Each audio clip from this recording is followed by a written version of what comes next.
Yes, I, a special one from the CEOs, Dan coming with the spoon. And your boy, Friday the Southern Band, James on the beat. On the spoon to get your information. On the spoon to be part of our discussion. Spoon, spoon, spoon television. Spoon, spoon, spoon radio station. Spoon gonna tell you what is happening in Liberia. Spoon gonna tell you what is happening in Monrovia. Spoon gonna tell you what is happening in Africa. Just to spoon you will know. If the children crying for starvation, just to spoon. You want to get a news update, my brother, to spoon. You want to know what is happening in Monrovia, to spoon. Politicians want to make their decision, just to spoon. You want to know what happening in the ministry, to spoon. Yeah, to spoon. Yeah, to spoon. You from Fundraising, Maryland, to spoon. Yeah, to spoon. If you eat keep on congratulate my brother, to spoon. You got a spoon TV, you got a spoon radio, to spoon. Yeah, to spoon. You wanna get a news update, to spoon. What? Yeah, Rastafari. Kilibamba, kilibamba, kilibamba, kilibamba, kilibamba, kilibamba. What I want? Yes, what you about today? Spoon TV. Spoon. Yes, what you about today? Spoon. Beseku. Spoon TV. Spoon. Ba. Spoon. Skibidi dabado. Spoon TV. Spoon entertainment. Kuwa.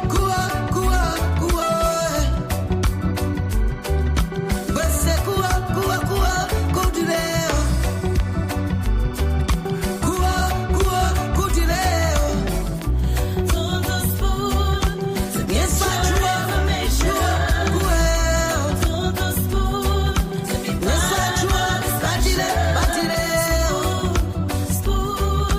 Spoon television. Okay, thanks a lot, folks. Welcome again to another edition of the program. This is Spoon FM 107.5, Fabric Radio 101.1. Welcome to the Spoon Network. The program is Spoon Talk, live on your radio. We're live on the Spoon Network on Spoon FM 107.5, and live on Fabric Radio 101.1 and Super 95.5 FM. Many thanks to our partner radio stations across Liberia. We are live on Trust FM in Bome County, Premier FM in Bonk, Trend Radio in Grand Crew, Radio Yalaman in Sector Nimba County.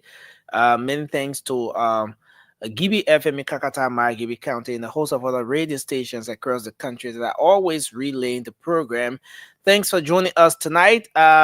This is Liberia's premier talk show on radio and online.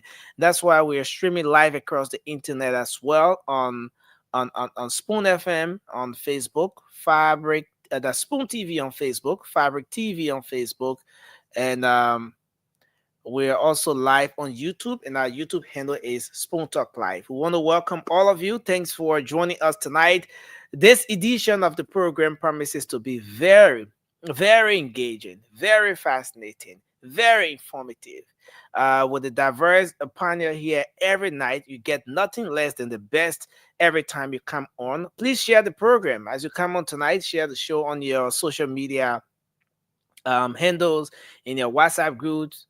Share the show on as many platforms as you can.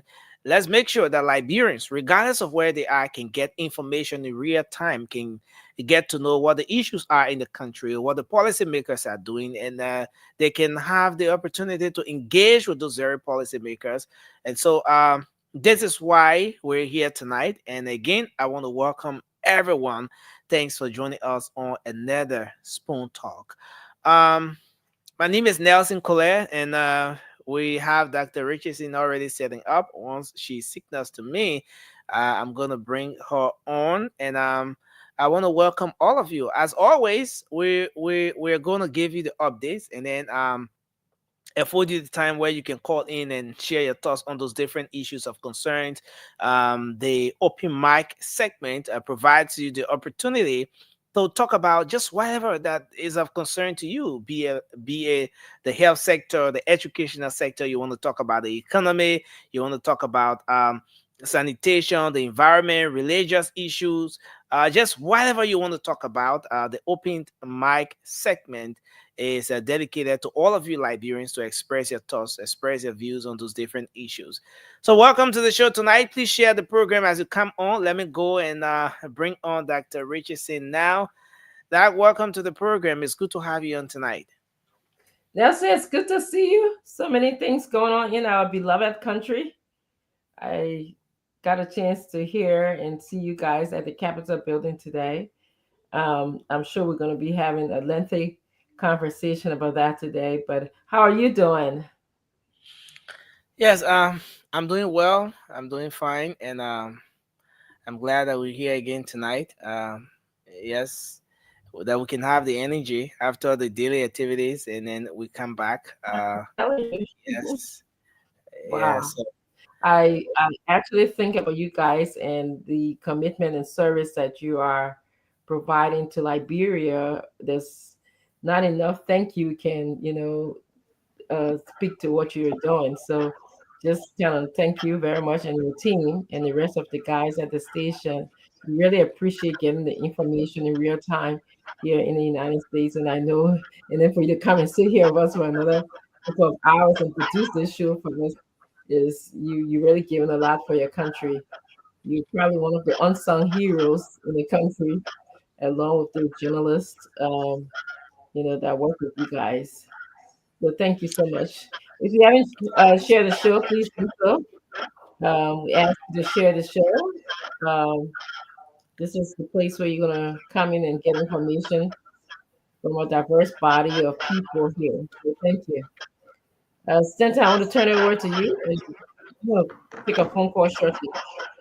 Dr. Richardson, Dr. Richardson, Dr. Richardson, where you left? Dr. Richardson, who are you calling again? Oh God, who's she calling, Nelson? I think she's making technical adjustment. No, I think she's feeling very bad. She's feeling very bad. She's in a state of ultravirus. That's what happened, Nelson. We need Dr. Richardson on the show. It's this time that we need Dr. Richardson. Yes.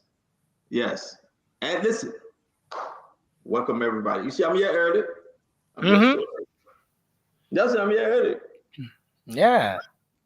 There you go. Making talk. The Liberian people say when you come on too early, it means something not usual about the day. Yeah, I was trying to even come on this morning, but you guys stopped me. Y'all said no, Stanton, don't come on. So I said, all right, I'm going with my 4 o'clock. Dr. Richardson, how you doing?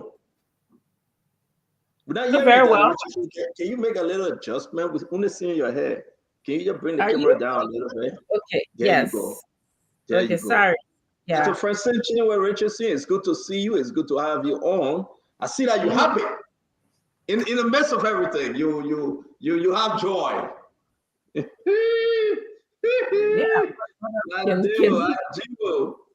Yeah. Slow. Let me say to every one of you, you're going to be a great show. One of the greatest things you're going to do today is to share this show for us to talk to you, and you talk to us. What?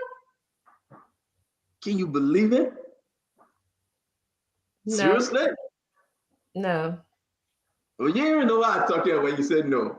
Can you believe it? I cannot believe what is happening in our country. Oh, but I ain't started to your head that the riches in living, man.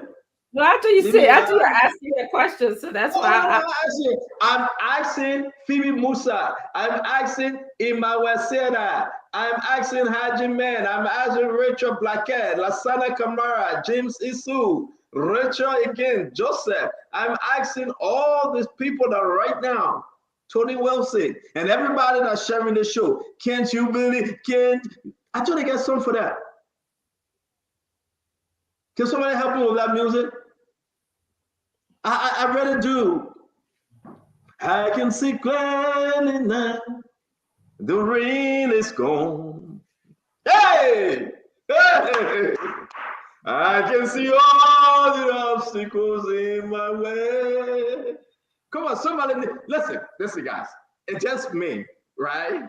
I just gotta reprocess some things in my mind that Richardson is giving me that battle. But if you know this song, I want you to sing with me. I can see clearly now. The rain is gone. I mean, if you listen. Let's say you gotta increase the volume, Nelson. Maybe Nelson, Nelson, you just don't like me on today. I will go back because before the guys join in, I just want to say, I can see all the obstacles in my way. Come on. You gotta sing with me. I mean, we just warming up. We just warming up. We warming up. So if you want to do this thing, let's do it today. I want you to get your guitar. I want you to get your organ, get your piano, get everything, and sing with me. I can see clearly now. The rain is gone. I just want you to. That original. So why you give me bad look for? I mean, I don't know how to sing that original. That original is in the tomb. I don't know why you can see clearly, but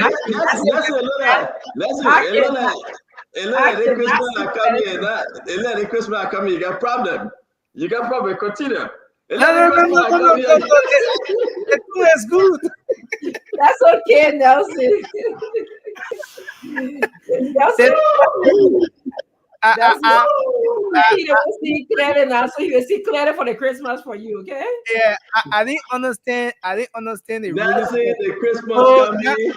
Now I understand the really. I will draw my previous. No, I'm here trying to sing something for the people. Listen, folks, you have to contribute today for the rice distribution starting next week. We ask every one of you. I want to say we are blessed. Somebody gave us 1,000 bags of rice.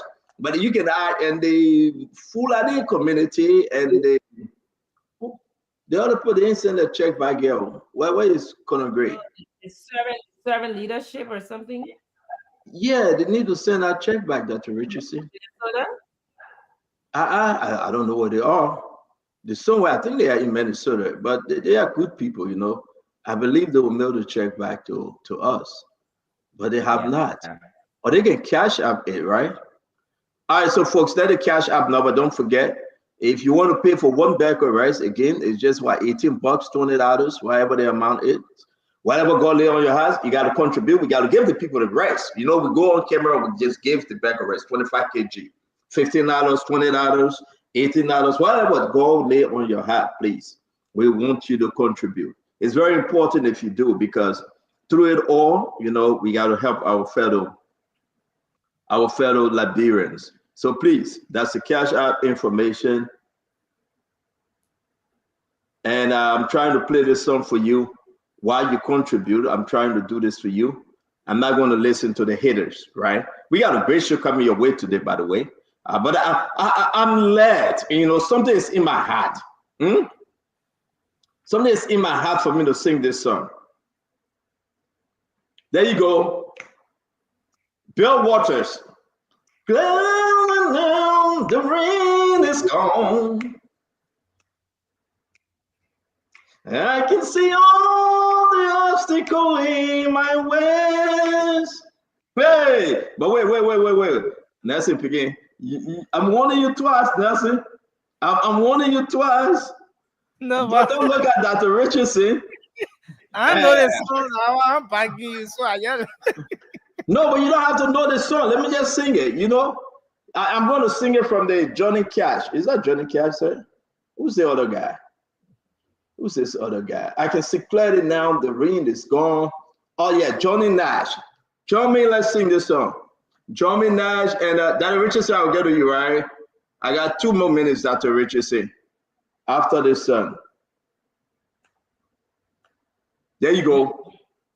Boom, bum, bum, boom, bum. See clearly now the rain is gone. Dr. Richardson, don't you go, my sister.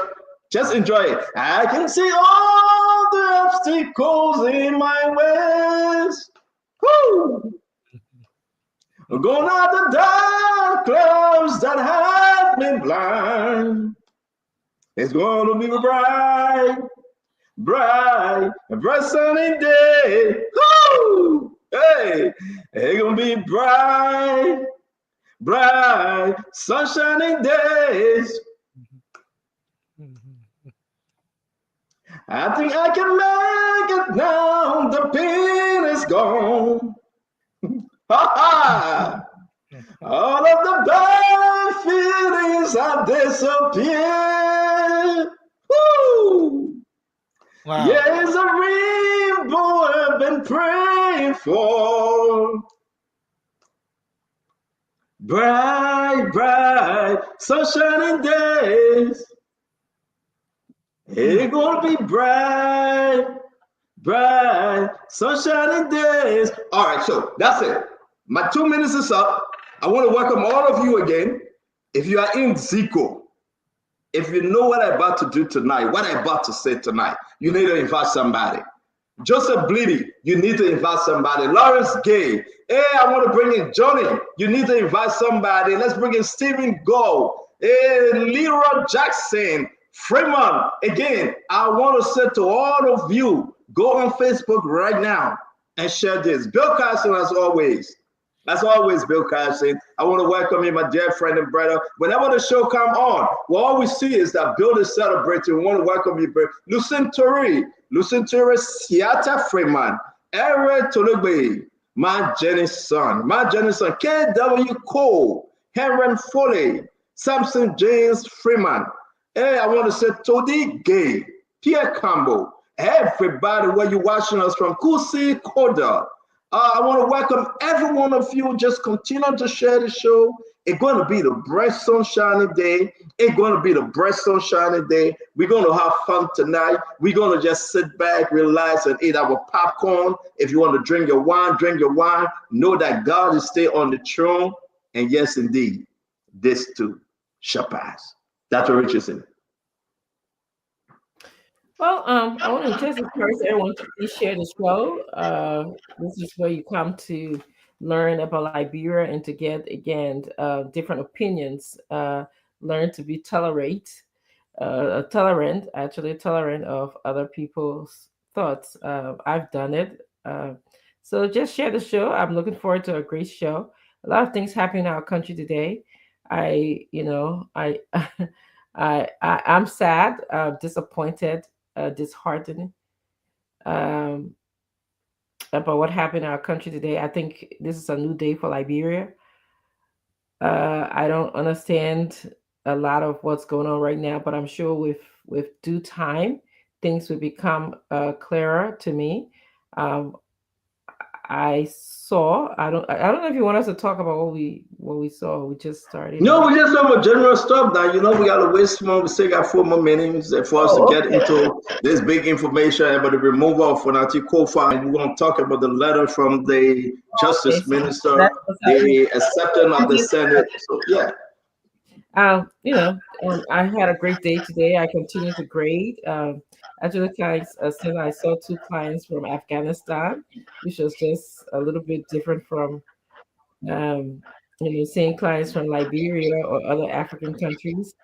I mean, I have a lot of Afghanistan clients, but yeah, so school is done for me at this moment. I'm just grading, and then I'll put in my grades. I thought about University of Liberia today.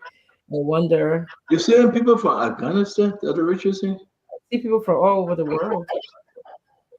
Dr. Richardson, you're not scared? Why? No, let me say so. Go ahead, man. Nelson. Go ahead, Dr. Richardson. You See see, people we from forgot Afghanistan. all over the world. As long as you have. I hope you take care of that good though.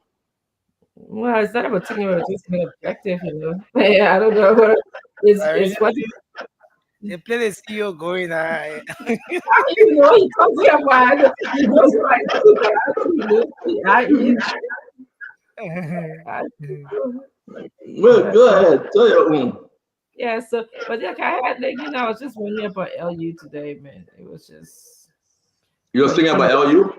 Yeah, I was, because I'm at the end of school and I'm wondering, when other when LU will be open, when other LU will not schools. be open this year.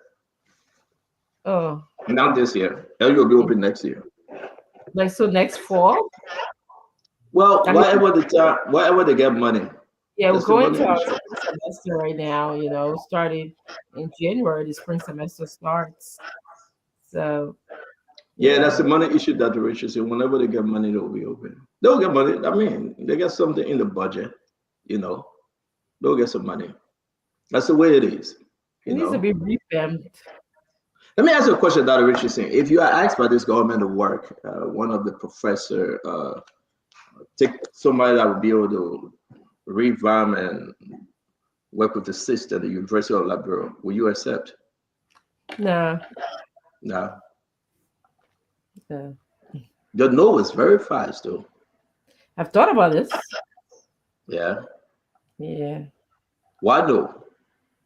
I'm tired of. I rather do farming. Honestly, I'm into. I Farming. think yeah, my retirement life. I want to play with the dirt a little bit, play with the soil. How many more years you get to retire?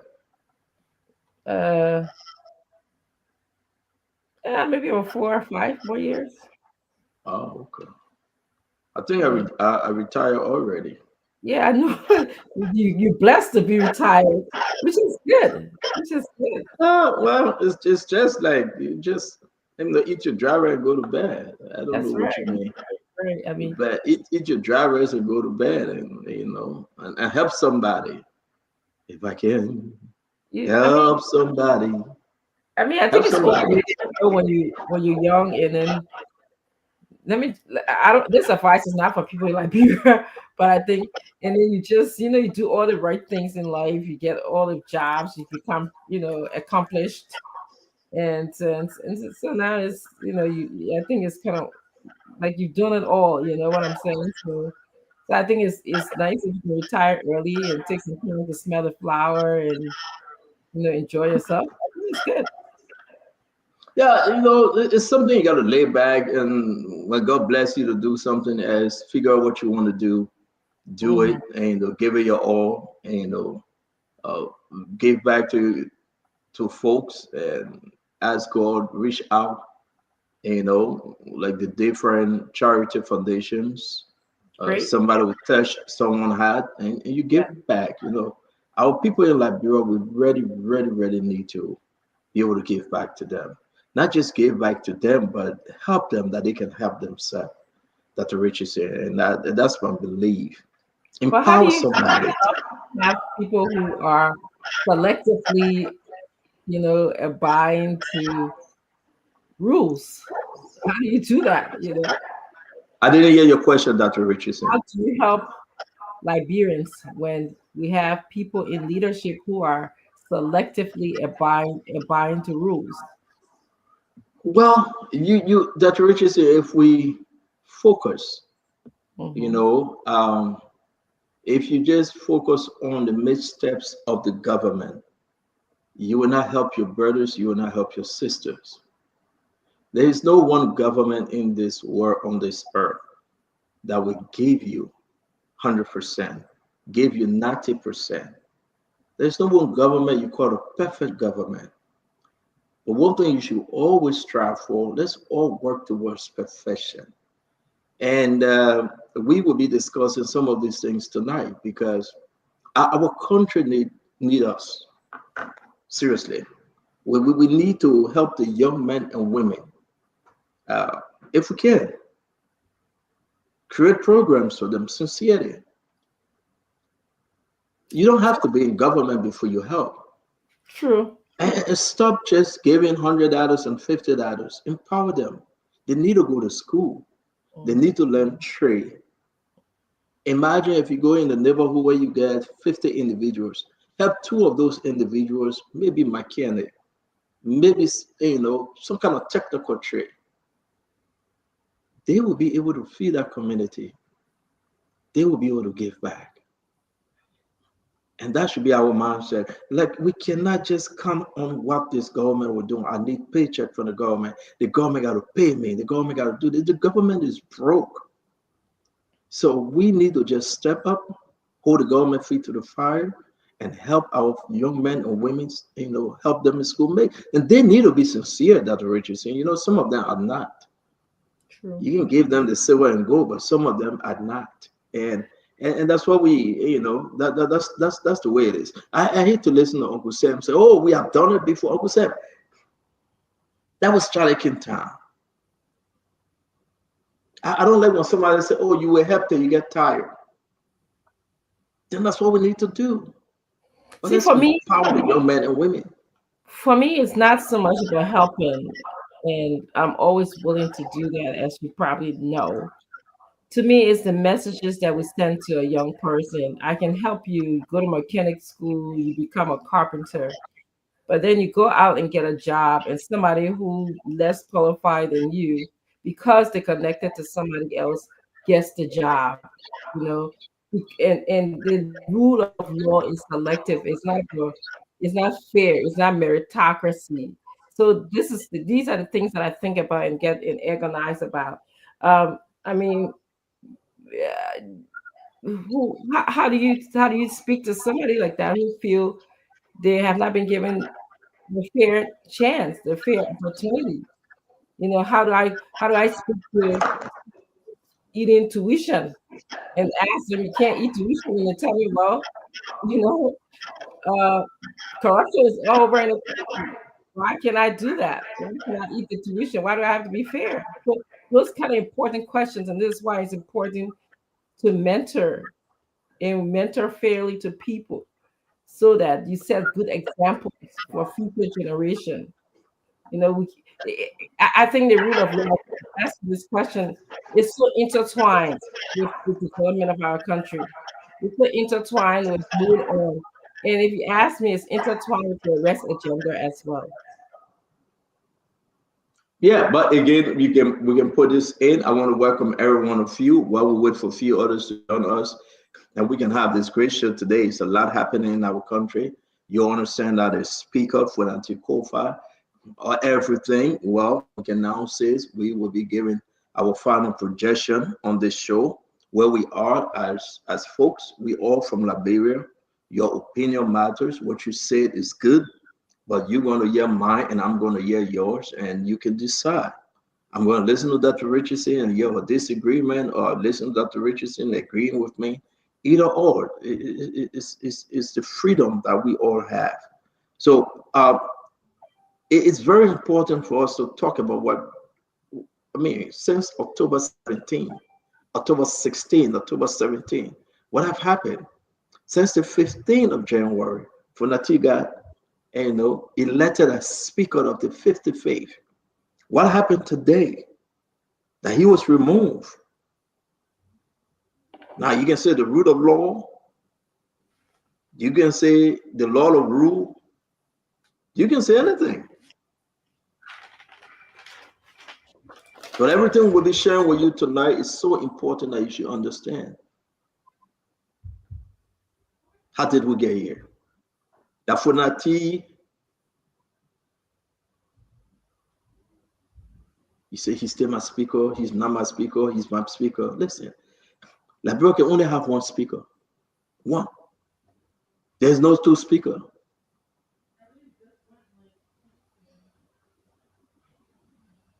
So are we ushering in and it is all over right now?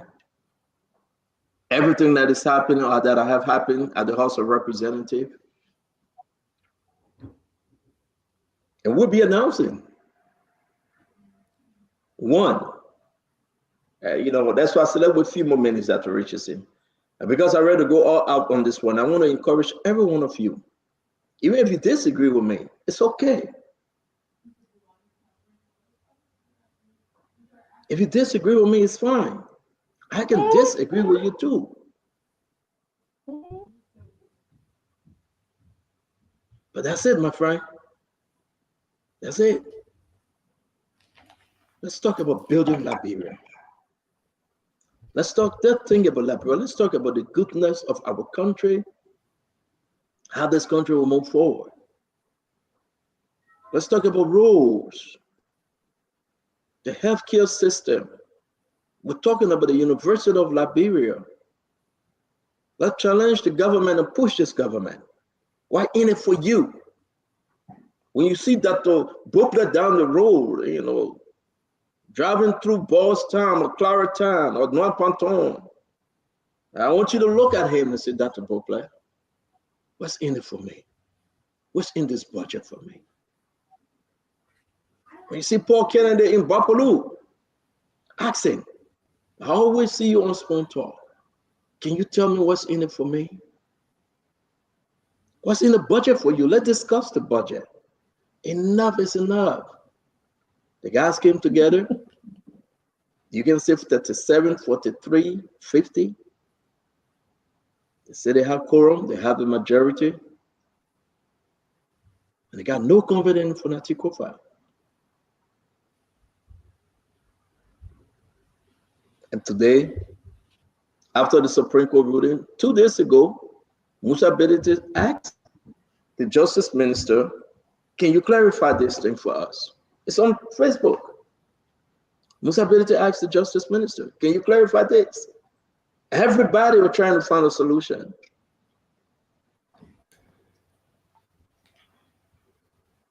Is Funati a former speaker now?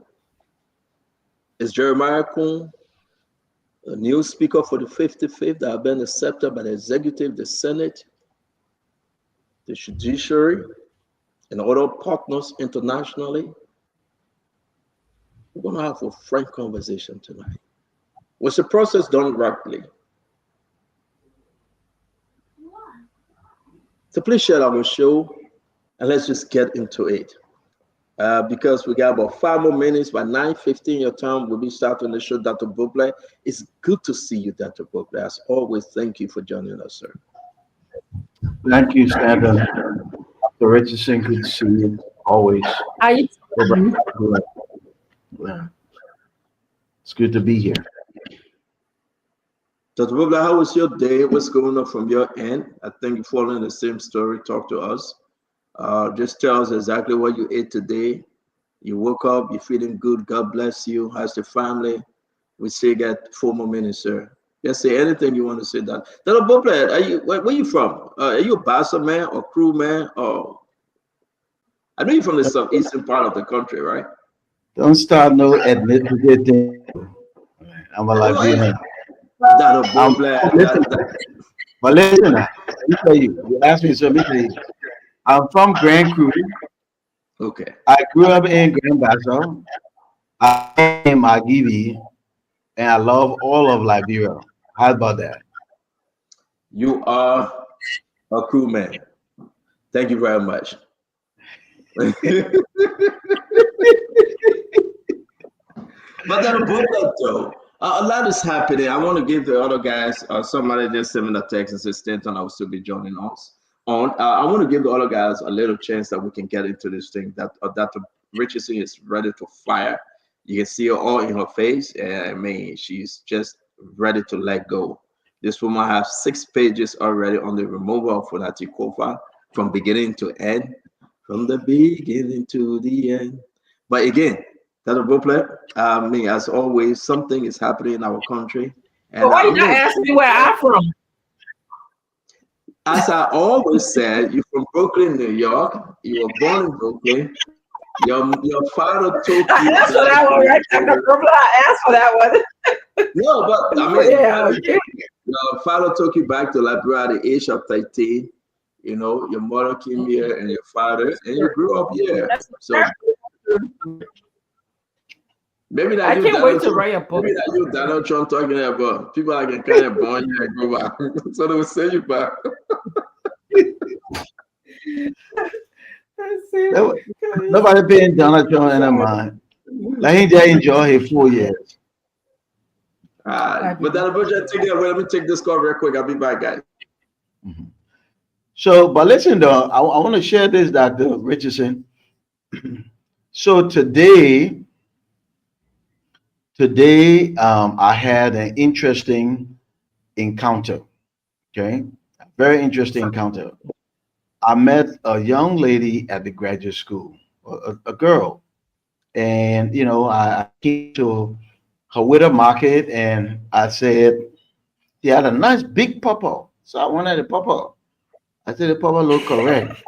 How much you selling it for? He told me the thing. Oh, then I said, "What's your name?" She said, "My name is Paula." I said, "What school are you going to? How is school?"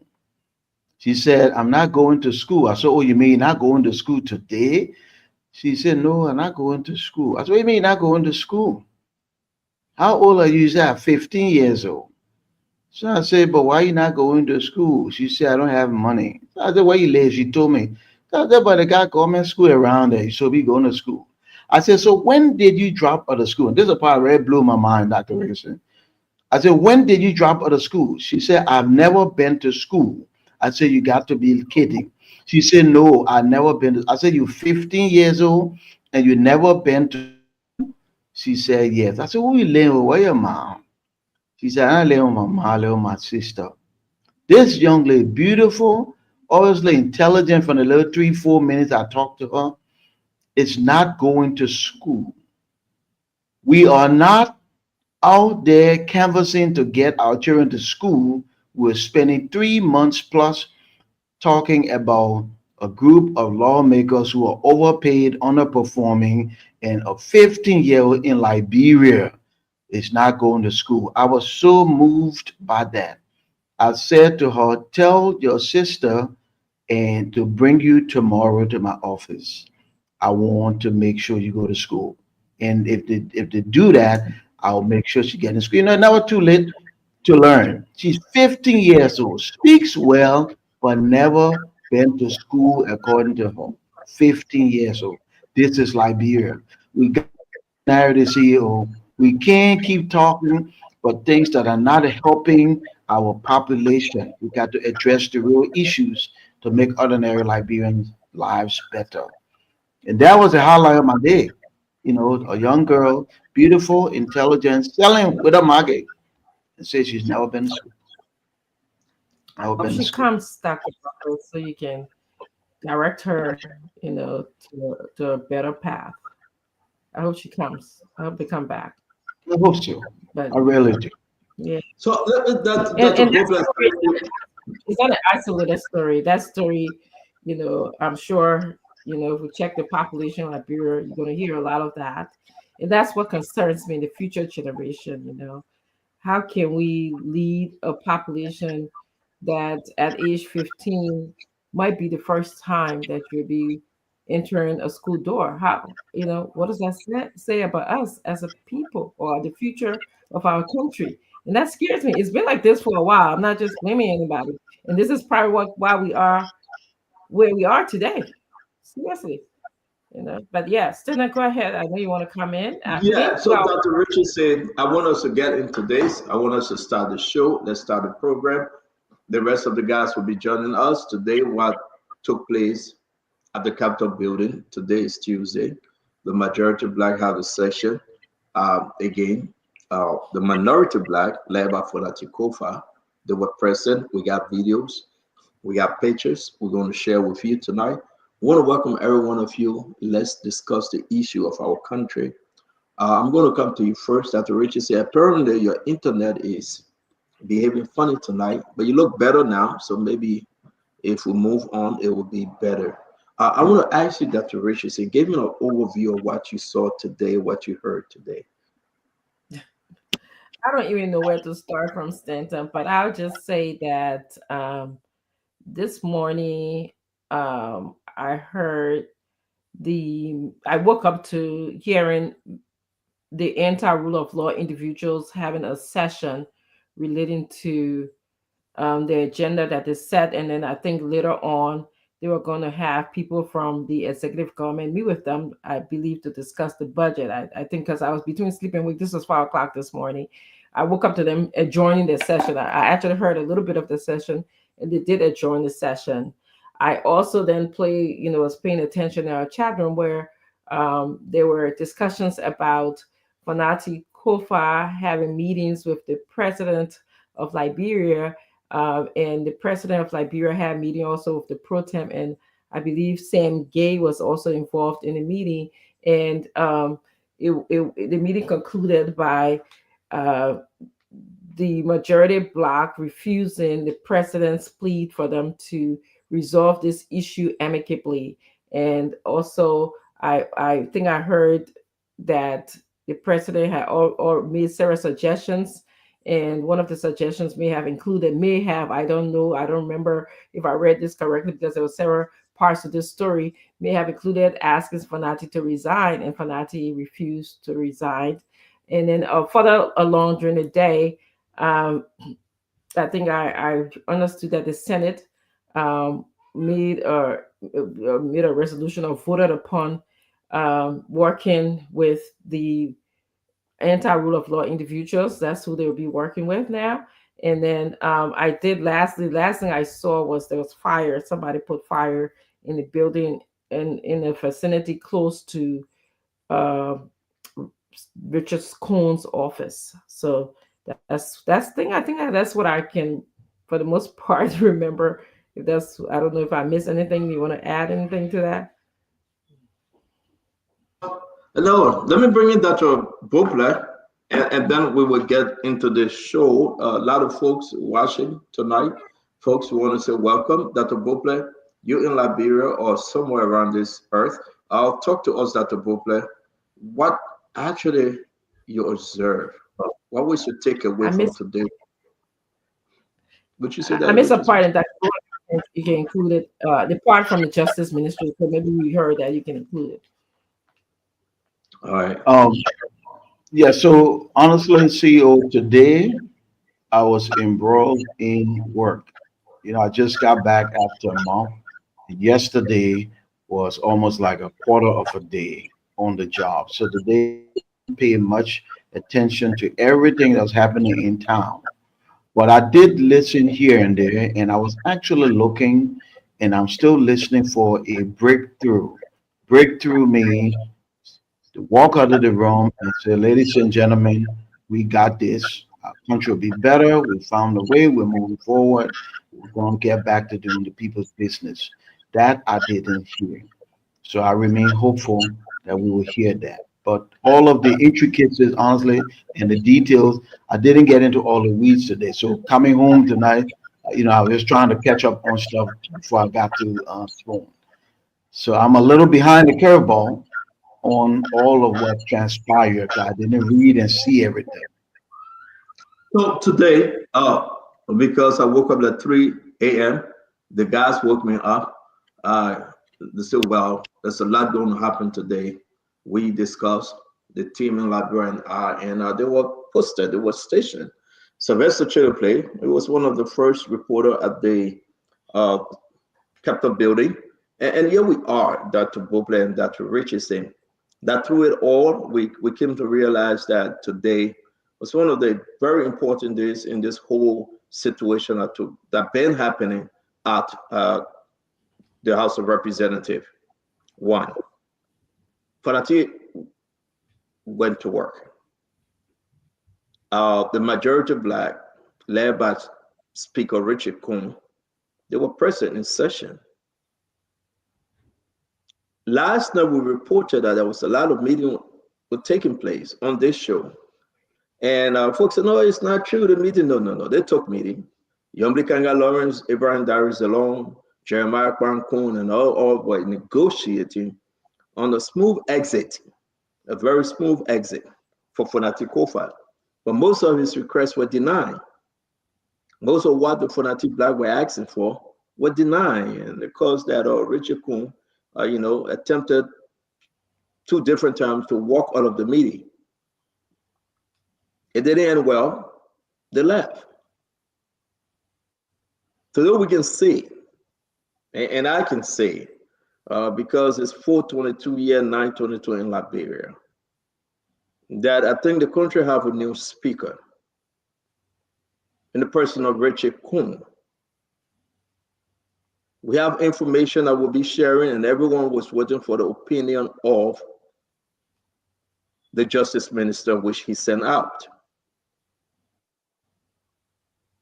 No matter where you find yourself, Dr. Bople, Dr. Rich is saying, the people that elected for Nati Kofa want to talk on this issue tonight. Was it done right? Was it the proper way to go? Immediately thereafter, they will play the video that the escort vehicle, the parked car, were taken away from Funati. He was told that his security will be reduced. The executive posted on the executive mansion that the ruling of the Supreme Court would now been explained and clarified by the Justice Minister Oswald Toy. So therefore, they will be doing business with Richard Kuhn and his group. The Senate had to discuss. So Stephen, so the Justice Minister also did explain the ruling. It's in the chat room. Yeah, you are so basic. You've been back and forth in the chat room. It's there. I'll read it. Yeah. So I'm just read from it. the explanation, it seemed to suggest that the quote-unquote majority bloc is not doing anything legal and they can proceed. We will we'll put a conclusion up, and just take your time and just go to the conclusion. It was clarified that majority black was never in error based on the ultra-virus ruling. And we also want to say that, listen, guys, I reached out to so many people. I gave the invitation to appear. As always, For the Formula will be appearing here tonight. While on the show, we are setting a date and time to speak with Richard Kuhn, the speaker, Richard Kuhn, yet on Spoon Talk. He sent a message. I will be delivering his message. I spoke to him. I will be delivering the message. He's engaging. We can talk about way on top of the mountain, how we got here, but we got a lot to discuss today. And finally, we're going to take our own position, Dr. Bobe. I don't know about you, but I want to explain myself. I want to explain exactly what's going on.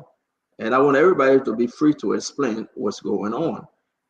But yes, indeed. I mean, he has been recognized as Speaker of the 55th, the second Speaker of the 55th. So let's get to it. Dr. Richardson, let us start off with that meeting back and forth. Well, how do we get here, Dr. Richardson? Let's go back in history a little bit. If you know, I'm going to bring a 40 family on. Again, we'll just be straight up with the conversation today. Dr. Richardson? I'm not, impressed with, the different meetings that the president had. Is that what you asked with the meeting the president had with, No, how did we get here, Dr. Richardson? Oh, the only thing I can think about, and to be very brief, is that the anti-rule of law individuals in the House of Representatives decided that they were not going to follow their rules, which asked for 49 members to remove a speaker, and also the rule required that they have a due process. And so they didn't follow the rule. They went ahead and had their own meetings and moved from where they usually have the meetings, the chamber, they usually have the meetings, into the joint chamber. And of course, different members of people who supported Fanati Kofa reached out to them, tried to settle a unity within the House of Representatives, but they were very adamant. We saw that they moved on to maintain some sort of uh, cohesiveness. I guess they camped out at the RLJ so that every night they can, do their ruha or whatever as young men or boys who are at a basketball camp camping. And then, of course, you know, um, Fanatic Kofa went to the court and asked the court to, address them, have them come back to a joint session. And at first, I believe they said, just the busy said he declined, which he kind of washed his hands out of the situation. And then I think they continued to meet. We saw that during that time, the executive government, the executive branch, I'm sorry, decided that they were going to attend the hearings called by the anti-rule of law individuals. And they did. So that was a clear indication that by that time, many of us didn't know, but at that time, the executive branch was clearly taking sides at the time. And then, of course, subsequently, there was no impasse with the meetings between the two groups of members of the House of Representatives. And then they went back, Fanatic Kofa went back to court, asking the court, to declare the meeting illegal and unconstitutional. No. And the court ruled, but of course, before that, there was something the court asked them to return to status antico, and they kind of, disregarded the court rule. And so eventually, and I'm just kind of fast tracking this a little bit, they eventually, and trying to remember the sequence of the events. No, I'm not asking you to give us lama. I would just actually I saw. Oh, I'm sorry. I don't know what you're asking of me today. I'm sorry. Oh. But what did you ask me then? What would you ask me after you asked me how the secret today? You said that, and I say, how did we get here? Just overall, not to explain the story as a country. How did we get here? We go into the conversation now. We got here by disregarding the rules, and I want to preference this by saying, number one, I'm not here to speak about good or bad politics or not knowing Liberia's politics. Liberia politics is nothing that I desire strongly to know, because I don't think we practice politics. So for those of you who believe that, Liberia's politics is something extraordinary that somebody has to know, I don't believe that, number one. Number two, I'm not here also to speak whether I'm UP or CDC or ANC. I'm just here to speak for Liberia. I've lived long enough to know that when something is bad for a country, it's bad. When something is good for a country, when the politics, when a government is good or when a government is bad, it's bad. And it has serious consequences. Okay. So that's what I'm here today. It was kind of regretful, sad, because I feel like today, whatever decisions that were made, for example, the decision that came down from the Minister of Justice, who then interpreted, I don't know why I was saying interpreting the Supreme Court, which I thought was opposite of what the Supreme Court ruled, but he was playing favoritism. He's in the government.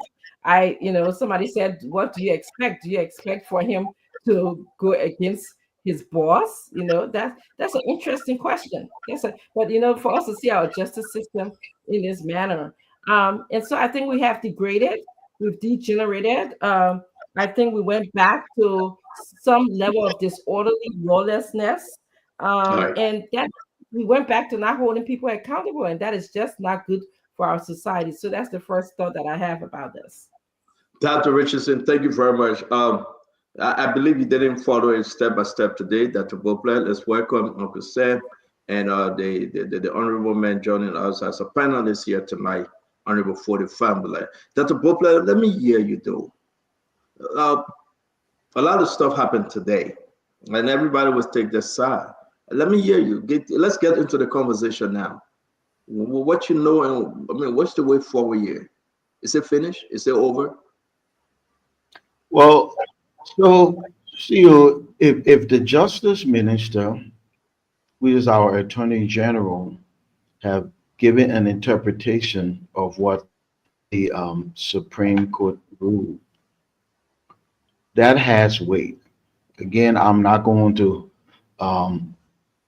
I'm not going to speculate. I haven't read it in detail, but it sounds to me like it went in favor of the majority bloc. What really bothers me, and I'm glad Honorable Famula is here, because I really want to ask the question: why couldn't this group? And I know I made this comment weeks back. Why couldn't the majority bloc go into session with Fanati Kofa, initiate a process of investigation, allow the process to run its course, and still get the desired outcome? Why the shortcut to me look that way? So I would appreciate if the Honorable Famuleka Responder, he's part of the majority bloc. Why couldn't they follow that process? Yeah, okay. So first of all, let's establish whether this is over, that the problem, whether we have come to the line that is finished. And I'm asking you, the Senate recognizing Richard Kuhn, the executive is recognizing Richard Kuhn. As per this document from the Attorney General, who is Oswald Tway. Let's read it. When reading of the court's opinion and the analysis made above dictate what constitute a valid legal and constitutional plenary of the House of Representatives. As quoted in the court's opinion, bring me to the conclusion that the majority members of the House of Representatives met the constitutional requirements explicit, Explicated. explicated, Explicated. thank you, by the court to the whole session and take decision consistent with the laws of the country and the rules of the House of Representatives. Therefore, which is very important, Dr. Pouple, I am of the considered opinion, and the law supports my opinion, that the budgetary process can be legally carried out by the majority members provided they meet the same standard laid out by the Supreme Court, forming an integral part of my opinion, and that any decision therefrom is constitutional, legal, and valid. Dr. Booklet, talk to me. What you So make? that honestly is very clear from the Attorney General's position. And I said a long time ago, I said more authority, legal authority, negotiation versus litigation, so we come to a solution. It's clear now with this interpretation, with the upper house consideration, or should I say recognition of Kuhn, and with the executive branch moving in the direction in which they have to take the budget to the group, it seems to me like we're at the end of the road for Fanati as the speaker. Again, I'm still troubled by precedents, and I wish this had turned out differently, where we have followed the process and still get the desired outcome, it seems to me. But it didn't happen that way. But the answer to your question, CEO, is that it seems like we're at the end. Look, when you've gone to the highest court and the highest court rule in a way that they did, and then the attorney general come and interpret on behalf of the government, it seems to be we're at the end. So I'm going to keep Family for last. Dr. Richardson, let me come back to you on this one. As per the release from the Justice Minister, he signed on this, Dr. Richardson, Councillor and Oswald Tway, a partner to Funati Kofa, a longtime friend hail from the saints of Eastern region, a partner, a longtime friend. What you make about this opinion of Hayes and the interpretation of the Supreme Court ruling?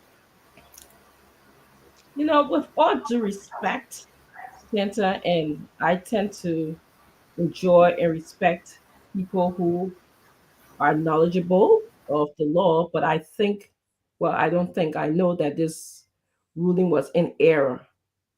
I believe that this justice minister went extremely contrary to everything that I read in the rulings from the Supreme Court. Now, I want to wish that the Supreme Court can come out and clarify, even though I know they tend not to get involved in these things. But I think at this moment, for the sake of the country, it would be great if they can just come out and clarify what they meant. Even though many of us who read, many of people who can understand, can read, are familiar with rulings, familiar with, we don't have to go to law school to be to understand ruling or to be law school is great, but you don't have to go to law school to understand rulings and to read it well. And I just definitely feel that he was in error. I don't think this is the end of the road for our country. This is selective justice. What was the error? What was the error, Dr. Richardson? The error is that he went against the Supreme Court ruling. The Supreme Court ruling said that any sittings, any meetings that was held by the anti-rule of law members of the House of Representatives were not consistent with the Constitution. They were ultra, they said they were ultra vires, which was beyond their rights, beyond their authority. That's what the Supreme Court said. And this Justice Minister said, oh, the court case was in favor. The Supreme Court was in favor of the anti-rule of law people. So you asked me what was the error. That's what I said. That is the error. Well, the Supreme Court interpretation, Dr. Richardson, we can have this conversation. They didn't point out whether they were in favor or against. So those people, the legal head, and we have different explanation, from Councilor Tewonze Ganglo, Councilor Serena Seaforth, Councilor Yelu, and the different councilors that have been appearing on our show, Anthony Clinton, and everybody have their own view as per this ultra viruses. So again, let me bring in Uncle Sam. Uncle Sam, yes, ma'am. Go ahead before I bring in Uncle Sam. No, I was just going to say that, if you look at Supreme Court rulings, they don't usually come down to say for or against. Okay, that's the question is it constitutional? They work with the Constitution, and I know when I read, that's exactly what they were saying. The meetings, the sittings of this group who was called themselves like the anti-rule of law group was unconstitutional. They did not follow the articles of the Constitution, I believe 36 and 49, if I'm remembering correctly. That's what they mentioned. So that's what yes. If I could, yeah, I gotta bring it. Yeah. So I would like Honorable Famila to please answer my question. And the question is, why? What a minute, Doc. Dr. Bobla, if I gave Famila the chance, he would, I want to set him up for something. And your question will be the first. I will come back to you, please. All right. Uncle Sam, go ahead. Look, let's just face it. The legal profession is not to get to the bottom of truth, but to protect a client. That's just what it is. I have 3 lawyer daughters. I'm married to an American. I have seen cases where my defense attorney daughter in Atlanta takes on behalf of murderers, rapists, incestuous, all those things. And they're there to protect their client. Okay? And the Minister of Justice was a party litigant to this unconstitutional, unconstitutionality that was presented to the Supreme Court. He was a party litigant. He chose to recuse himself, pretending to be neutral, but he's part of the executive. So if I sue the government of Liberia because they owe me money, I'm a contractor, and I take this case and it goes all the way to the Supreme Court, the court rules in my favor. The court rules in my favor. I'm talking to my Watadeo. The government owe me money. I sue the government. The case goes up to the Supreme Court. The Supreme Court rules that the government must give me my money. The government said, we understand why they must give you money. Let's go to our own Minister of Justice, which is the government lawyer. The Attorney General is the government lawyer. Okay? Then he will go and interpret. That I don't understand. I mean, there's no jurisdiction on the planet where a minister of justice or an attorney general, okay, has not even the qualification, but has the moral authority to interpret the ruling of a Supreme Court when the government is a party litigant. Doesn't make any sense. And I mean, I know the other side, they're celebrating, but this victory, just they have to remember, this is not just today, it's not for today, it's for eternity. The next time the Supreme Court makes a decision and the government disagrees with it, we can go to the Attorney General to overturn that decision. So now the Attorney General of the Republic of Liberia is the lawyer or court of last resort. Is no longer the Supreme Court. This is the precedent that this so-called rescue government is setting for posterity. That the Attorney General can interpret the decision of a Supreme Court when the government is a litigant in the matter. That's all I have to say. But the Liberian people are smart. They understand what this ruling is all about. So I don't have to say, and I know my friend Fode will come and talk and speak in legal terminology. But the fact of the matter is, they have an objective. The objective is to remove the speaker and go the way it appears. They may have the way, but I can tell you, there will be a bill of information that will be put before the Supreme Court, forcing the Supreme Court to give clarity on its ruling. And that's the last step.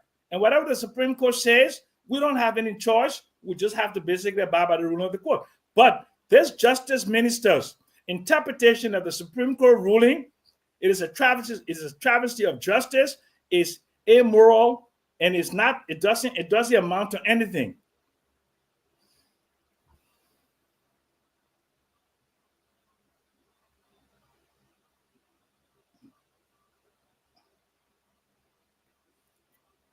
We can't hear you, Stanton. Oh, I'm sorry. Dr. Bobla, please, again, send your question, and let's give the Honorable Famula to address your question. So I want to restate my question, but I do want to put this footnote into what Uncle Sam said. The justice minister, he says, it's a partisan or whatever, a litigant. The justice minister is also a justice minister of the whole country, not just a group. Yes, he is the government's lawyer, but he represents the country. But yes, why can't the justice minister give his interpretation? Everybody's giving theirs. We had a bunch of good lawyers on here, Tiawan Gonglo, this person, that person. So he gave his. I think this matter at this point, it should be good now. I'm just saying something. Just for 1 second. I'm just saying something. 1 second, I beg you. Let me just educate you. No.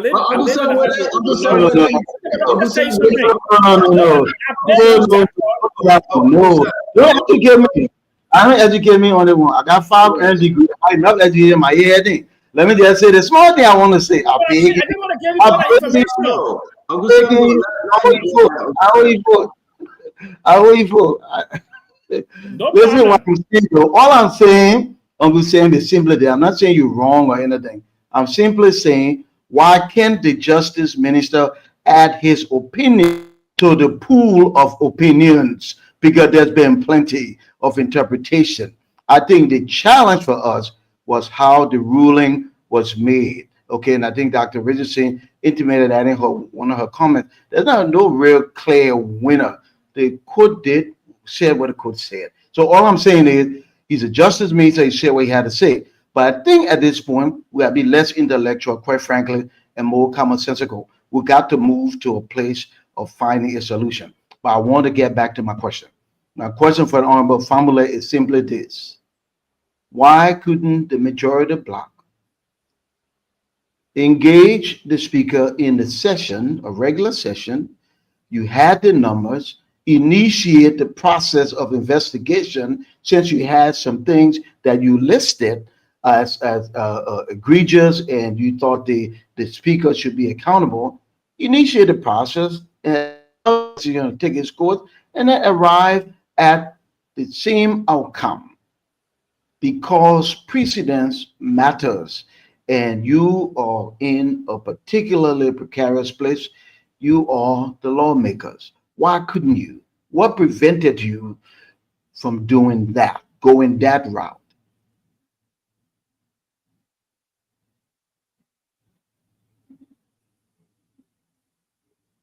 Unmute yourself, Honorable. Before you got to unmute. Yes, I was trying to wait on him to conclude.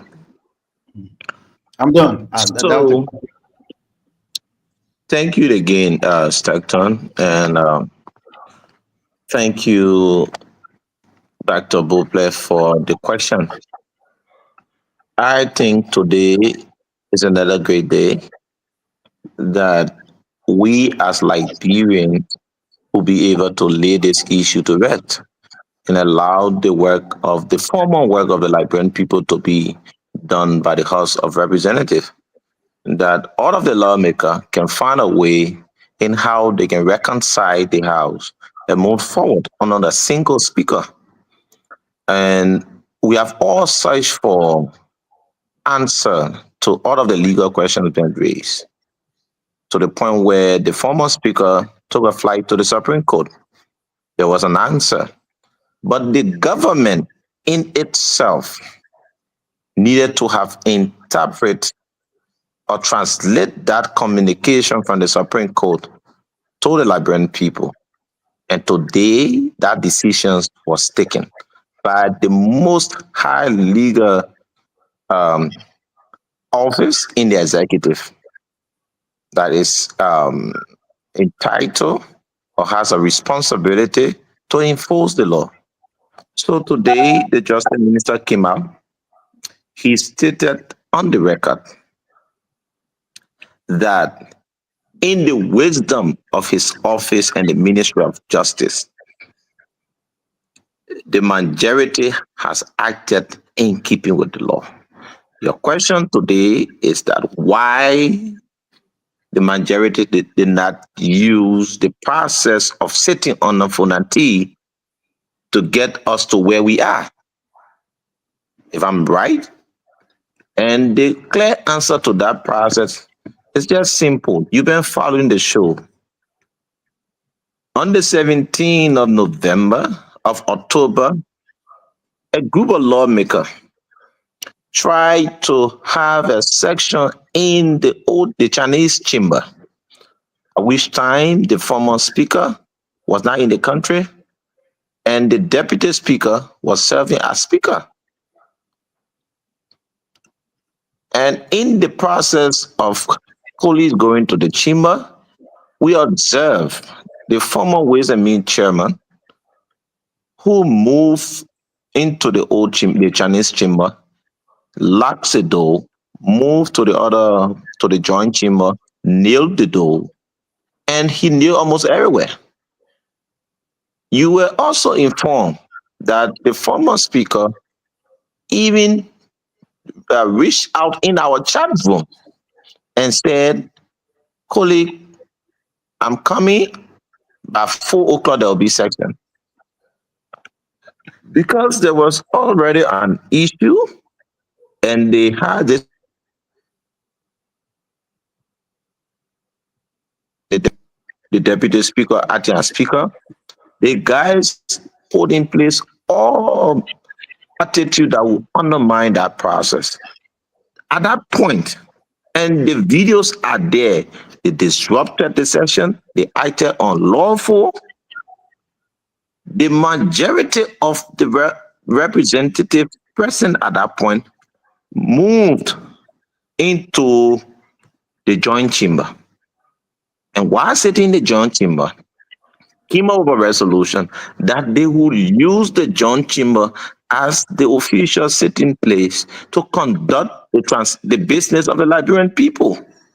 So the misbehavior of the guys who supported or who support the former speaker gave rise to the majority moving into the joint chamber. And when they got to the joint chamber, there were a few things and you need to understand the the steps along the way as to where we came from and why we are here. The guys, we set up a committee, legal committee, because one of the issues in the snow removal was that there was no due process. Yeah, but can we There was just no fast forward? I beg you. no. I Now, just want to lay the foundation for that. yeah, I think he's listening. I think no. I We think got a long time, Center. We got a long time. So let me just lay on the note, then maybe you can pick up. go ahead. So there was a committee set up. The committee was given 2 weeks responsibility to investigate the allegations by lawmaker against the speaker. The committee communicated with the speaker, and that laid the basis for due process. Why? In that process, the committee served 3 notices to the speaker's office, and he was served. He did not attend any of those sittings. The committee listened to the complainant. There are videos to prove. The committee ruled and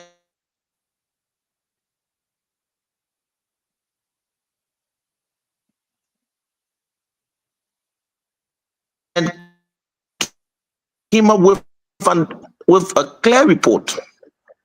And when the report was presented,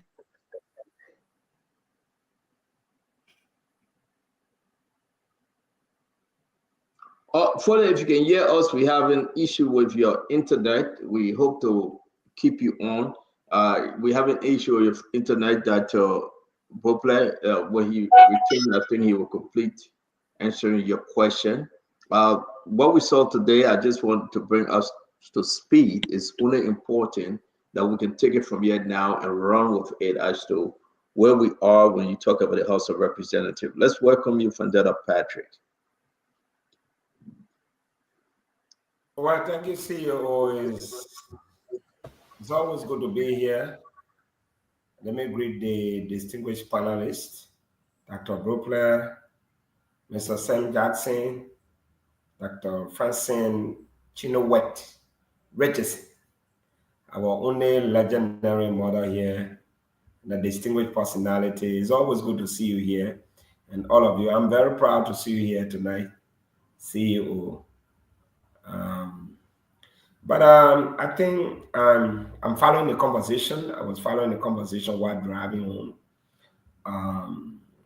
It's important that we have this healthy discussion for the forward march of our country.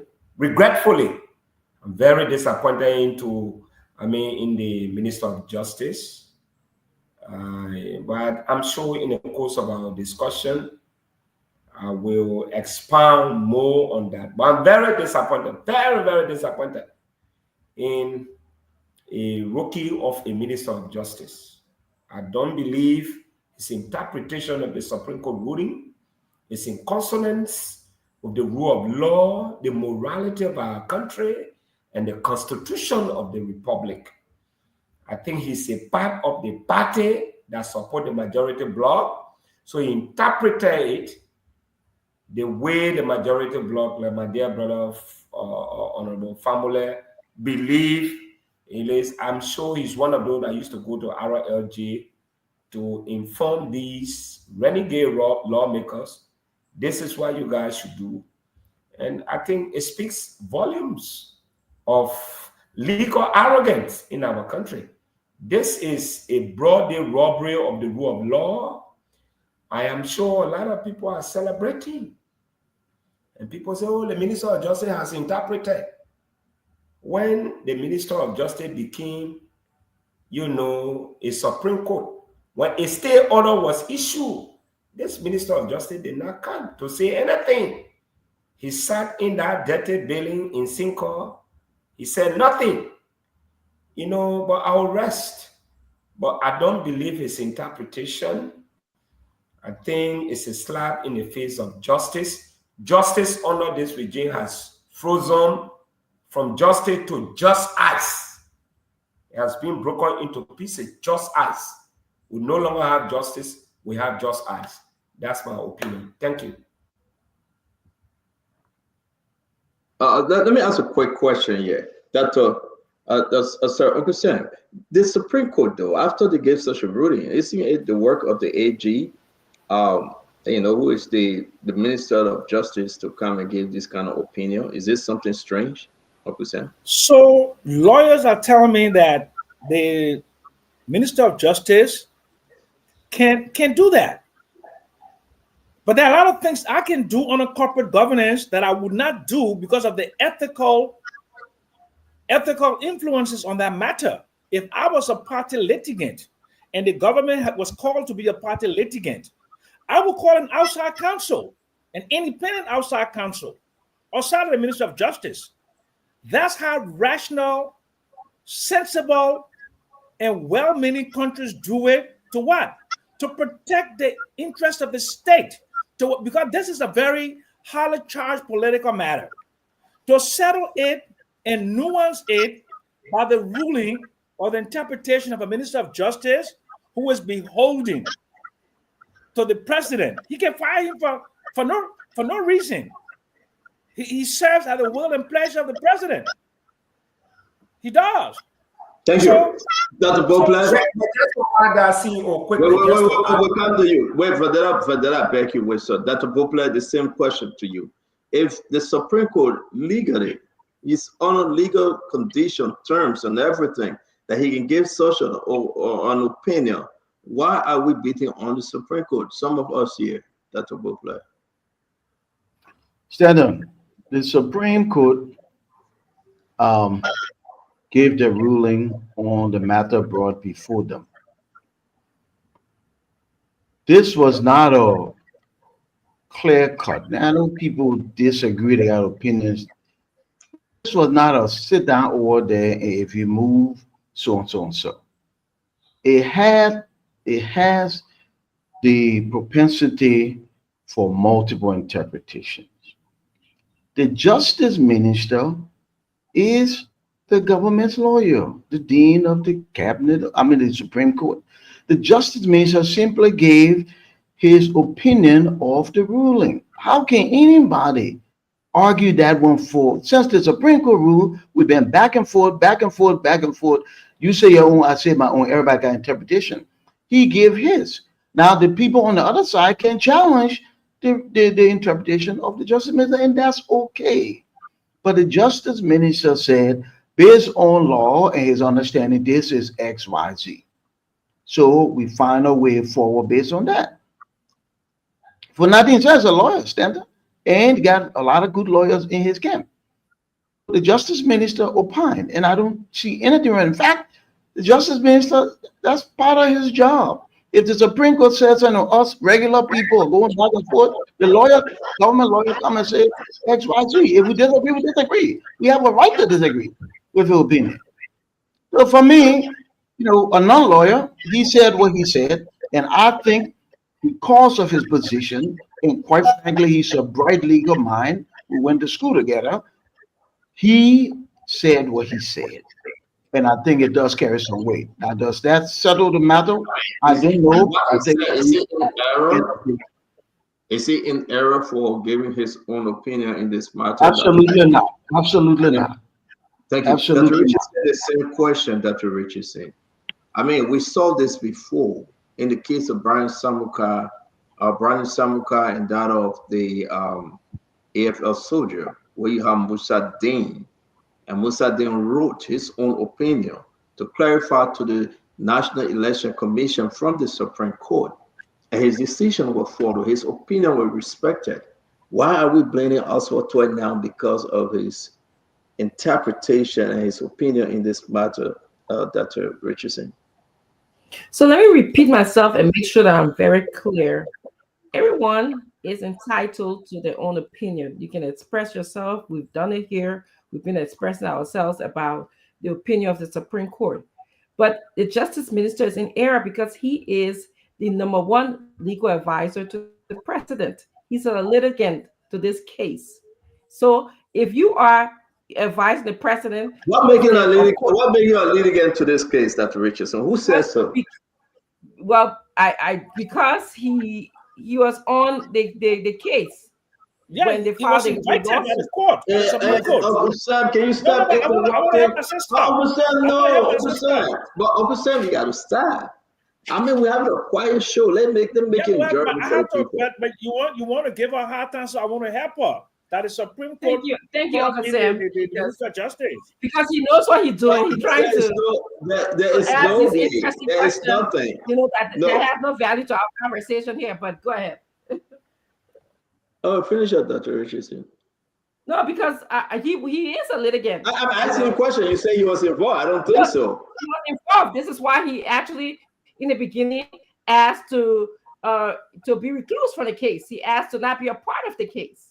So I don't know why someone would say, "Let me not be a part of this Who case." asked him that he shouldn't be a part of the case? Who I asked don't him? know who asked him. I don't know who asked him. I cannot Is recall. there I any don't way you find that he was asked to recuse himself? Well, yes, I know he was asked. Why did they ask him to recuse himself? Why? But no, but for information. Uncle Sam. Uncle No, Sam. but the clarification has to come. He was invited to the case by the Supreme Court, and he removed himself, citing some legal nicety. Okay, he probably did that knowing that he would have to interpret this thing. That's why he did it, right? You are insinuating his thought, and that's wrong. No, I'm not. Yes, you are. You said probably. You said probably he did it because he knew he was going to give his opinion. Suspicious. Uncle Sam, you want to raise a suspicion, but Dr. Richardson, finish up. Thank you, Uncle Sam, for your more clarity, because I'm a working woman. I don't spend my days and reading all of the particulars of the case. Okay, I'm not like Uncle Sam, who is a good thing for a good reason. He has time; he can spend his time on retired this. Too. And like you retired, and you, Sam, you began the show by saying you also are. I'm not retired. Leave me alone, please. I'm retired, please. Okay. No, I'm just trying to make a point. So before I came here, I had a myriad of things that I had to do, and I tried to pick up on what's going on in Liberia, because I love Liberia and I'm on Spoon. So I believe that when you serve as the number one legal advisor to the president, and that the president is most likely to follow. Who you want the president to go to say come and intervene and need clarity? Who you want the president to go to? You talk to your own, I say my own. You interrupted me, and I don't appreciate that at this moment. Okay, go ahead. Okay. All right. No. So he is the number one legal advisor to the president. So his opinion is so impactful. It's impactful that it will affect generations to come. All right. He's not just an ordinary person, like an ordinary panelist or an ordinary person, giving their opinion about a case. And so the president did listen to him, as we are learning now. The reason why the president sent his executive members to go and see the anti-rule of law group is based on the legal support, that the legal opinions he was getting from the justice. So let me make it clear. He was in error. And yes, the Supreme Court don't usually write to say yes or no to an opinion. They give an opinion and you have to read through it several times, okay?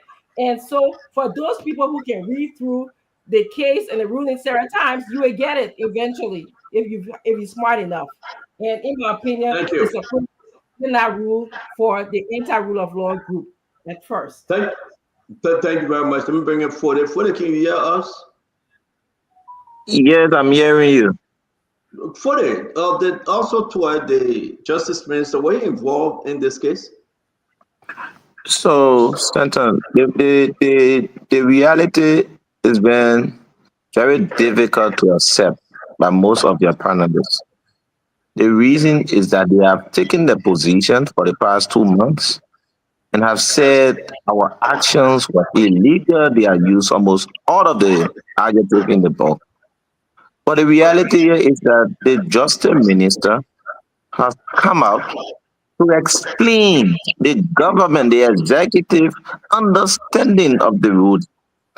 And I think in good faith, in keeping a good democracy, it will make more sense for us to accept his opinion. This is not the first time for a Justice Minister to express opinion on matters on the Supreme Court. This is not the first time. So for us to be going backward, forward, only because we want this opinion or we want this response from the Justice Minister to be in line with our personal propagandist opinion. I think it is not fair. We are not treating this country fair. We need to be very just. We have taken this country to a point where we have provided a lot of misinformation. It is time to bring our people back together, reconcile the house. The Justice Minister has clearly stated what he believes is the law and who he feels strongly is acting in keeping the law. And the government have taken a decision in the interest of public policy to protect the Liberian people and ensure that the interest and lives of our people cannot be jeopardized only for political reasons. So I think he's right. And we all look forward, we are all calling for him to interpret the ruling to the extent where honorability even posted on his stage, asking for the Minister of Justice, because he's one of the only ministers in government that has the position to even publicly disagree with the president on legal matters. Honorability even posted on a page and said there was a need for the Justice Minister to provide a clarity Yes. to this matter. So my question. So let us accept the clarity in good faith and let us see how best. It is not because you've been saying, oh, they are illegal. We all speak from our layman understanding of the law. No one will grab you and put you to jail because you have had such a position. It is time to accept what the law is and live with the results. Let me give Vendetta Patrick, then he come in. Then So I wanted to say a few things, then you can give my brother Vendetta. Today we've been very civil. Let me just give you two things. Hold on one minute. Let me give Vendetta. We'll come to you. Vendetta Patrick, let's understand something now. Also talking down with his stuff. The Senate agreed they're going to be working with the majority black. Or they're already working with them. I mean, what say you? They are moving forward.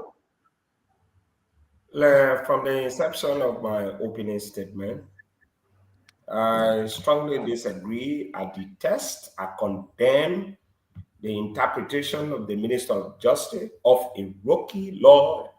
I don't still believe that someone who works at the will and pleasure of the executive will interpret the Supreme Court's ruling.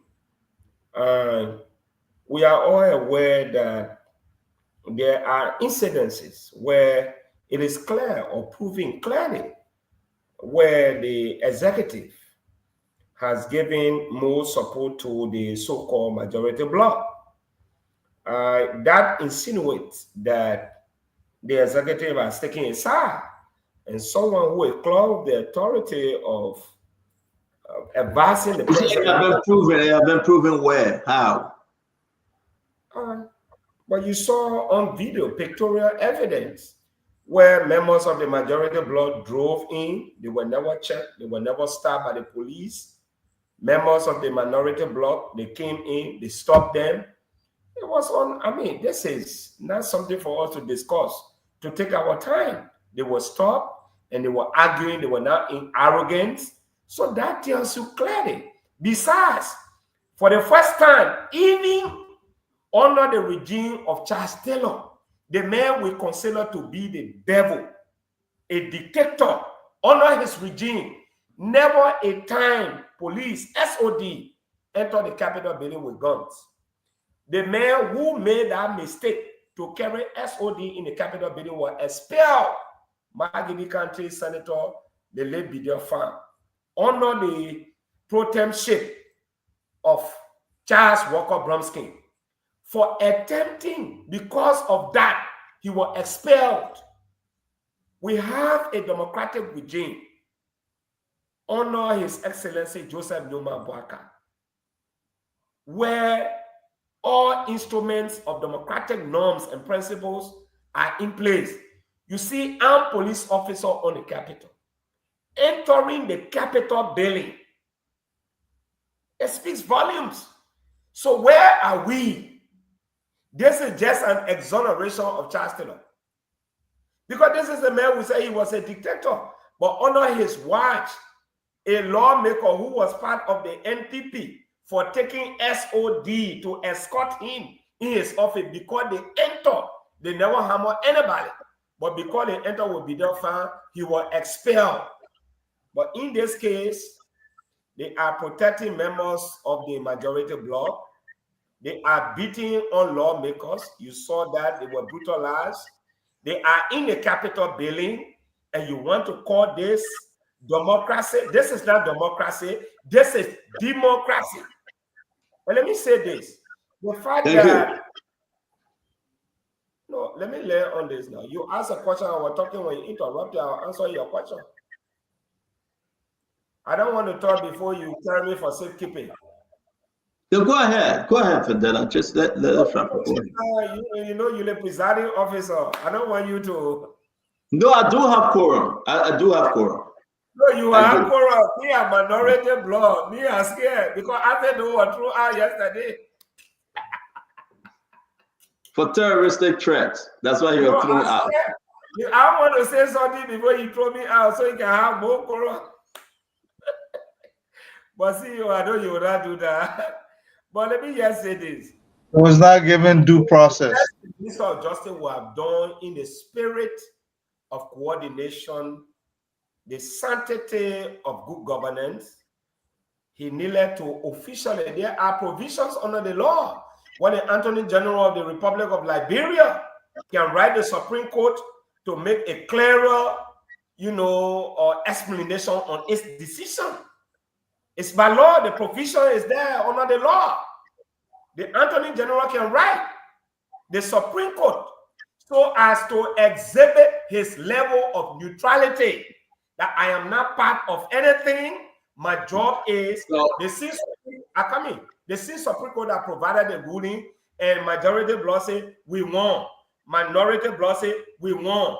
It is incumbent. If I was the Attorney General, it does not show that you don't have the authority, but in the spirit of coordination and to bring sanctity to the national legislature, you can write the Supreme Court to provide a detailed clarity. In fact, so you do not agree that you do not agree as per his opinion in this matter. So I don't agree with the opinion of a rookie lawmaker. Of a rookie Minister of Justice who is a part who refused to institute the first order from the Supreme Court. He didn't say anything. The state order he didn't enforce nothing. Only the other one is interpreting. Why did they not interpret the first one? Okay. Honorable Fambula, let's come to you, sir. Where are we now? Now, you guys have been recognized. Richard Kuhn have been recognized as speaker. From the executive branch, they recognize him. All right. The Senate recognizing Richard Kuhn to be the speaker. The ministers and directors going to see you guys. International partners have been informed that Richard Kuhn is the new speaker. Today we saw on the video that the pilot car, the security car, was taken away from Fonati. So what he did, he went into the front gate, and when Fonati left, they turned around and they left Fonati hanging on his own, going home or wherever. The RU or EPS, whoever security details, will be reduced from Fonati. Budget hearing is going on, so you guys have it. What next? Talk to us. Let's get into the way forward now. You got to unmute. I said at this point, what is necessary, I think, from my own understanding, is that one is for the Speaker Kuhn, to reach out to our colleague on the other side with an olive branch in reconciling the House. We have had a tension 2 months, and I think we need to be able to build a much cooperative branch of government. We need to be able to come together and do the work of the Liberian people. As it stands, the House had a session today, and I believe by Thursday our colleague will be able to join us in section based on the opinion of the Justice Minister, providing a clear way as to how he believed the law should be interpreted. And with that process being put in place, the budget process is on course, and our colleague legislatively, all of them will be welcome to participate actively to provide their experience and question any other stakeholders that will come into that budget room. I'm aware of some of the entities who came and they were even sent back to provide detailed explanations about their entities. So a lot will happen in a short space of time. At this point in time, it is a time where we need to put our pieces together and reach out to our different constituents to understand where the law is, because all of the things that have been happening here, well, more like about propaganda. Let me hold you there. So you suspended some of your colleagues. Are they still suspended? Yes, plenary suspended some of our colleagues. There are additional, I think, 4 who the plenary have decided they will take a decision on Thursday as to whether or not to suspend them or take a further decision. So can you the first, give the name of those? Let's take it a bit now. You're talking about peace and reconciliation, and we are talking about suspension and removal. Can you give us the name of those that were suspended again, please? Honorable Papi Flomo is one of those. Abu and Honorable Mervyn Cole were the 3 people. They were the first 3 that were suspended. There are the other who decisions were not concluded was 1, Zina Norma, 2, Alice Noah, 3, Franca Foko, 4 is Papi Flomo. For what? But hold on, sir. Hold on. No, let me give the reason. Some of our colleagues. No, please. You got Papi Flomo suspended, and Papi Flomo will be suspended. No, not Papi Flomo. I think I will get the last name. I think there should be around 7 of our colleagues. Moreover, there are other people who are bringing forth communications that they believe plenary should investigate. So the decision on Thursday will be as to whether or not to warn these guys or take a decisive decisions against them. So okay, what I believe from... Let me go back. When we get to Uncle Sam, he will ask a question. I'm begging you. Papi Flomo, Abu Kamara, Marvin Cole, how long are they suspended for?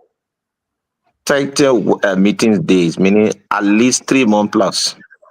With what? It's something around 4 months without pay. And I think plenary said they should not be seen in any act that warrant further actions.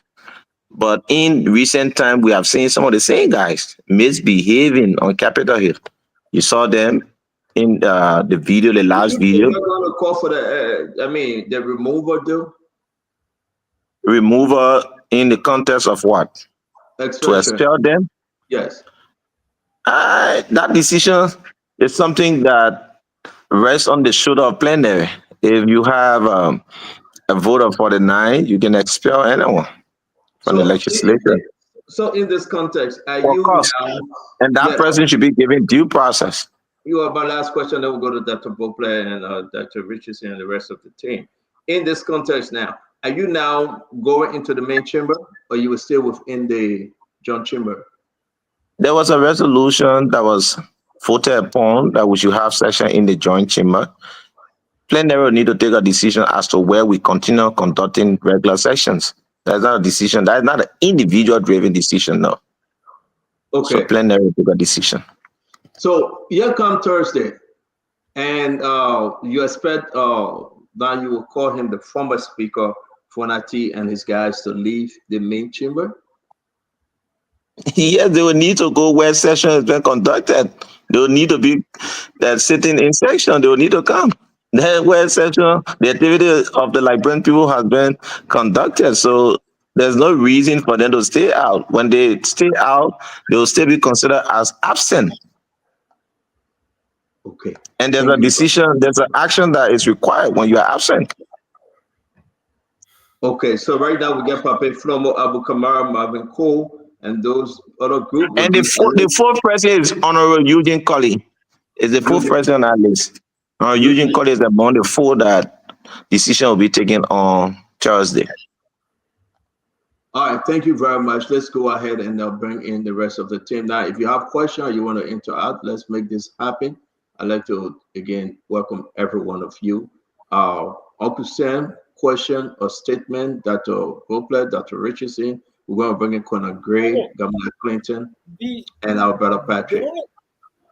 Look, the only statement I have to make is that when people speaking and using nice language, and that nice language is a manifestation of lawlessness, and they do that in a way to convince people. But there's a historical record.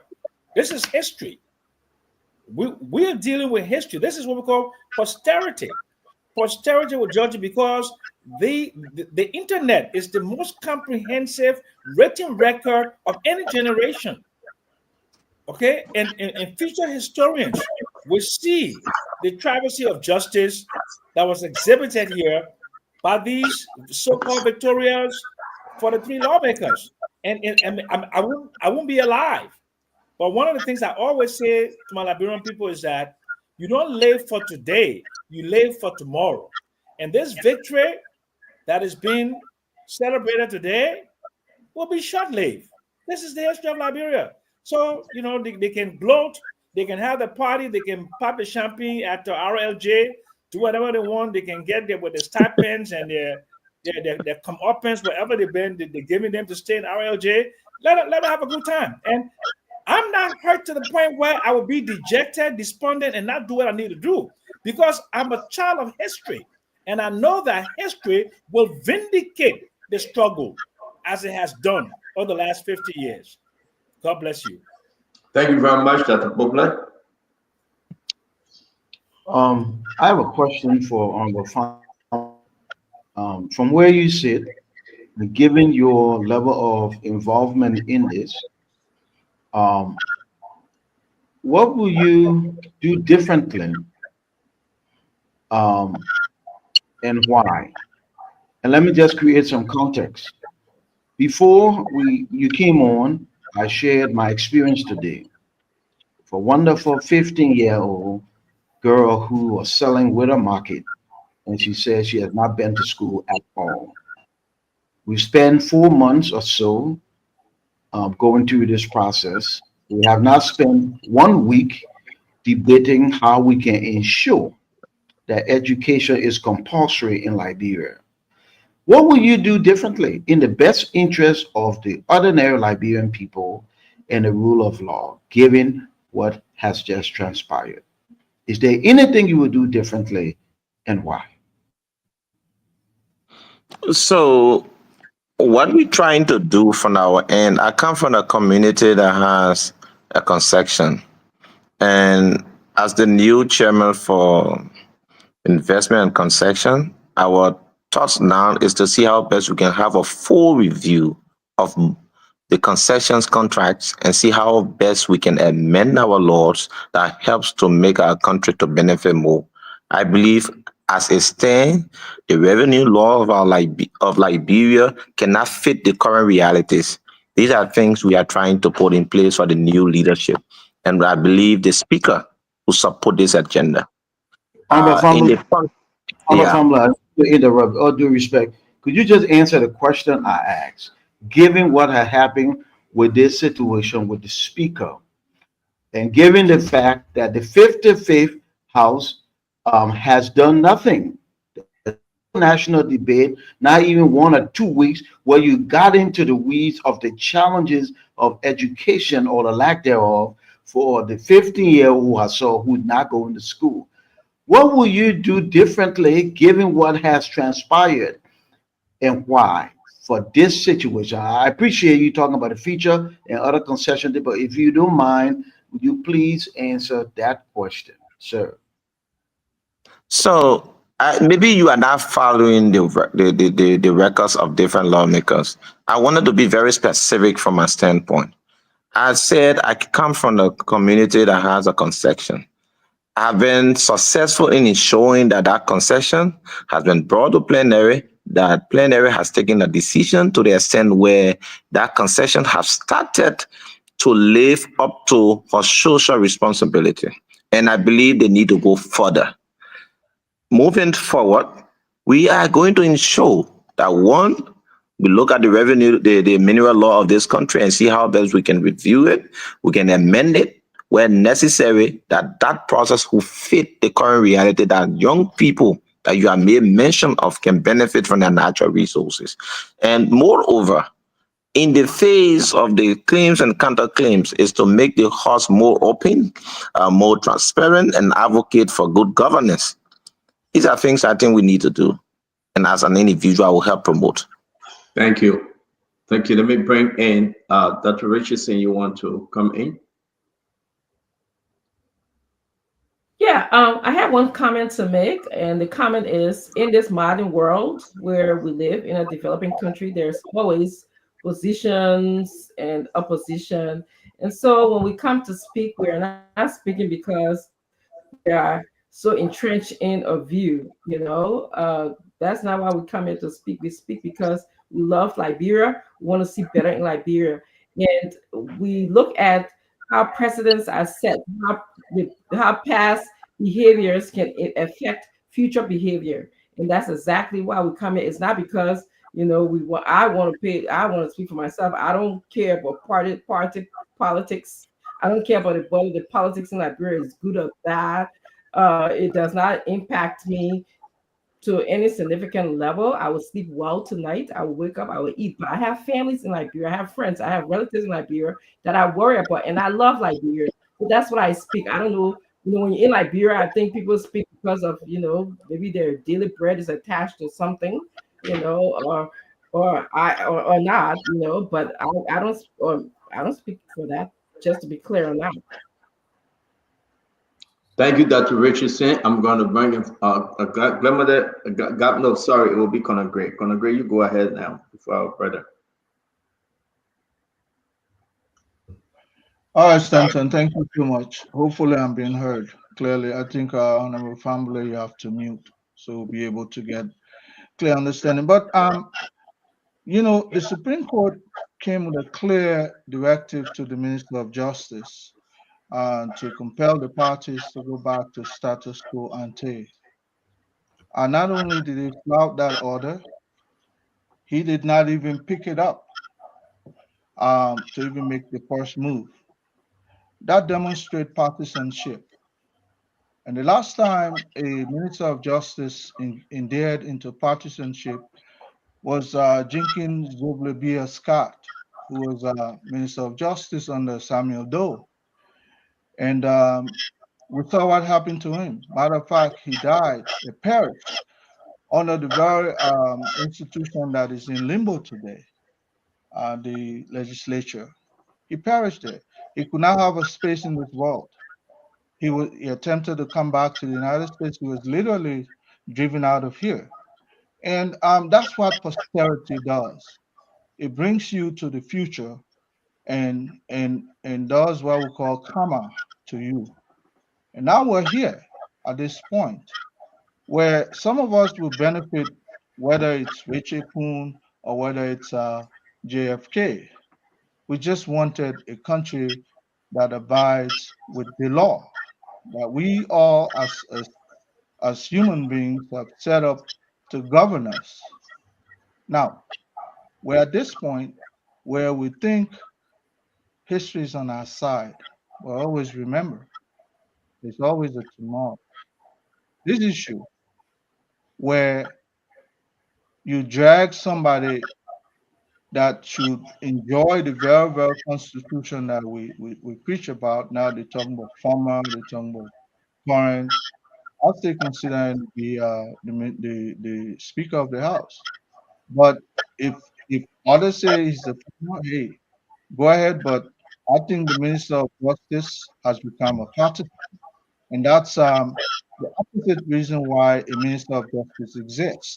As long as he perpetuates himself as a partisan, he has demonstrated lack of will to enforce the law the way it's supposed to be. As a result, You lost confidence on the speaker. I've lost confidence on the Minister of Justice. I don't think he deserves being the Minister of Justice. He have fought. Thank you so much. Thank you very much. I'm going Gamada Clinton. Yeah, Gamada, what's your take in this before we go to?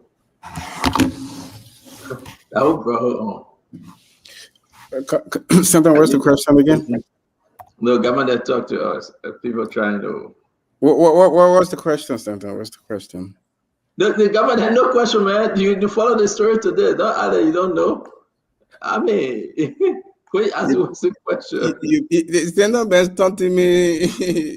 He been talking to me in my inbox. He's not bringing it online. Look, let's first state that whatever happened, the incidents today at the Capitol building is disgraceful. No civilized society should be operating in that form and manner. I strongly believe at this point, the lawmakers, and I've made arguments before that, we need to reduce the salaries of lawmakers in our country. These people go to work 2 days a week, they do nothing. The Muya speaker, you talk about reduce salary now. So wait, I can't understand you though. You came on the show the first thing, because they remove a CDC speaker, you want to reduce the post salary. Well, No. So all no. Give me a chance to talk. You see, you want to make that. Clinton, let me serious. We're talking about national issue here. Your president sat there in Europe. He refused to come and help Fonati Kofa for over a month. He never came down to help Fonati. 2 weeks to the final showdown. So we can talk about that. Let me deal with the law. The first thing you are saying, because Fonati is no longer speaker like they said, you said they will reduce everybody pay to $200 to $250. Senator, like who said Fonati? Go ahead. I just want to clear this air. Look, I've never heard you talking about reducing the lawmaker's salary under Duaru. Okay. But you coming with the speed to say because Fonati is no longer speaker, they must reduce the lawmaker's pay. Go ahead. I didn't say Fonati because Fonati is no speaker. I said because of the actions of the lawmakers. They have too much time on their hands. Liberians, our average Liberian people make $150. These people make a lot of money, so they have too much time on their hand to be over the place and just causing nonsense instead of doing Liberian people business. So that's one of the things we need to do is to reduce their salaries because they want to go to work 2 days a week anyway. But let's address the larger issues. The country is in a constitutional crisis. One, because of CEO, can I provide a piece of information to my brother? Just short information. Short information to Clinton is that lawmakers just don't go to work 2 days in a week. Monday is for leadership. Tuesday is for section. Wednesday is for committee. Thursday is for section. Friday is for constituents visit. So you need to know the different days in the week. Okay. Just don't go to work. In the last 6 months, what laws have you propagated? That's your number one function. 0. So then you're not doing nothing. So let's just leave that. Let's get back. I don't want to be distracted. Let's get back to the main issues, right? Father, you are on mute. We're not hearing you. I said I will respond to Clinton. I want for him to learn. I will respond to Clinton. Clinton is always talking from the response from Justin. Yeah, I'm coming to you. Go ahead, brother. Let me listen. Look, we are having a crisis in the country today because we are having, we've always had a leadership crisis in this country. The president's actions with everything that has been going on, the actions from the Senate, everything has been appalling. And I see people running around with the opinion of the Attorney General and saying that this means that they've won, that this means the Attorney General opinion, just for the information, is not the opinion of the court, right? On the executive law, the responsibility of the Attorney General, part of the responsibility of the Attorney General is to provide his opinions on legal matters to the president and members of the executive. So that's exactly what he did. So he wasn't wrong, right? No, he wasn't wrong. Thank you. That's the statutory Please function. send that to Richardson. He wasn't wrong. Under the statute, the president, the job of the minister of justice. Can I just make a point? Can I just say, I'm not interrupting you. Can you finish? No, but don't mess Why send us aside over this particular issue? It would be helpful for you to know that I didn't say that it was an error for him to rule. I said his ruling was in error. There's two different English language of speaking here today. Thank you. Okay. Was his ruling in error, Clinton? Whose ruling? Was the not the ruling, his opinion, interpretation? I don't for the moment agree with his opinion. Yeah. I don't agree with his opinion. But was it in error though? No, he provides his opinion is his obligation under the law. Thank you. Once the executive, the president, or an agency of the government, once it's the executive law. Once the president or an agency of the executive asks for the opinion of the attorney general on a matter, he provides our opinion. It doesn't mean that's the law. We still need the bit of information, and I hope fanatics people go ahead and do that, because this Supreme Court, from everything they've caused more chaos with what they did with this opinion. They need to have gone further. They need to have gone one step further to have been more definitive. Reading the opinion, I have come to a conclusion. I think many reasonable people will, but it leaves room for people like Foley family, Famble, and the rest of the people to give several interpretations. I think the Supreme Court, after it interpreted Articles 33 and 44, it needed to be definitive and said, wherefore the sitting of the majority was illegal. If you read the opinion, the interpretation, and read the conclusion, any reasonable person would think that they were speaking to the majority, but it needed to be definitive. That's what you do when you read an opinion. There is no room for guessing. They didn't do a good job in this. They were lazy, as a matter of fact. They wrote a 34-page opinion that was nothing short of the petitioners and the respondents' prayers and everything they put in there. I think it was only about 3 pages of that opinion. They really wrote anything themselves. So we've always had this problem. The Supreme Court has modded for a long time, has modded decisions. You know, they've now been clear. They did the same thing when we had the issue during elections with the Code of Conduct, and now we're having the same problems. And this is really sad what's going on. I hope that COFA doesn't give up. There is still a legal remedy of filing a bit of information. I hope he takes that step, and they will be forced to tell us if they come back after the bill of information and say we rule against Speaker COFA. We always say that's a decision.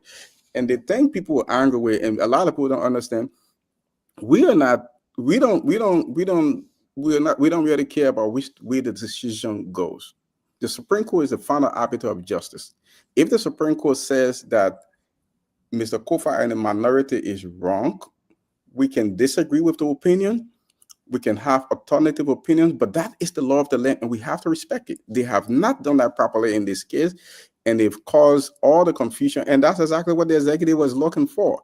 And to even sit down here and celebrate and say now we have the executive already. I mean, at the very onset of this entire thing, when the Minister of Justice was invited to file a briefing, this thing, the first thing he said was he didn't even want the court to get involved.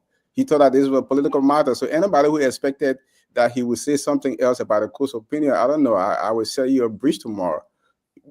He was always going to side with the executive. Let me stop there. I know we have more issues to talk about, but it's so frustrating how our country operates.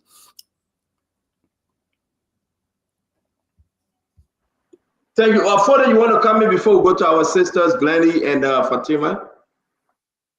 So I think to my brother Clinton is something that he needs to understand.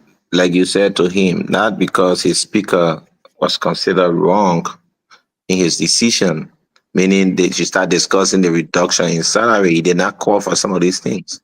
And sometimes we need time to understand the environment better.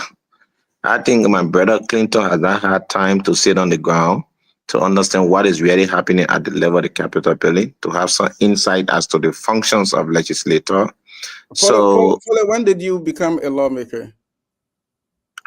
Axel. I want to know when, because I can tell you when I became involved with government, because I'm pretty sure Thank you just came anywhere around government. The hey, first time I got involved with government and around government was in 1996.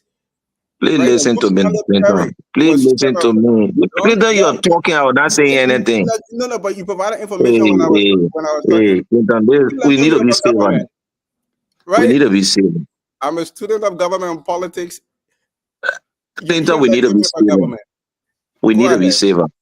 You were talking, I listened to you well. And that's just the trouble on this show. I'm going to let you provide information. I provide my information. I've been around government Okay, long so before let me tell you what I tried to say to you. I sometimes been in a country where you try to politicize the justice system is something not too good for our own country. You are running America. You saw a justice ministry under the authority of the Democrat Party prosecuting a Republican former president. He won. And now you want to politicize the opinion of the justice minister. I think it's not fair for our country. Sometimes let us accept the will and the opinion of people who occupy certain given office.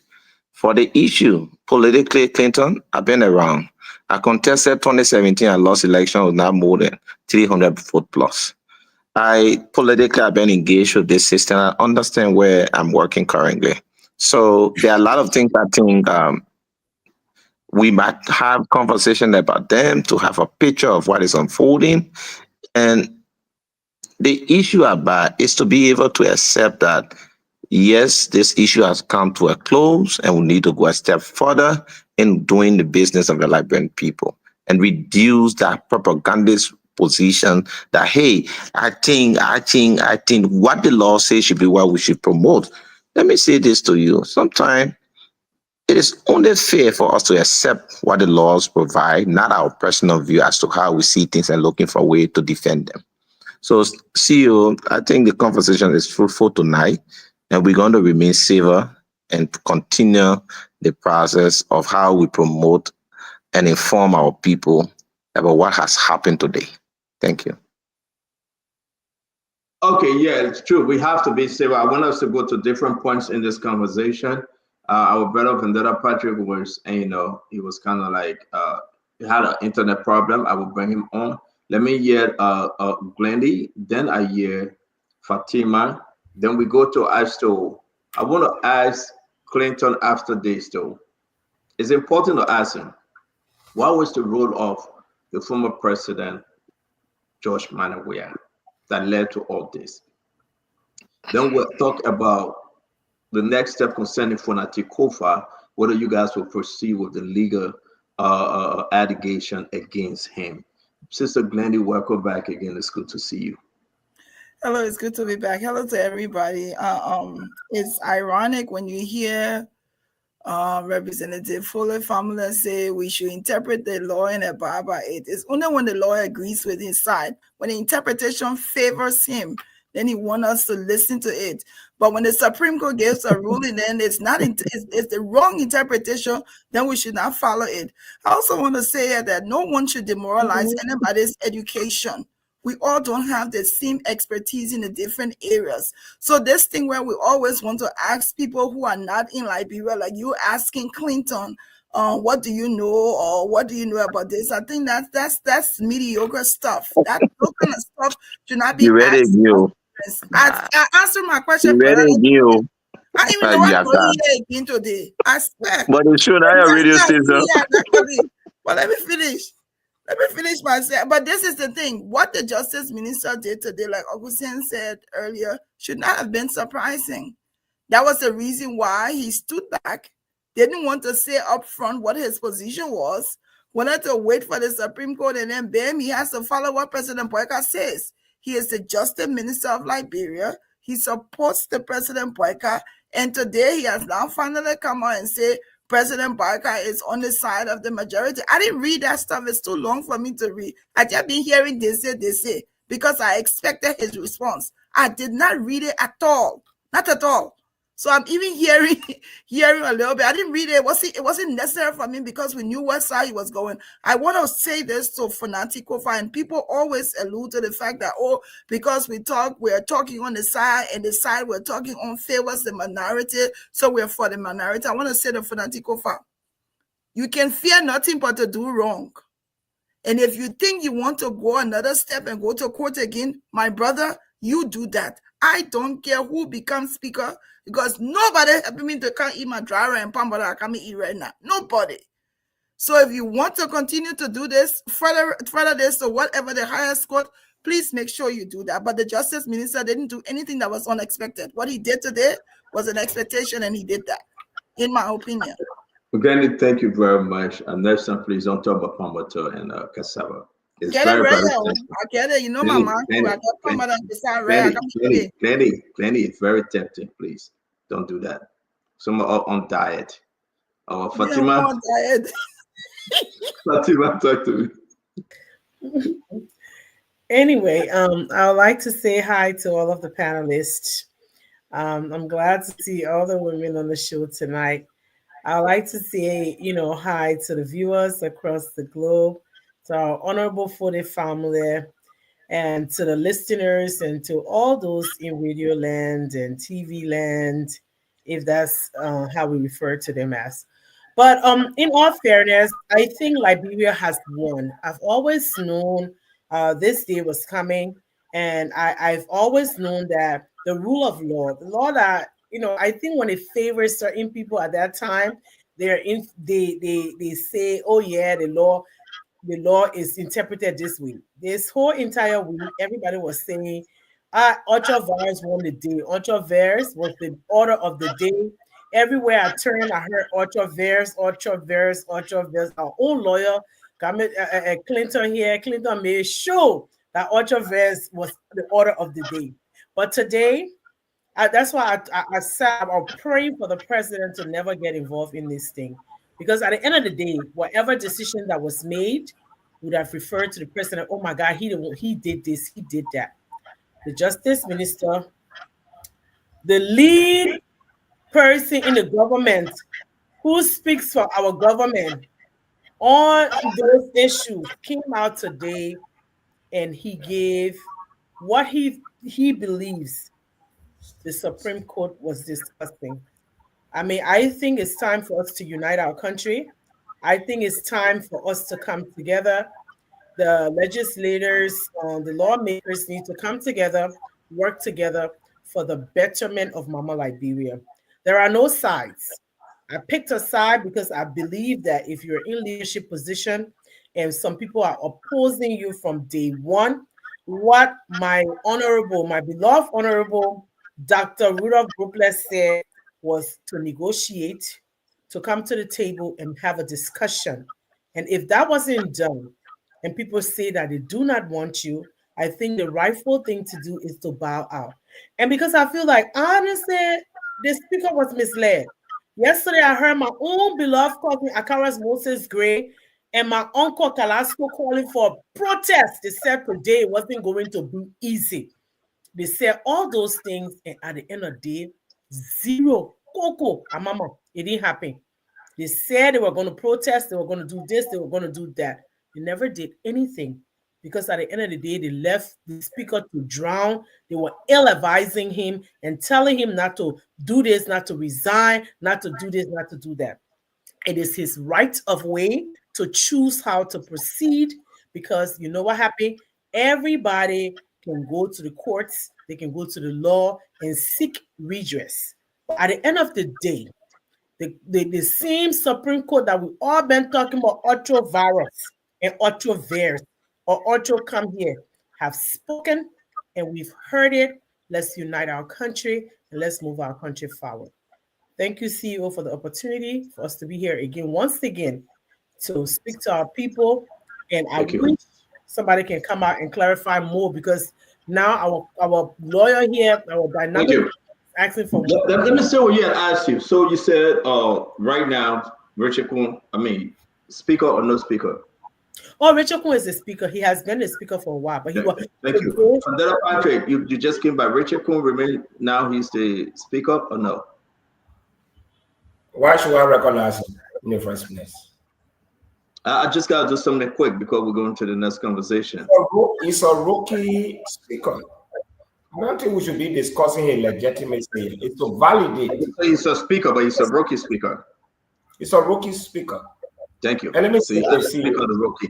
Plenty. No. Is he a speaker or not? He's not. He's not. Okay, Fundera Patrick, 1 minute. So one question. Fundera Patrick, 1 minute. I will come to you. I'll just decide to ask you a question. You answer it. I will come to you seriously. Plenty. Do you now recognize him having that CEO? I didn't talk. I wasn't coming to you to talk though. You have a forum. No problem. Go ahead. We are the minority blog here. No problem. Go ahead, Chief. Anybody know Gissy Pepsi? No, seriously. Anybody, Formula, you know that name, Gissy Pepsi? Kinju. But the point here is, CEO, everybody were giving time to speak. I'm about to speak. You ask a question, I responded. For me to go into my 2 minutes, you say you come to me. That is to disenfranchise my right to articulate on this platform. And that's much of Harris. I'm sorry I wasn't coming to you to give you 2 minutes. I was just asking a quick question because we should be starting with Dr. Richardson, then we'll do this round. Okay? So I wasn't coming to you to allow you to speak. It was just a quick question. Can we proceed? No, everybody spoke here. Everybody spoke here. 2 minutes. Fundera, you got 1 minute, Fundera. Go ahead. As I see that, I'm a flow fighter. Make a regroup. To be very honest, CEO, tonight, if you are a sedition, I'm not too sure whether you come 2029. That will be the greatest political accident ever in the history of our country. To see CDC returning to power, you have sold one of your own. You sat there, you said nothing in the face of injustice. You are pretending, you are very pretentious. And I can guarantee you, when Funati is removed, to come near power 2029, that will be the greatest political accident ever in the history of Liberia. To see the return of CDC, that doctrine of one man should shine, this is the end. We saw what you did in the past. You spoke, you stood up against injustice. In the face of social injustices, the application of the rule of law, you come here, you want to pretend. I wrote in some of your chat rooms, I can guarantee you, your days are numbered. 12 years, you remain in opposition.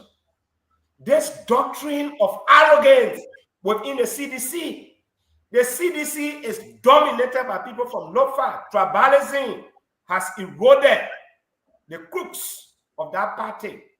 And that's why when I blast at you, my sister can say I'm a sedition. But I hate betrayal. I hate people who pretend. That's why I like Trump. He tells you where he's going. He does not pretend. CDC, you appear to be politically correct. But you are the one that sold Funati. You said there, you think we don't know. Moving forward, in the coming days, we'll defend the rule of law. Whenever decisions are taken against you, we'll defend it. You are a fool. You are an ingrate. You are a betrayer. It's a shame. It's a disgrace. You think we don't know? We know. You saw Funati. Because there's a doctrine in CDC, only one man should shine. What's the problem with you?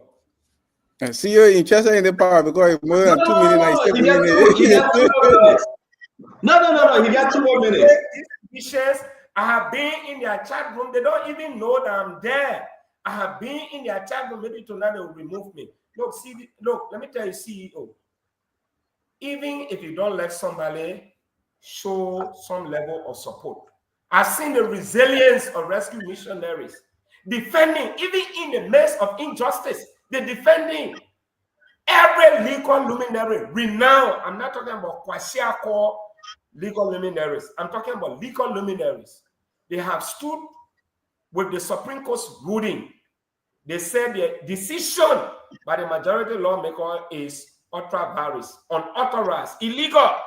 CDC has not issued a single statement. So if you're coming back 2029, that will be the greatest political accident because the repeat of what you see today will come 2029. Senayo is going to retire, and His Excellency Joseph Boakai will appoint somebody that will defend and protect the sanctity and the dignity of the Unity Party. They will cheat you, they will destroy you 2029. You go to court, they will tell you, say, ultra virus. So you sit down there with your muddy hairs.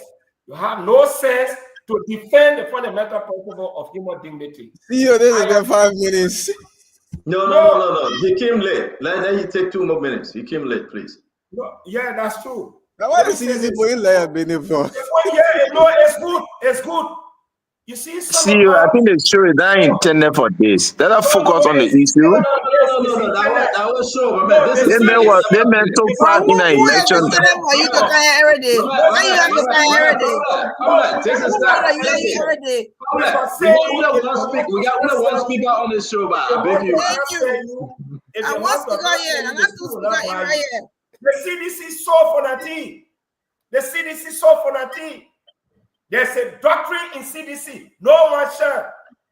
George Soro was there. He was very vocal on certain issue. He was removed. Jerry Dosheri was there. She was vocal on certain issue. She was removed.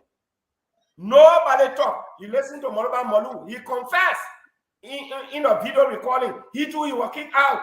Nobody shall in CDC beside we are. You cannot build a political institution around an individual. You macromanage people. What's the problem? There's two. Oh, Fundraising want to be president. Who told the man wants to be president?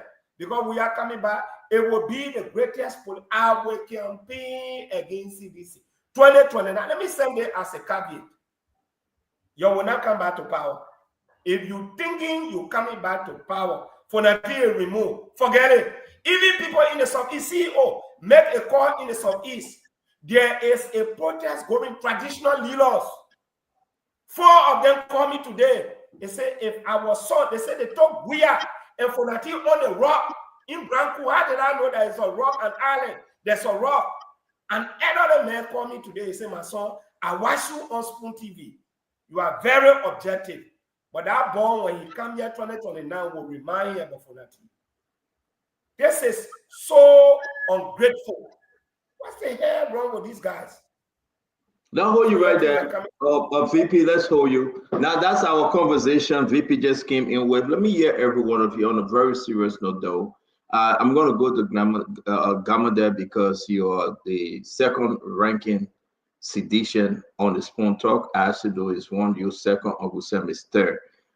Gamma there, on a serious note, do you blame Josh Weah? Did he try? I mean, what was the shortcoming in the removal of Funati? Look, my position on the actions of George Weah was very clear from the very beginning of the show. I said that the president should have returned to the country immediately from whatever he was doing because he had just lost an election. He lost an election, the 3 branches of government. He lost an election, and now his party now have leadership of the legislature. So with the legislature, you're able to bargain with the government. That's the only bargaining tool you have when you have the speakership. You don't want a all unity party government, unity party speaker, unity party a president. You will just be running into with every agenda President Bouakai has with Kuma as speaker. You're just going to run through. It is very important in a democratic, multi-party democratic society that power is very split. I don't think the people around the president or the president, we are understood this. And I think this has been a problem from time and time again. Is the CDC, let's be honest, this is a leadership crisis. This is a disaster. It's a disgrace. If you follow my post on Facebook today, I said the CDC was weak when it was in power, is weaker today. They've not shown any spine with this issue. I think they left Funati up to dry. I know the CDC. I followed the CDC 2005 till now. If the CDC is concerned about an issue, if they're really concerned about issue, we know what they've done in our country. We know the actions they've taken. I've not seen some of the most firebrand people within the CDC. I've not seen them parading with COFA. I don't think President Weah did very, very much enough to protect his speaker. And this is why, I mean, you are the opposition. You have an opportunity to lead the national legislature. I don't care what President Weah was doing. His advisors should have told him that his speakership was under attack. He should have dropped it. He should have gone on a plane. He should have come to Liberia. He should have rallied the CDC base. This is happening. This is succeeding because CDC lawmakers are driving this. The Unity Party alone and the other opposition cannot do this. This is happening because you have CDC lawmakers who are on the other side. So the party is a disgrace. They've seen the same kind of leadership crisis that booted us out of the government just within 6 years. It's the same thing that is continuing continuing in the opposition. President Weah, he needs to change some of his advisors. He needs to show much more leadership over the party. It is shocking that they've not been able to reconcile. This party is shocking that they've not been able to sit and have any serious conversation about why we lost elections in the first place.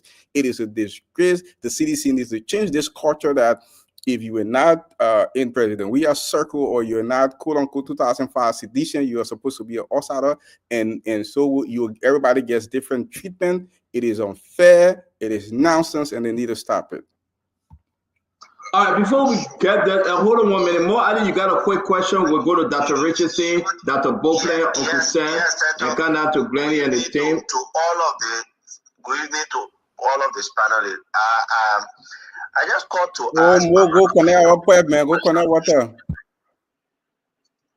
My man, listen to my question. You just made a statement. You say, it's now a fair thing to have the ruling party having the speaker and the pro tem and this and that. I'm not sure you were here from 2018 to 2023, but as a citizen, you never commented one day when the CDC had speaker for 6 years, Buffer Chamber, and they had president pro tem for 6 years.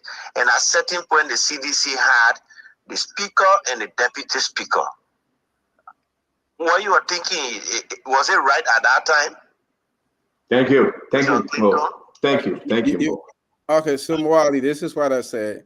I said it is not politically savvy for you to have a multi-party democracy where you have a single party controlling all the major branches or the two major branches of government.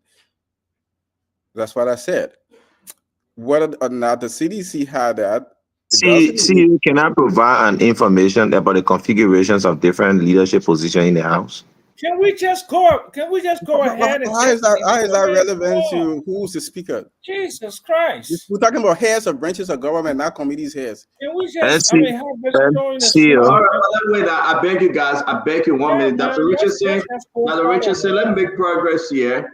All right. The same question because he's a former President George Manuel Weah, and people are seriously concerned why he took forever. He couldn't come to rescue Fonati Kofa.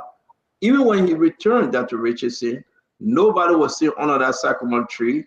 No activities to say we did it in the back. It didn't help. He called for those lawmakers, CDC lawmakers, almost 11 of them, to come home. They said no. The temporary suspended Thomas Fala. It didn't help. And now the CDC is done. Is it over for them?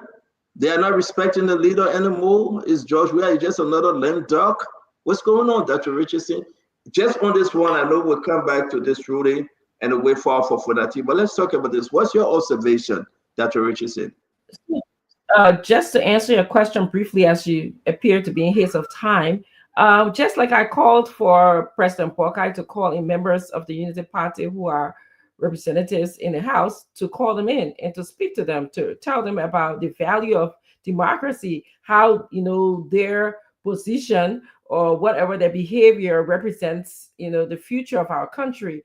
And I would say the same thing too. I would have loved for the former President George Weah to have called on the CDC members to support democracy, support the rule of law. It's not about Kofa, who comes from his party, being a speaker. I mean, people listen to him. He won very closely in the last election.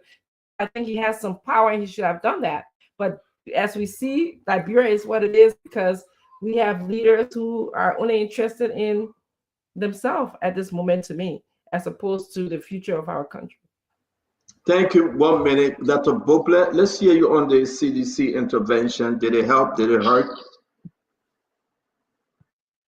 Oh, I don't know what it did. I'm not an insider on the CDC. I will say, though, that at the foundation of any democracy is election.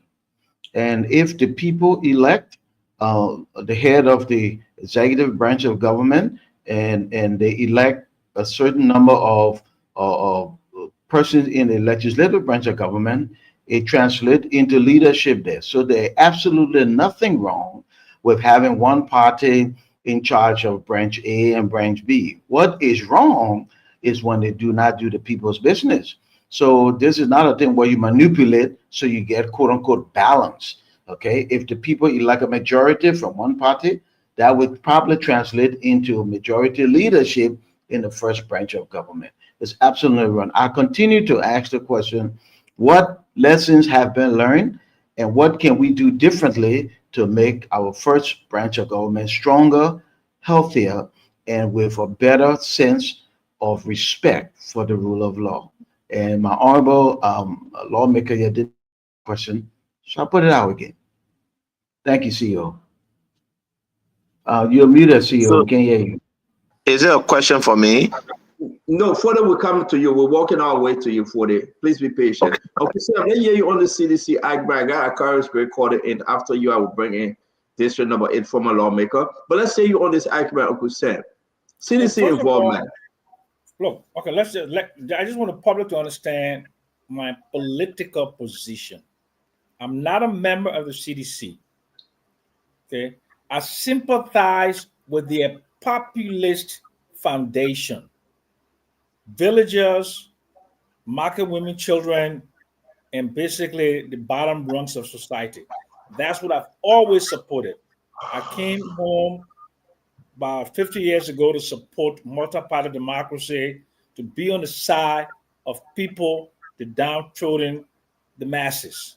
Okay, my support to President Weah was only because of the implosion of the CPP. I endorsed George Weah only in June of 2021. My last interaction with the government in a degree of functionality was the National Economic Dialogue, September of 2019. So that basically dissipates all this nonsense about I'm always with government here, there, and that. For 5 years, I've done nothing with the CDC, zero. 5 years. Okay, so now let me be frank. I think Funati was not served properly. I think the CDC abandoned Funati Kofa. I think the CDC did Funati Kofa wrong. I think President Weah didn't exert enough effort to maintain Funati Kofa as speaker. I think other members of the CDC, including the executive committee, did little or nothing to support him. I don't know whether it was a grand design or whether it is placed within the cult of the personality, where one man is the deity and everyone must succumb to that. I'm not sure. But I can say with a degree of certainty that any other political party, especially the Unity Party, would have shown some cohesion and would have put resources to maintain the speaker in power. If you remember, Edwin Snow was not a member of the Unity Party, and Speaker Tyler was not a member of the Unity Party. But the Unity Party president used their influences to remove those two speakers.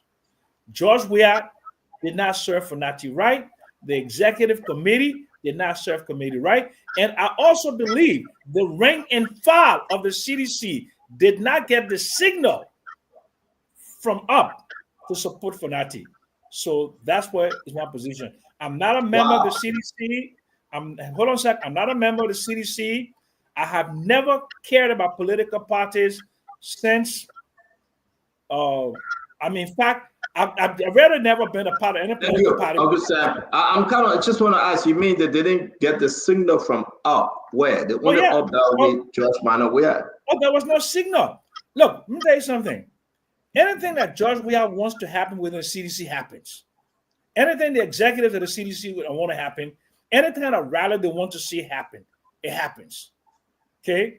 Either they were reluctant, disinterested, uninterested, or don't believe that Fonati represented the hope and aspirations of their party.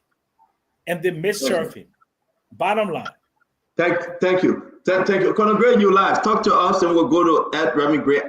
Sorry, Conor Gray, now you are back here. I'm talking about Representative Gray. Then we'll come to you, Conor Gray. Let's try to get Representative Gray off the phone, please. Representative Gray, you live?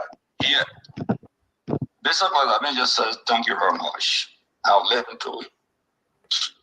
I'll just give maybe 3 points. I think the speakers, some of them, not all, if not part of the historicity of elections and removal of speakers. The first year when Speaker Suno was elected, the Unity Party wanted us to vote a body. And recall vividly, there were even Unity Party lawmakers who voted for Speaker Suno to make him speaker. On the removal of Speaker Talo, he was a Unity Partisan. There were Unity Party lawmakers who supported his removal, while some of them supported him as Speaker, but supported his removal. So the issue of lawmakers, whether it be a CDC lawmakers or Unity Party lawmakers making decisions at the legislature, to some extent, I always vary sometimes, even against party positions. And I'll give an example. The Unity Party took a position, definitive position on the removal. I'm not saying the impeachment of Justice Janet in the Senate. Including Councilor Sherman, the party took a position that was not their position, but sustained remove Justice Janet. At the end of the day, the party, I think, suspended or expelled some of their lawmakers, their senators. So it's a contradiction to think that President Weah is almighty, that all lawmakers who went on the CDC ticket or the politician ticket, we all agreed. No, that has not been the case. And in fact, remember that we went in the coalition, and they noticed that if PAC took a position, stand and represent some lawmakers, they claimed that they were not members of the Congress of Democratic Change, while they were members of the LPDP and members of the NPP. So they didn't come under the banner of the Congress of Democratic Change, but they claimed that the Democratic Change had no authority over them as MPP lawmakers. Or are you getting me? Yes, go ahead. Or LPDP lawmakers. So I think that analysis is faulty. It doesn't hold water on the control of the lawmakers in absolute time. You will never see a character like a Carlos Gray. Now, let me make this you don't know. I don't know anyone who know President Weah politically that I do. But Weah is not deceptive in terms of dealing with people. If he didn't support Fonati, I can guarantee you that we have never supported Fonati. That's not the case. Did he support Fonati? Okay. No, he supported Pinate, and even behind the scene, he fought a lot and still fighting. Let's try to get to it because we want to be verified. Can you, when the incident occurred October 17, George Weah was in France, he was in Europe. It took almost a month before he returned to Ghana, spent another 2 weeks in Ghana. The last 2 weeks of the program, with the removal of Fonati Kofa now, who is removed according to everything, there was no statement, no party statement. Even up to yesterday, excuse me. Let me finish, sir. Real quick, the others got to come in. And guys, thank you for being patient with us. Janga Ko was in Ghana 2 days ago. They asked him to come and give a statement. And Janga Ko probably he stayed in Ghana or he just arrived in the country. That's up to you guys. But it's not the CDC, like what Governor Clinton is saying and Vendetta Patrick is saying. It's not the CDC people came to know. that George Manuel Weah was merry-making this thing, or contrary to that view, guess what happened? He just a lame dog from a president that folks have no respect for. What say you? Let me respond to your opinion, your subjective opinion, not just your opinion, but subjective opinion. The first thing first is there to say that President Weah was merry-making is unfortunate. Position the party under the signature, including your radio station that call. Under the signature was very clear, and statements that were being read in support of Fonati and the speakership by the CDC. In this crisis, the party issued nothing less than 3 to 4 public statements. President Weah made public his position by calling on radio station that can clear his position now once. So Thomas Fala choose to just disrespect the command of the leader of the party, because Thomas Fala is a ranking member of CDC. Thomas Fala as a son and godfather to George Manuel Weah. So you're saying to everyone that listens to you tonight, Thomas Fala said to hell with George Manuel Weah, I'm not going to listen to him. Let me conclude. Okay, starting when you ask a question, you have to allow me to conclude.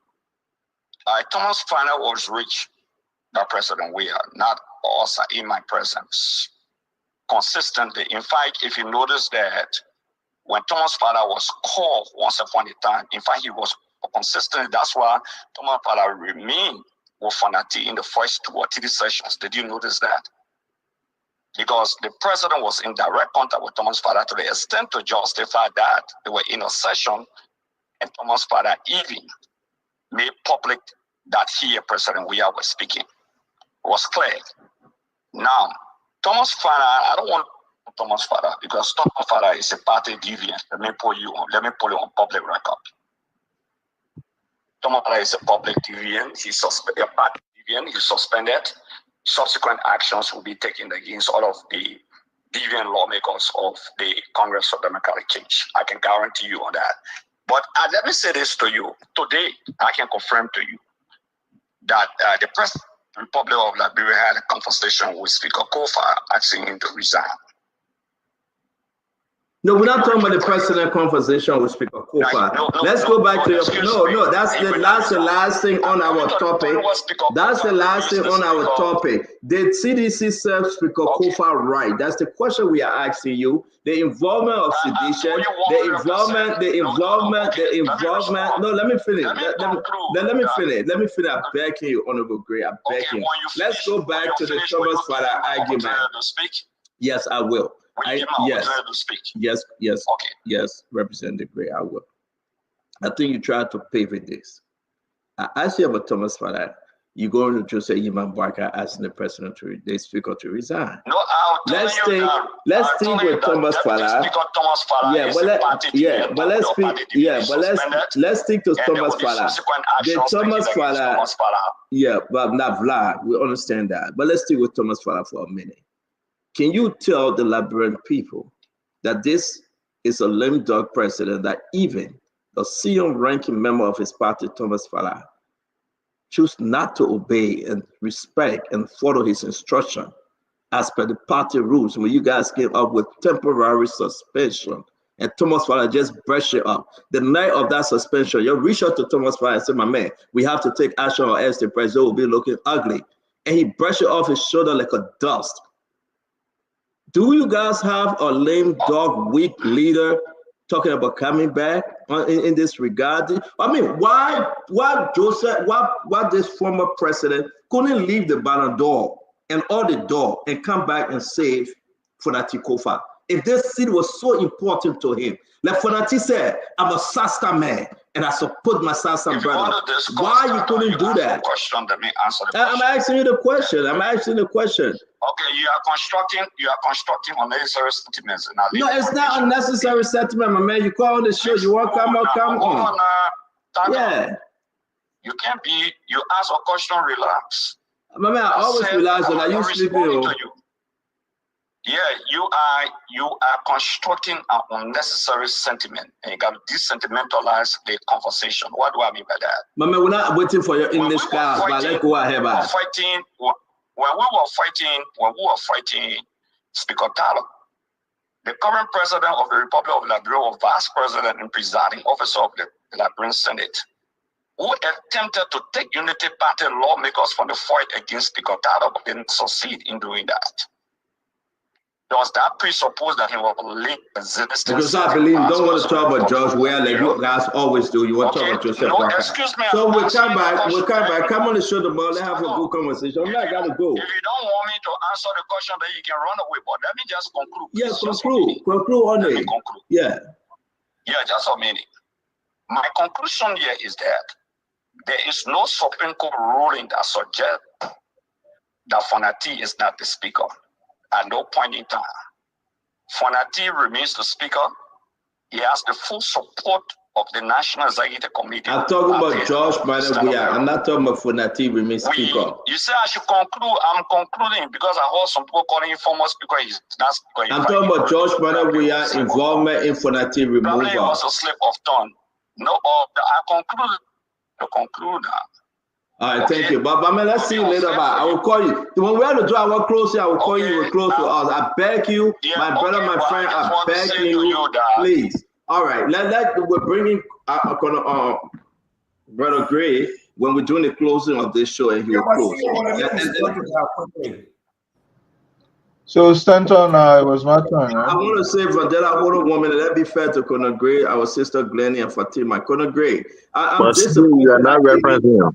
Oh, I'm sorry, Honorable Family. Yes, after Conor Gray, I'm sorry. Conor Gray, I'm very, very troubled that even Akaris Mose Gray cannot look into this phone camera and say, yes, Joe, we are play or speaker Kofa.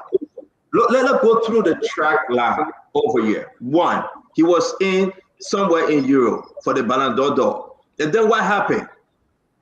They were removing Fonati Kofa. Fonati Kofa begged for help. Joel said, if you want me in Monrovia, send me a private jet. I will come to Monrovia, and after I intervene and talk to the guys, then I will return to give my Ballon d'Or. That's what Joel said. And at the end of the day, if you look at Fonati text to the members of the House, they talked about Samuel Koga came on the show. If you guys can remember, he said, Fonati said he was going to take a private jet to come that Saturday 4 p.m. We got an honorable man here. It was an arrangement. Joel let Fonati down. The day Joel entered Ghana, Joel told Sedition that he wasn't coming to be part of anything. He spent additional 10 days in Ghana. The only thing people saw Joel was in wife beater and he backs up on video telling people saying he loved Fonati and he wished Fonati well. Conor Gray, what's going on? Couldn't I just tell Fonati that we don't trust you as a sedition? Johnson Koji, no comment. Janga Cole, no comment. Akaris Mose Gray, no comment. Eugene Nangwe, no comment. Maxwell Kamaya, no comment. We can name them. The Youth League, no comment. And they left Fonati hanging. Talk to me, Conor Gray. That's an embarrassment for the party. Then when you get Clinton talking about it, they get vexed. Fidela Patrick, a bomb blood sedition, talking about it, they get vexed. Talk to me, Conor Gray. Talk to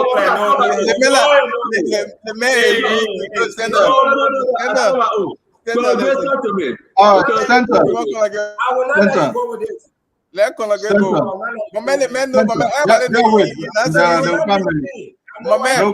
Everybody know you. Everybody know you for your own global. You can respond. Everybody but let me do the mail I did ask it to. Go ahead. But so I'm going to take a bite at an apple. Oh, you're not going to make it. I'm going to take a bite. Let the man speak. We'll come to you. I'm begging you. Go ahead, Conor Gray. I'm going to take a bite at an apple that is held by somebody else. You know, I will not get a good bite at it because I'm not an insider of the CDC. You know, I say that to suggest that, remember I said a few weeks ago that Fonati was on his own. And I said it politically, he was not supported by anybody. If he's going to fight this fight, he will have to marshal it as a lone wolf. or ranger, right? And that has come to be the truth. But I blame Fonati. You see, we all serve God, but we go through a religion, specific religion. If I want to serve God, I go through Christ. I'm a Christian. You will not see me going through the Islamic faith. That does not mean it's not valuable, but I've chosen to serve God through Christianity. Fonati shot himself on the foot. He was trying to please the Unity Party. At the same time, he wanted to be in the middle. That is an error. The Unity Party had an ulterior motive to remove him at all costs. And because the CDC felt that they were not supported in the system, they started an initiative that would come to hunt them. You understand? I don't think from the get-go, the way Fonati started, the CDC saw him as a CDC person. They felt that he was more aligned with the Unity Party. And they went ahead and removed him through the support. And the Unity Party saw a loophole that they could take advantage of. And that was if the CDC, if the speaker is in limbo because of no support from the Unity, from his party, the CDC, definitely they have an open way to go through. And that's what they did. So in the future, if people want to go through a political process through a political party and not as independent, let them demonstrate loyalty to that party. You see how the Unity Party people, they demonstrate loyalty. You can never go become speaker, want to serve the Unity Party or the opposition and serve. Look, you will not succeed. This democracy we're in, if you're a speaker supported by the Republican Party, you will see the difference. So in politics, you can never stand in the middle and say, I want to be the neutral man or the buffer man. You can never be. Fonati wronged himself by going somehow as though they were leaning towards the Unity Party, who did not even like him in the first place. So that error has been made. Hope you will learn a good lesson from this. Go against the person you think is the opposition and go with all your might. That's how politics is done. That's my opinion. Again, thank you very much. I think you have to tell Nelson. That's the problem. You can't come and accept Nelson. Come on. You cannot meet your back. Then we'll be having bad feedback. Glennie and Fatima, you want to talk to try to get us set up. He been in the back for a while. Glennie and Fatima. So, I think everybody said it. I think we said that. I think I had said that initially that the priority for President Weah should have been to see what he could do to have been here and supported Fonati Kofa. The fact that he wasn't here, he didn't feel it was a priority, show the kind of leader he is. I think he should have been here, and I don't think he gave Fonati enough support during this whole saga. I know you didn't get to me about the question on who the right speaker is. I want to answer that. Fonati Kofa is still the speaker in my book. Go up, you come down until there is a pronouncement. Fonati Kofa is the speaker. Take it or leave it. That's from Glendy. But no one asking you for that book. When the question was asked, I would say, hey, you want somebody else to be your speaker, me, I won't go far. That book, that old book, no one asking you for it. But he asked the question, so I will answer it. I don't know whether are you a representative? Let me ask him, is he a representative or is he the press secretary for the House of Representatives? Because he acting more like press secretary than representative. So, Glennie, for the fumble ban in RLJ. RLJ. Yeah, he's press secretary for the hotel. 64 days. They're about to leave, so they may gotta do explosive statement from RLJ before they go home. Fatima, let's say you don't go to the fumble. Fatima. So I truly believe that what Clinton said. For the first time, I agree with my counselor at law. Although he continues to call the former president, we have president, you better go sit down. President, everybody can do that. It's just I a told no. you, VP, I said, when be talking, Once a when you be president, talking, I always a can't president. interrupt you. I told y'all, when y'all talking, I sit here, I'm quiet. I don't talk to anybody. But anyway, like I said, I mean, and I true say you must can be texting. And I even true we can be texting. You can talk to me. We texting, but we're not talking when we're not interrupting. But in all fairness, I truly believe that there was not much done, but at the same You're on time, the show with all the men, and there's two single men and texting, talking about the men on the show. Why Dr. Richie is not texting with you? Because she married. Dr. Richie, we text her too. Why you want to know what we texting here? but I truly believe that the former president, all those people, I mean, it was like he was communicating with the CEO because CEO kept saying it when he was away. When is he coming? He's not coming. He will not come. CEO said it all that time. How he leave him, what's his name, to drown? And I believe that the only person from the other side that I believe that did justice to this country, because I'm telling you, the 42 men were very worried. The first two sessions that they had, they did not have a presiding officer, and they were pleading on Thomas Fala to come to session because if that has not happened, they would have called the sergeant of arms to come and preside over the session. And when Thomas Fala came, he saved the day. So I respect Tifa.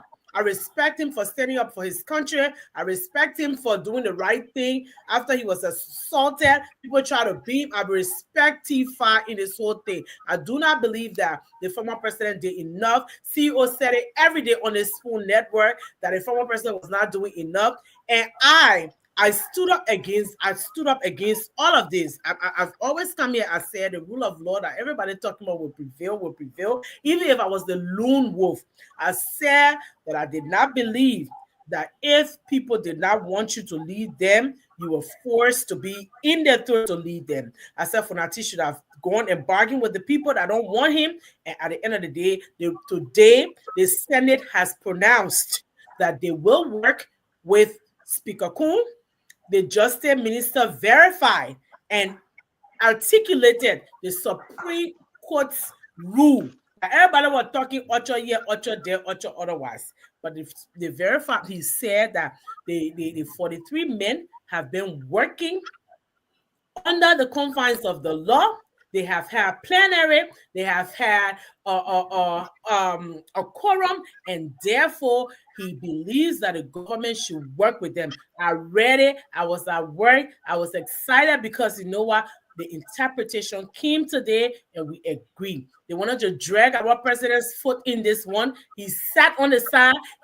What we all pray for, the Justice Minister interpreted the law, and we are happy. I want them to much, Fatima. See, what I want them to do is to work together, come together, and bring the house under one roof so they can move our country forward. That's it. Thank you. So I'm bringing the Honorable Man 40 from District Number 7, Bond County. Dr. Richardson, great district that she grew up in from the age of 13. Okay. Yeah. So, 40, but real quick, 40, let's talk about the allegation against Funati Kofa. I know you are not speaking as per your group, the plenary, but you are speaking as 40 and representative. Will you guys proceed with the investigation and charges against Funati Kofa? You're muted, sir. There was a finding from the investigation, and it is based on that finding that decisions were made.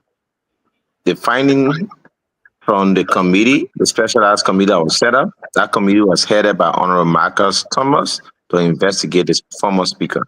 So there was a decision, there was a resolution to back that decision, and the former speaker was removed.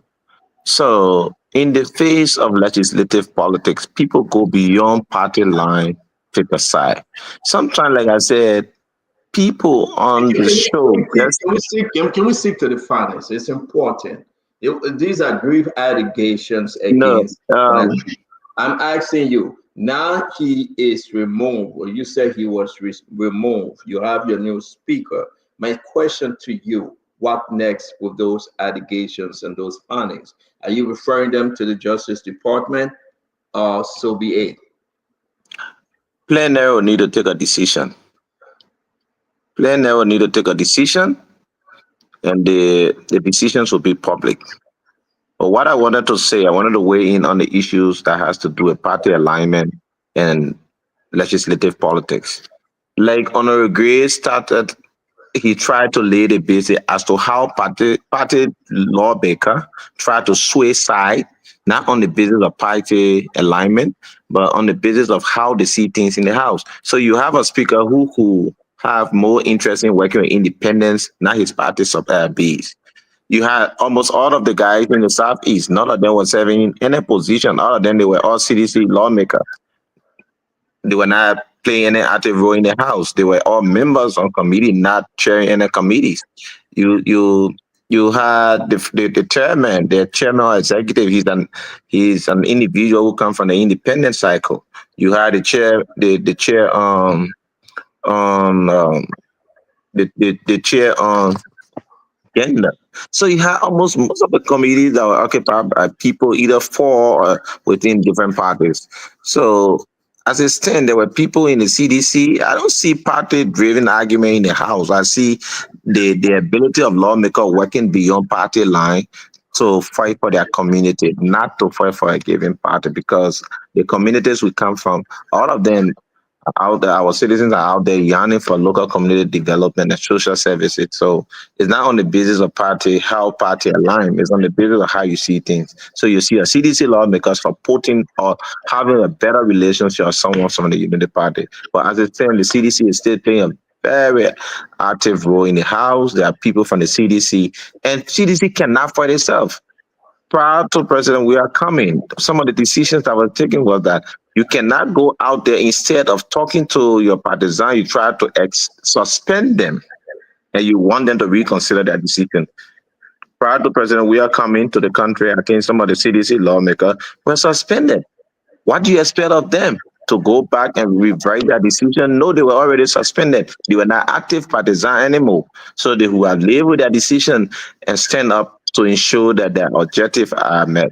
Moreover, legislative politics, people in party go beyond party line to achieve interests that benefit their communities and the country at large. So I want to announce that a couple of senators didn't vote, were in disagreement. Abba, I hope you will be able to talk for us to hear you for this Senate approval on recognizing Honorable Richard Kuhn. One is Augustine Chie from Sano, Nathaniel Fallow McGill from Magibi, Councillor Jala from Lofa. So you have, I don't know why they did it behind closed door. And remember now, some of the senators out of the country, one of which is Snow. That's the person I know out of the country on the ECOWAS mission. So again, the ECOWAS, the Senate have concord now. They're going to do business. They're going to do the budget discussion and everything with Richard Kuhn Black, who is now the pronounced speaker and the accepted speaker, recognized by the executive and the Senate. Ava, we're going this line now. They have to, the car's gone, the security duty is gone, the national briefing, he will not be receiving any national security briefing anymore. That's it, Ava, that's it. The people have decided Richard Kuhn is the speaker. Is Nelson in there, Ava? No, but see, I beg you, can we try to get Ava on, then you can speak, please? Yeah, Ava is regrouping. So see you, I want to ask a question. I listened to my brother Van Dalak. He's not a leader in the CDC. Ask question again when somebody else is supposed to talk. I beg you, because let's go to Dr. Richard. Why you sleep behind me? Why you eat around LJ? Let fully Leo. All the 15,000, you go open the seat, you go open the machine. Is it partial that they give Vandera 50,000 a week group? No 15,000. They give Vandera 50,000 a week group. I cannot believe it. I know Vandera well. I won't believe such an accusation. Dr. Richard said, I can guarantee you. So we group. Let's get Dr. Richard said, guys. We get but 20 more minutes to go. You cannot speak. You cannot speak.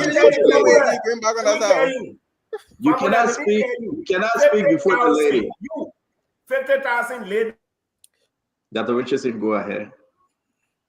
Yes, you were asking your question. You're asking. Man, I'm going to forget my question. I want to See these do a regroup. That's the fire about it. I'm asking you, Dr. Richardson. Yeah, let's talk about the Funati now. They say, well, Funati is leaving. They took everything from him. He's gonna ask for declaration or something. We know it will not come through. And, you know, he still want to fight. That's fine. He's not going to resign. But as you can see, the business is moving on now. And, you know, so talk to me, Dr. Richardson. Testing. Okay. Can you hear me? Good. We can hear you now. Stay put. Dr. Richardson, so talk to me now. What you say? He think he DJ Blue. Go ahead. You know, people might feel, and I want Liberians to listen to this, that the fact that Funati was illegally removed, these anti-rule of law individuals did not follow their own oath that they took. They did not follow the Constitution on 2 occasions. They might feel like, oh, we can go on with the arrest agenda. But as I said to you in the chat room, and I said to you earlier today, the arrest agenda is strongly, intertwined with the rule of law. What country want to come to our country when you're seeing fire in our Capitol building? Okay, what country want to come to our country to invest? Okay, if we see people talking, we can just select our own speaker without going through the proper channels. In this digital age, and even before, people do not remember good things about a country. I know people want to sit here and talk about the good things, yes, but the bad things in our country overshadow the good things. When you Google today, you'll see the Capitol building on fire. People remember negativity more than they remember positivity. So I just want to say that I don't know what was done today in terms of them. I think they illegally stripped him of his privileges as a speaker. He's not my issue. My issue is just the Speaker of the House. I mean, the Speaker, it doesn't matter who that person is. Okay? He was illegally stripped of his privilege, and the people think we can move on. We're not going to move on. We set a precedent for years to come. We are saying tomorrow, if a group of people in the House of Representatives decide they want to move because there's the Representative Kuhn from office, they can. What should stop them? What should stop someone like forming a group of people to remove Kuhn?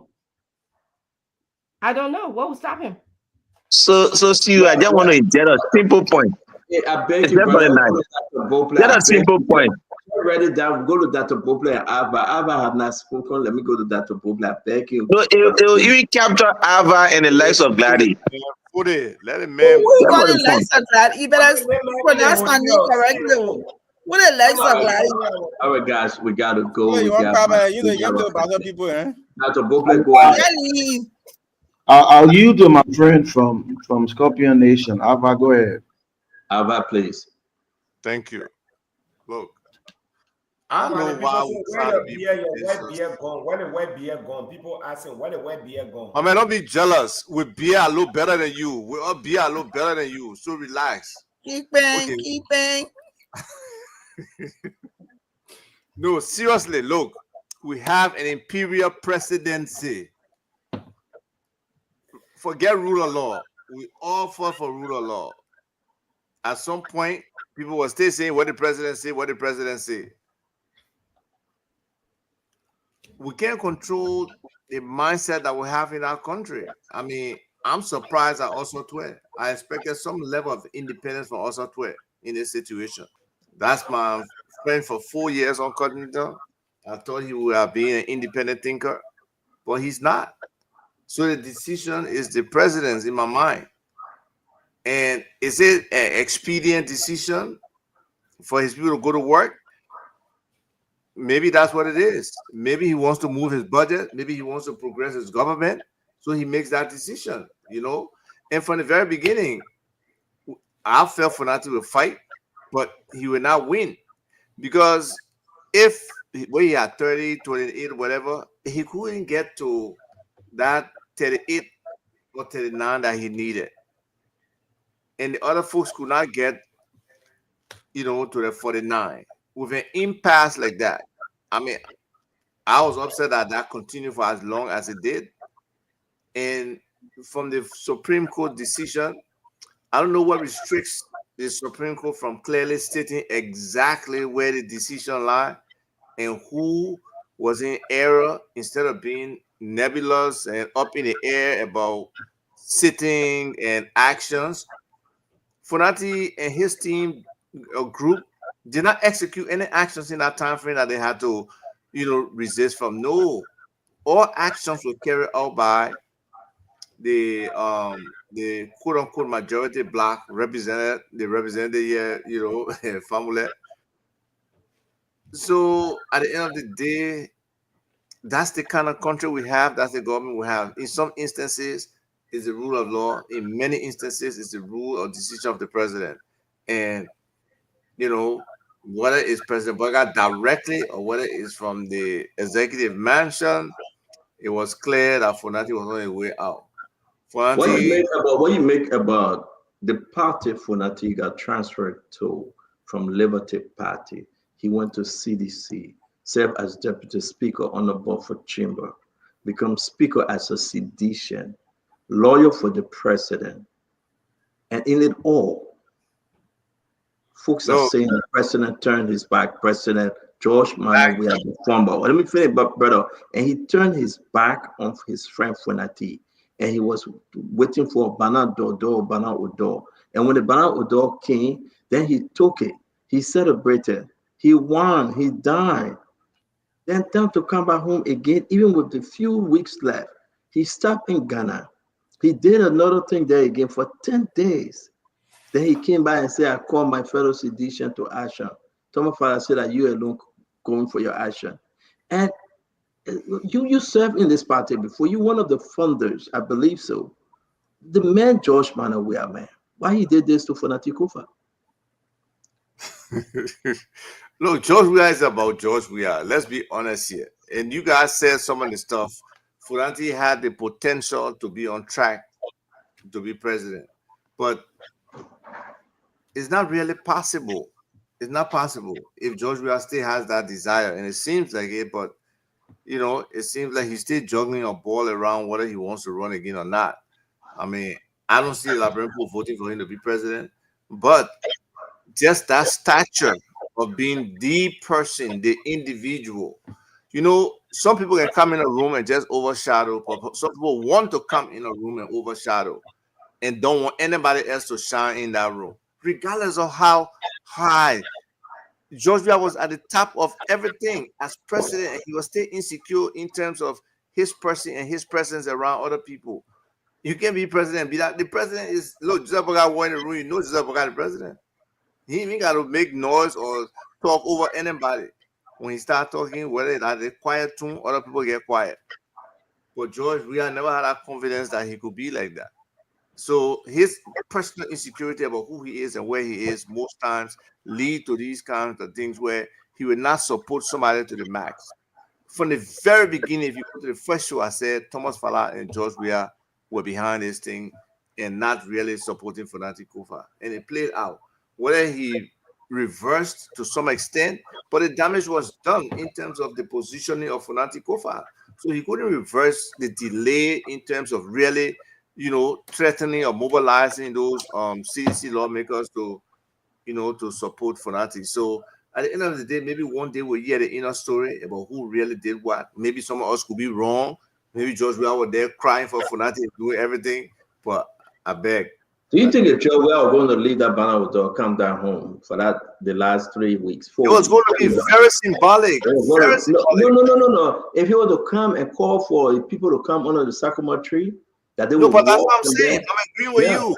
It would have meant something to the people. They would have said, they probably see you about Funati. So you all rally around Funati, and more people who have gravitated towards Funati than, like some of our lawmakers from River says, going with this majority black and all of that. It probably would not have materialized that way if George Weah had shown initial and aggressive support for Funati. But Funati's name is not written on the speakership. He has done his share, done his time. You know, at the end of the day, he will exit the stage and we move on. I mean, we agree. No, guys, let's close the show. Let's close the show. From there, Patrick, you go. Then we'll go to Dr. Booklet. So we're so kind and love. In as much as we condemn the CDC, there are still legal remedies for the speaker. It still remains the speaker. The interpretation of a rookie Minister of Justice does not indicate that his interpretation of the Supreme Court ruling is final. I want all Liberians to understand that he's a part of a party who takes direction from the executive. Let me tell you this. When the president was going to Sierra Leone, the president communicated with the majority bloc that he was going to Sierra Leone. It means before the Supreme Court ruling, the executive branch had already taken his side. And I just told you from the inception of my presentation that we have His Excellency, Dr. Charles Gange Taylor, the man we consider as the Zoe for troublemaking in this country. Under his watch, when a lawmaker made a mistake to carry 2 SOD at the Capitol building, that lawmaker was expelled. But under this regime, that we celebrate democracy, which are termed as democracy, armed police officer enter the premises of the Capitol building. It's unprecedented. We say nothing. But look, we still believe that George Weah and the CDC sold Funati. Funati has a legal remedy to ask the court to interpret its decision. There are provisions under the law. Let me tell you what the United Party did. When some members of the United Party voted to remove Cabinet Jammeh, they suspended them. Our dear brother Mo Ali was Secretary General. 8 persons were suspended, but guess what? None of them came back. 2023 election, none of them came back. You know what the United Party did? They ensured, they suspended them, they investigated them, and they told them you will not get our support. One of them, Vani Shema, even though he did not go for re-election. Edward Dako said he died at that time. Senator Maurice Setuma, he was whipped in Bomi. Senator George Tengbe, you know he was whipped because the United Party did not give him support. Senator Thomas Guppy, he died in office, peace be to his ashes. Senator Efanso Gay, he did not go for re-election because he knew Senator Matthew J. River G. and Senator Milton Teche, they were all beaten. Look, when you run a political institution, you must be clear with your policies. The CDC that I know betray Funati because there's a doctrine in CDC: one man shines, no one shines. And I can say this clearly. What you have done to this individual, even in the Southeast, it will be just a simple beating for CDC. Be like a Madigo drum. Eating what happened. Let me say this. JMB won not because he was popular. Get this clear. JMB won because people were tired the way you people behave. They say, you know what? We're going to JMB. He himself is aware. So that your thing you're doing, but this time, it was prudent enough to set the agenda, to demand justice. I'm not saying to promote violence. I'm not suggesting you must lead protests. I'm not suggesting to say, oh, you know, you got to show that you are the most popular. No, but to demand accountability. You have not done that. In as much as nothing has been achieved, honor, you know, the rescue mission, there are some achievements, but there are more to be done. But you, as an opposition political party, you need to conduct yourself in the form and manner people will say, oh, yes. But even as it happening, look, CEO, when you set among seditions, you see the venom, the hatred Do you really know when to stop? Do you really know when to stop? Where to start? Where? When? Do you really know when you tell the boss, say, boss, stop here now, I got to get off? Oh, no. The fact that the presiding officer is enjoying me, it suggests that I should continue, even though you have a quorum. But let me stop here now that you. But let me tell you, you sedition. Let me say that. Let me conclude. If you are a seditious, we are shared. Tonight, when you go to bed, don't be a fool. They use you as a pawn in 2017 to come to power. They amass wealth at the detriment of your stupidity. You know, Martin Luther King said, he said, the most dangerous thing in this world is sincere ignorance and conscientious stupidity. That's why most of you have belonged to. I mean, you indulge into the Luther State resources, the bill horses around. So they're using you now as a pawn. Tomorrow you say, oh, come, packet Monday. You see how they sold for Nati? That you little tiny sedition, that you will go and protest. Thank you very much for that. Vanilla Finny, huh? Yeah, let Dr. Boblet close and we'll come to you because we're closing now. Thank you, CEO. So I'm not sure what an independent thinker interpretation of the Supreme Court decision would look like. I wonder if the Justice Minister had opined in favor of the Kofa block, for example. I wonder would that have made him an independent thinker. I think also Toy is an excellent jurist, a fine mind, and he from his writing he said based on law, blah blah blah. We don't have to agree with him, but remember there are two contestants in this matter, so he either could have gone A or B. He go B, then maybe the people in the B camp would say, "Oh yeah, this is great," and then the people in the A camp would say, "Oh, he's not independent." I think he did just what a smart justice minister is supposed to do. I think what's more important for ordinary Mayanowe and Mapu in Liberia is what this group, the first branch of government, house is going to do next. That's what I'm looking forward to. I'm looking forward to a House of Representatives that we immediately show Liberia that they learn some lessons from this. How they do that? They will have strong disciplinary measures for all of the nonsense, the disgraceful behavior that we saw that came out of this, stepping down doors and breaking chairs and all these kinds of things, that they will have good ethical standard and publish it. The public need to know, not just in your session.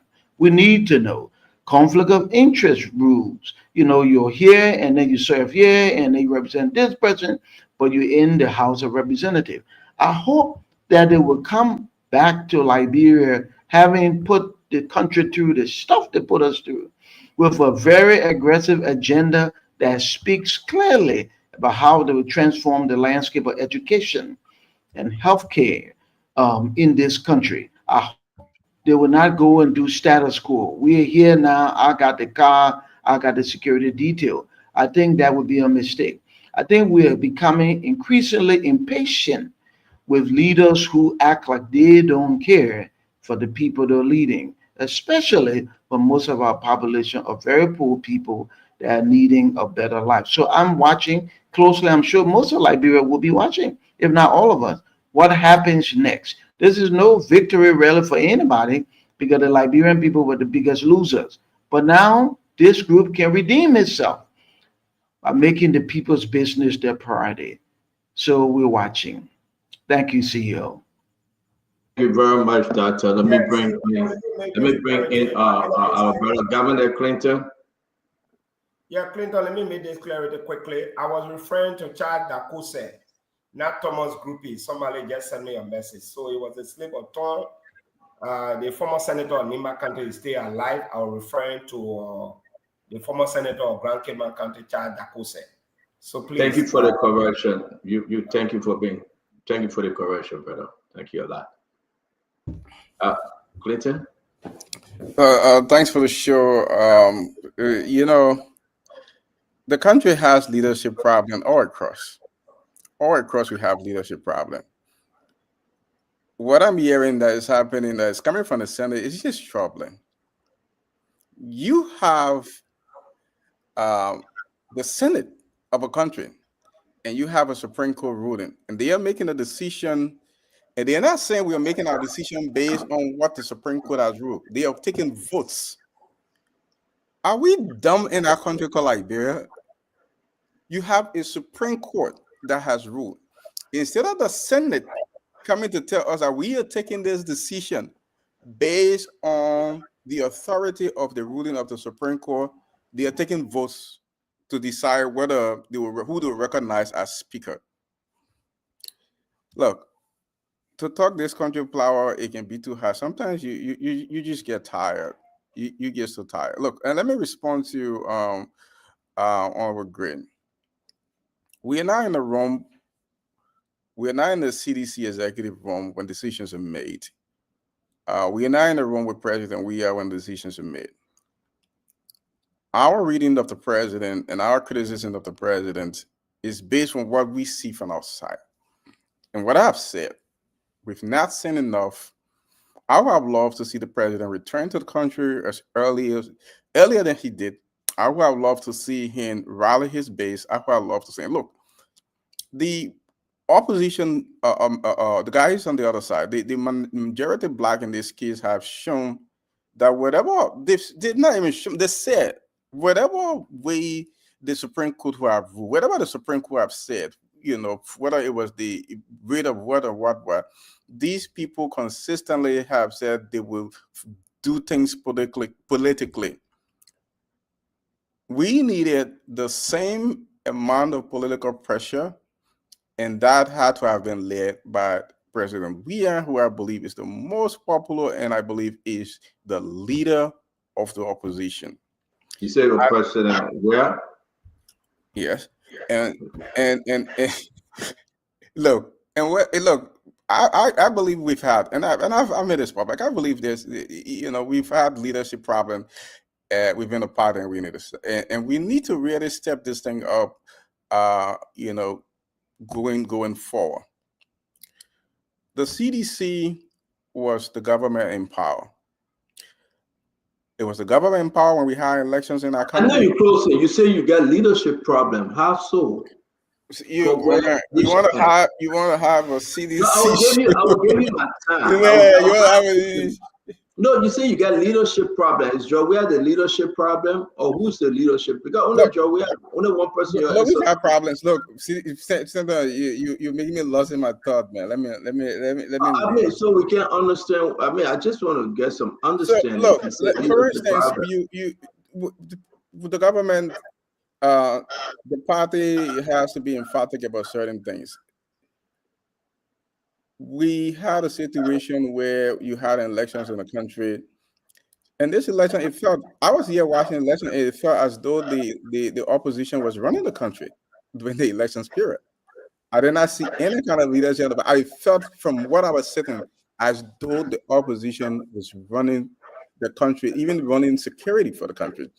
I saw people murdered in cold blood. Mind you, President Weah was president. The elections were here in October. President Weah didn't give up power till January. And not a single president has been arrested for any of the murders of the people that happened right there during that period. You said doing President Weah government, right? And listen. We're telling the program to you. I really liking you, seriously. So go ahead, say more. I beg you. yeah, Vandalati or that. Yeah, oh yeah. No, but I mean, there is a crisis, and I believe that there should be some serious negotiation. This fight for me is not over. It's not over because a minister of justice rendered an opinion to the executive. There is another option, and I hope Funati will pursue that option on where there's a bit of information to force the Supreme Court to definitively says who's the victor and who's on the other side in this case. And the question is, once the Supreme Court does that, we know that this government has taken a position. We know that the majority of lawmakers have decided that they are not going to find any rule of law. The question is, what is the opposition going to do? Are they going to watch, as the rule of law, the Constitution is shredded into pieces? This is what we're going to be watching to see. So we'll see what happens. We'll see what happens. On June 7, when people felt grief in the country, when they felt that money's been missing, and when they felt that Tuer and the rest of the people took $16 billion, they show it to the world that they were hurt. They show it that there was a problem in the country. So look, I'm not even going to munch it and pretend like I don't want to see any kind of civil action in the country. I don't want to see the president, we are lead, shoulder to shoulder COFA. If we have a decision from the Supreme Court, I would love to see that. If this government is not going to abide by what the Supreme Court says, I want to see that. I want to see much more fight from the CDC. I want to see much more leadership from the president. Look, I hope tomorrow we'll have a lot more time to talk. Stanton, let's allow the other people to talk. But I'm not coming from a good place tonight. Look, and I said this. Look, I come here every day and I defend a position of the CDC. I do it off my own volition. Nobody picks out the phone and call me and tell me to come on the show to defend the CDC position. When we defend the CDC, we do it from a place of pureness of our heart. We believe that in the cause, like Samuel Jackson said, in the populist movement of the CDC, and this is why we sided with the CDC. We're not doing it for particular people. We're not doing it because of any pecuniary gains. We are doing it when we come here and defend the position. It's not because we're getting calls. Anybody tell us to come here and defend the CDC position. So equally, when we do not feel that the party, the leadership, and the standard bearer is doing enough to protect its partisans, we have to come here too and say the same. That's it, Stanton. Clinton, thank you very much for your honesty, your bravery, and you are not taking party side. We will always ask you to come on. Always. I mean, you are exemplifying leadership and putting Liberia first. We do appreciate you. Azeba, you want to close? Because I know you're in the studio. Maybe you want to close and leave.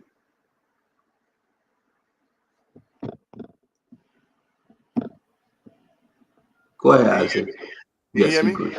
Yeah. All right. So, Funati still has options. Funati can file a lawsuit that any action taken by anybody based on the interpretation of the Attorney General or the Minister of Justice violates his rights. You can go to even a lower court and they can reverse any decision and they can keep appealing until they go up to the Supreme Court. So the fight is not over. But I'm saying, based on the structure of our presidency in this country,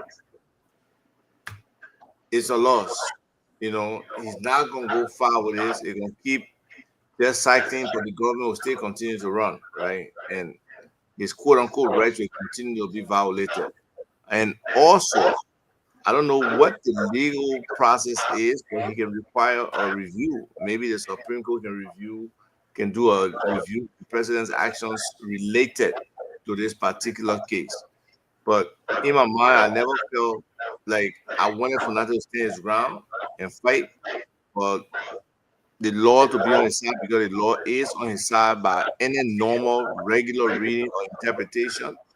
Even from all I saw with the Supreme Court interpretation, it was still on Fernando's side.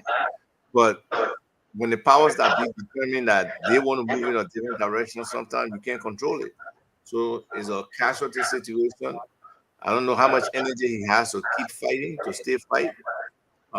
Maybe he does. Maybe the crew in him will come out, and in North Carolina, he will regress to the background. But it's up to him to see how long he can take this.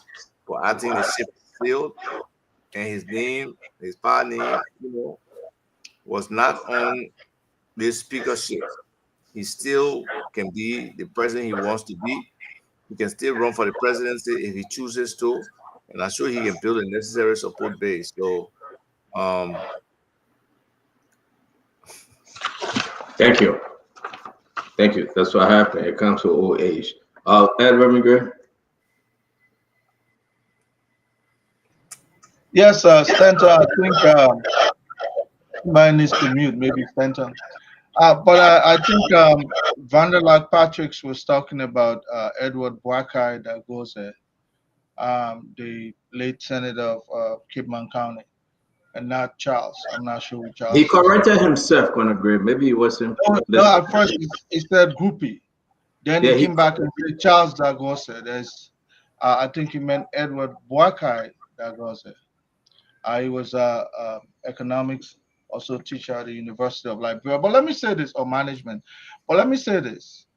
Again, in as much as George Weah continues to exist politically, nobody will gain relevance in CDC. That's why when Ivar Tokwa, we used to be in a chat room and started shifting towards the CDC, I told him he will not survive.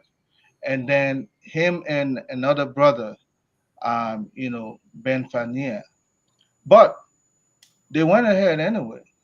And look, in as much as George Weah exists politically, nobody should venture to go into CDC thinking they can take him. He sees that as his personal football club. You go there, you have to fall to his dictates, caprices, whims. Don't bother. But for the current speaker, I think he made an error when he had the ability to be speaker, which I still think he's speaker, because legally he has not been, they have not fulfilled that, that requirement by the law to have him removed. But always, there's a reason why when you look around, Mr. Weir paid so much homage to the southeastern region. Today, if you look at the government, most of them come from Lofa. There's no mistake in that. That's because that's how politics is done. If you think that you will give somebody else your loyalty, look, we're a country of tribes. The best place you can seek sanctuary or be protected is within your tribe. That's why everybody try to identify with the tribe. Otherwise, when you go into politics, you say, "What's the main base?" If you don't have a base, you're doomed. So when Funari came into this realm, he should have identified his base, in other words, his political lineage, and pay homage to it. There's nothing wrong with that. If you don't do that, nobody will protect you. I always take my experience as a military person. When they say a buffer zone, don't go claim it. Stay within your confine of that buffer zone. And then when something happens, your troop will protect you. You cannot be protected in a buffer zone. This speaker was a buffer zone speaker. So now he's alone because nobody feels his loyalty. And that is a crucial point that you should remember going forward if you want to stay as a politician. And when it comes to the Minister of Justice, definitely he has presented himself as a stooge. Whether or not he was going to rule on the side, it was going to create opinionate on the side of the minority. Look, there's a reason why he remains this centerpiece where everybody can relate to, whether it's the legislature, whether it's the judiciary, whether it's the executive. He pays loyalty to nobody. To come in because you were appointed by a president thinking that you should have loyalty to him, that's the wrong profession he's in. When you are designated as the attorney general, you legislate for everybody.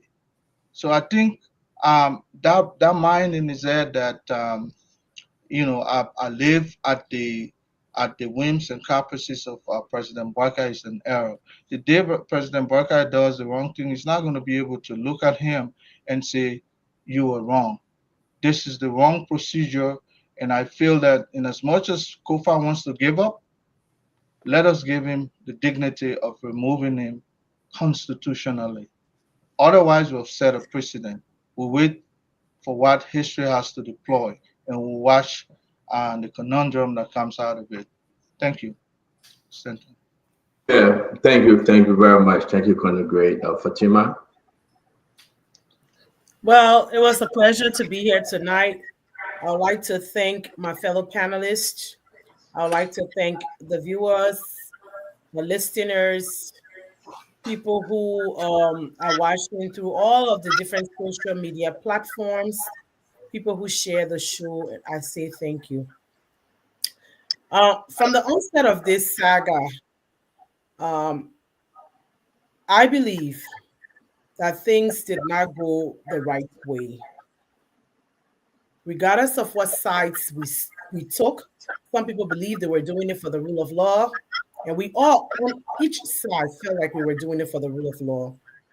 But when these guys, the people from the 43, when they believed that their integrity and their lives were put on the line as people who were taking bribes, whereas people who received 15,000, they decided to take a stand. And for once, I respected people on both sides that held it, that said they believe in something. Those that believe in the speaker believed in him, and those who believe that it was their right of way to reject the speaker and not sit under his gavel, stood their grounds. Whatever happened, today has come. I've always believed that at the end of the day, the speaker was on a losing battle. He had 43 strong men who decided they did not want him. And politics, as I see it, as I've played with it, is a numbers game. And if they did not want him, the right thing to do, the honorable thing to do, was to either convince them to come on his side or to resign. But in all fairness, he did what he thought was right. He decided to wait and see. He defended Tifa and said Tifa was one of those people, Honorable Thomas Fala, that people were lying on and this and that. But I believe that Thomas Fala stood for country and not for party. I respect him. I believe that what he did was the right thing to do. I know I'm most hated because I believe that anything that would promote the president's agenda is what I'm interested in. I'm not interested in any single individual. I'm interested in an arrest agenda, the president's arrest agenda moving forward. The things that the president have been doing. I don't want the yellow machines to sit and rot because the procurement process was wrong. It was wrong. Let's correct it. Let's put the machines at work to uplift the rules, to build our country. I believe the president has done a lot for this nation in a short period of time, although his PR people are poor and they are not expressing it. He have tried his best. Right now, there are incubators in some hospitals for our children. Right now, 783 kilometers of road is being revamped, rebuilt.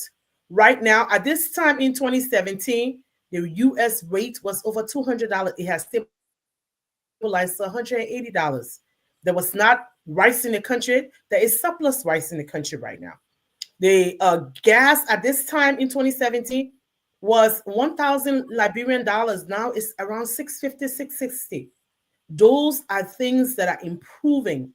Right? When I went to Liberia in 2017, I could never even get my money. Usually when I'm going to Liberia, I send myself money. But thank God for SendWave and stuff now. I don't have to do that. I used to send money to my account. But when I get there, they didn't have money to give me. I will be there for weeks. I don't have money. I'll be calling my sister to send me money. The money grant she sent it, I won't even get it. For my own account, there is no money. There is no money. Right now, the country is not crying for no money being in the country. The president just ordered over 6,000 chairs from the U.S. for MCSS schools. Those are things that are happening that this president and his people are not showcasing. This thing that's happening So let's in the go House ahead, of Representatives. Fatima, please. Let's wrap it up. We're begging you. Once this thing that has happened in the House of Representatives, the president had nothing to do with it. I believe that he called the parties together many times behind closed door. They rejected to do what they wanted to do. And at the end of the day, the Justice Minister came and interpreted the law as he understood it. And now the Senate will be doing business with Speaker Coon. Congratulations to Speaker Coon. I mean, it's my view. Nobody have to accept it. Speaker Coon is now our speaker. And people who don't accept it, they can go back to court and have a redress. I do believe for many, many days, CEO stood here and said the former president should have come to Liberia to help Funati.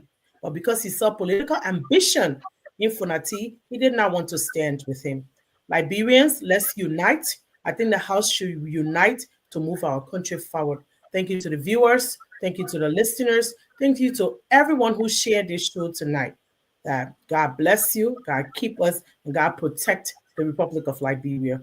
Thank you. Thank you, Fatima. Thank you. Thank you very much. Glennie, you have not spoken, and Dr. Richardson will be live on this.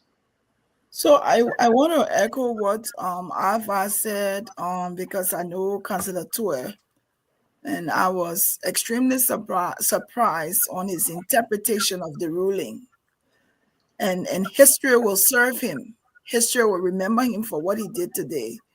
When people allow partisan politics to inflict their judgment, it becomes a disservice to the country. And I think what he has done is a disservice to Liberia. Oscar Tuer's interpretation is not the Supreme Court of Liberia.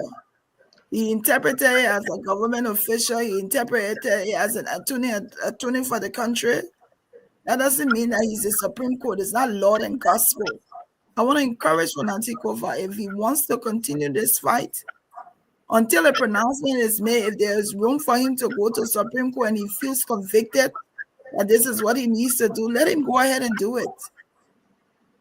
The precedence that the Senate set today for me is disheartening, that you will hear that the Supreme Court of Liberia, and if anyone was confused of the ruling, the justices are there. They could have asked them to interpret the ruling for them, compel them. But for the senators to arbitrarily get up today and vote that they are going to do business with the other speaker, that's, for me, that's funny business. And I don't understand based on what they did that, but that's up to them. The precedents that we continue to set in Liberia will live after us. And however it may be, there are people we may think and say, oh, people were for rule of law, people were for this. Everyone have their opinion. We all support different things. We all follow different positions. I've never met Funati Kofa one day in my life, but I was for them following the right procedure and making sure that they gave him due process. And if it is, now you're seeing for the formula, them chairman on investment, all the positions, they finish dividing it up, giving it up. And these are the people who are coming out and saying, oh, we're going to make changes. Dr. Bropler asked him 3 times. What is he going to do differently? What are some of the things? No response. We will follow them. We will talk about it. We'll give our opinion on them. And if it is that Kroger and the other people and Kuhn, and not even Kroger, if Kuhn is the speaker in the end, then so be it. This is Liberia. This is what we will continue to talk about. But there will be precedents. And one thing I can say, Funati Kofa did not give in to them initially. He drove them to the point of no return. That now the only thing can result is for partisan politics to take a play in this legal matter, as I want to refer to it. He didn't resign when they wanted him to. They didn't force him out of office. And if he decides right now he wants to resign, that's his choice. And if he decides that no, he's going to fight this, then so be it. It's all on him. But the precedents and the things that we do in Liberia will live after us. and it will judge us. And as somebody said, I don't understand why the Senate vote today was secret. I don't know why it was under the wraps. I don't know why we didn't know about it, but that's on them also. We all will judge people tomorrow. Even me, I will be judged for the things that I say. People will look at my opinion and they will say whatever I want to say. So it's okay when we see people right now, they're excited about it because they're ahead, and I'm glad that Fuller Family came back. But they now have committees that they can serve in when they probably would not have had it before. We will hold them accountable. We will follow them. We will expose them for the things that they will do that will be. There's several platform here, Phone TV. We'll hear stories about them. We will come, we will talk about it. So it's okay. It's all okay. This is Liberia that we fight for. This is Liberia that we continue to speak about. So we whatever it ends up, it's in for Nanti Kofa's hand to resign or to take the next step further. It's up to him. So, thank you very much. say a word. No, but Dr. Richardson got to close. We'll give you the last word. I beg you. Dr. Richardson have not spoken. Okay, I'll wait for him. I'm a big sister. Yeah, so let me throw my 2 cents in. But Dr. Richardson, you go ahead. Then we'll give Family the last word. Great show. I'm happy that someone can provide information to Liberians. But today is a sad day for me. Today is the day where Liberia was set back. Today, we say that disorderly society is acceptable. Today is the day that we decided that we are not going to hold people accountable for their actions. That's what we did in our country today. I speak today because I'm not a partisan to any party. I don't speak for CDC. I don't speak for UP. I don't speak for ANC. I don't speak for the numbers. I don't speak because this too is Liberia. I speak because of principles. I speak because of law. I speak because of tomorrow, because I love Liberia. We talked about a few things, and I will first say that I want to be clear again that the justice was erroneous in his ruling today, in his whatever his decision today, in his interpretation. It may have been his right politically to make the interpretation. He was asked to do it, and maybe that's part of his legal responsibility. That's part of his job.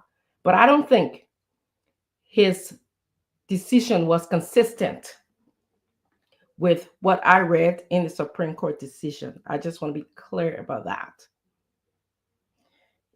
I don't know him from anywhere. He may be the smartest justice, the smartest person, in school, but today it was not consistent.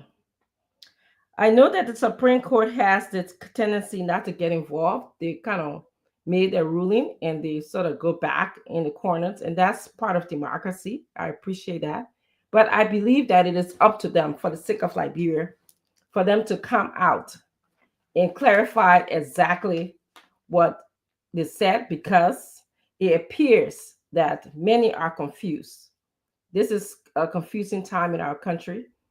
And so I believe it will be helpful to our country, whether that's what they do or not. I mean, somebody in our chat room referring me to the Bill of Rights, whether that's the procedure or not.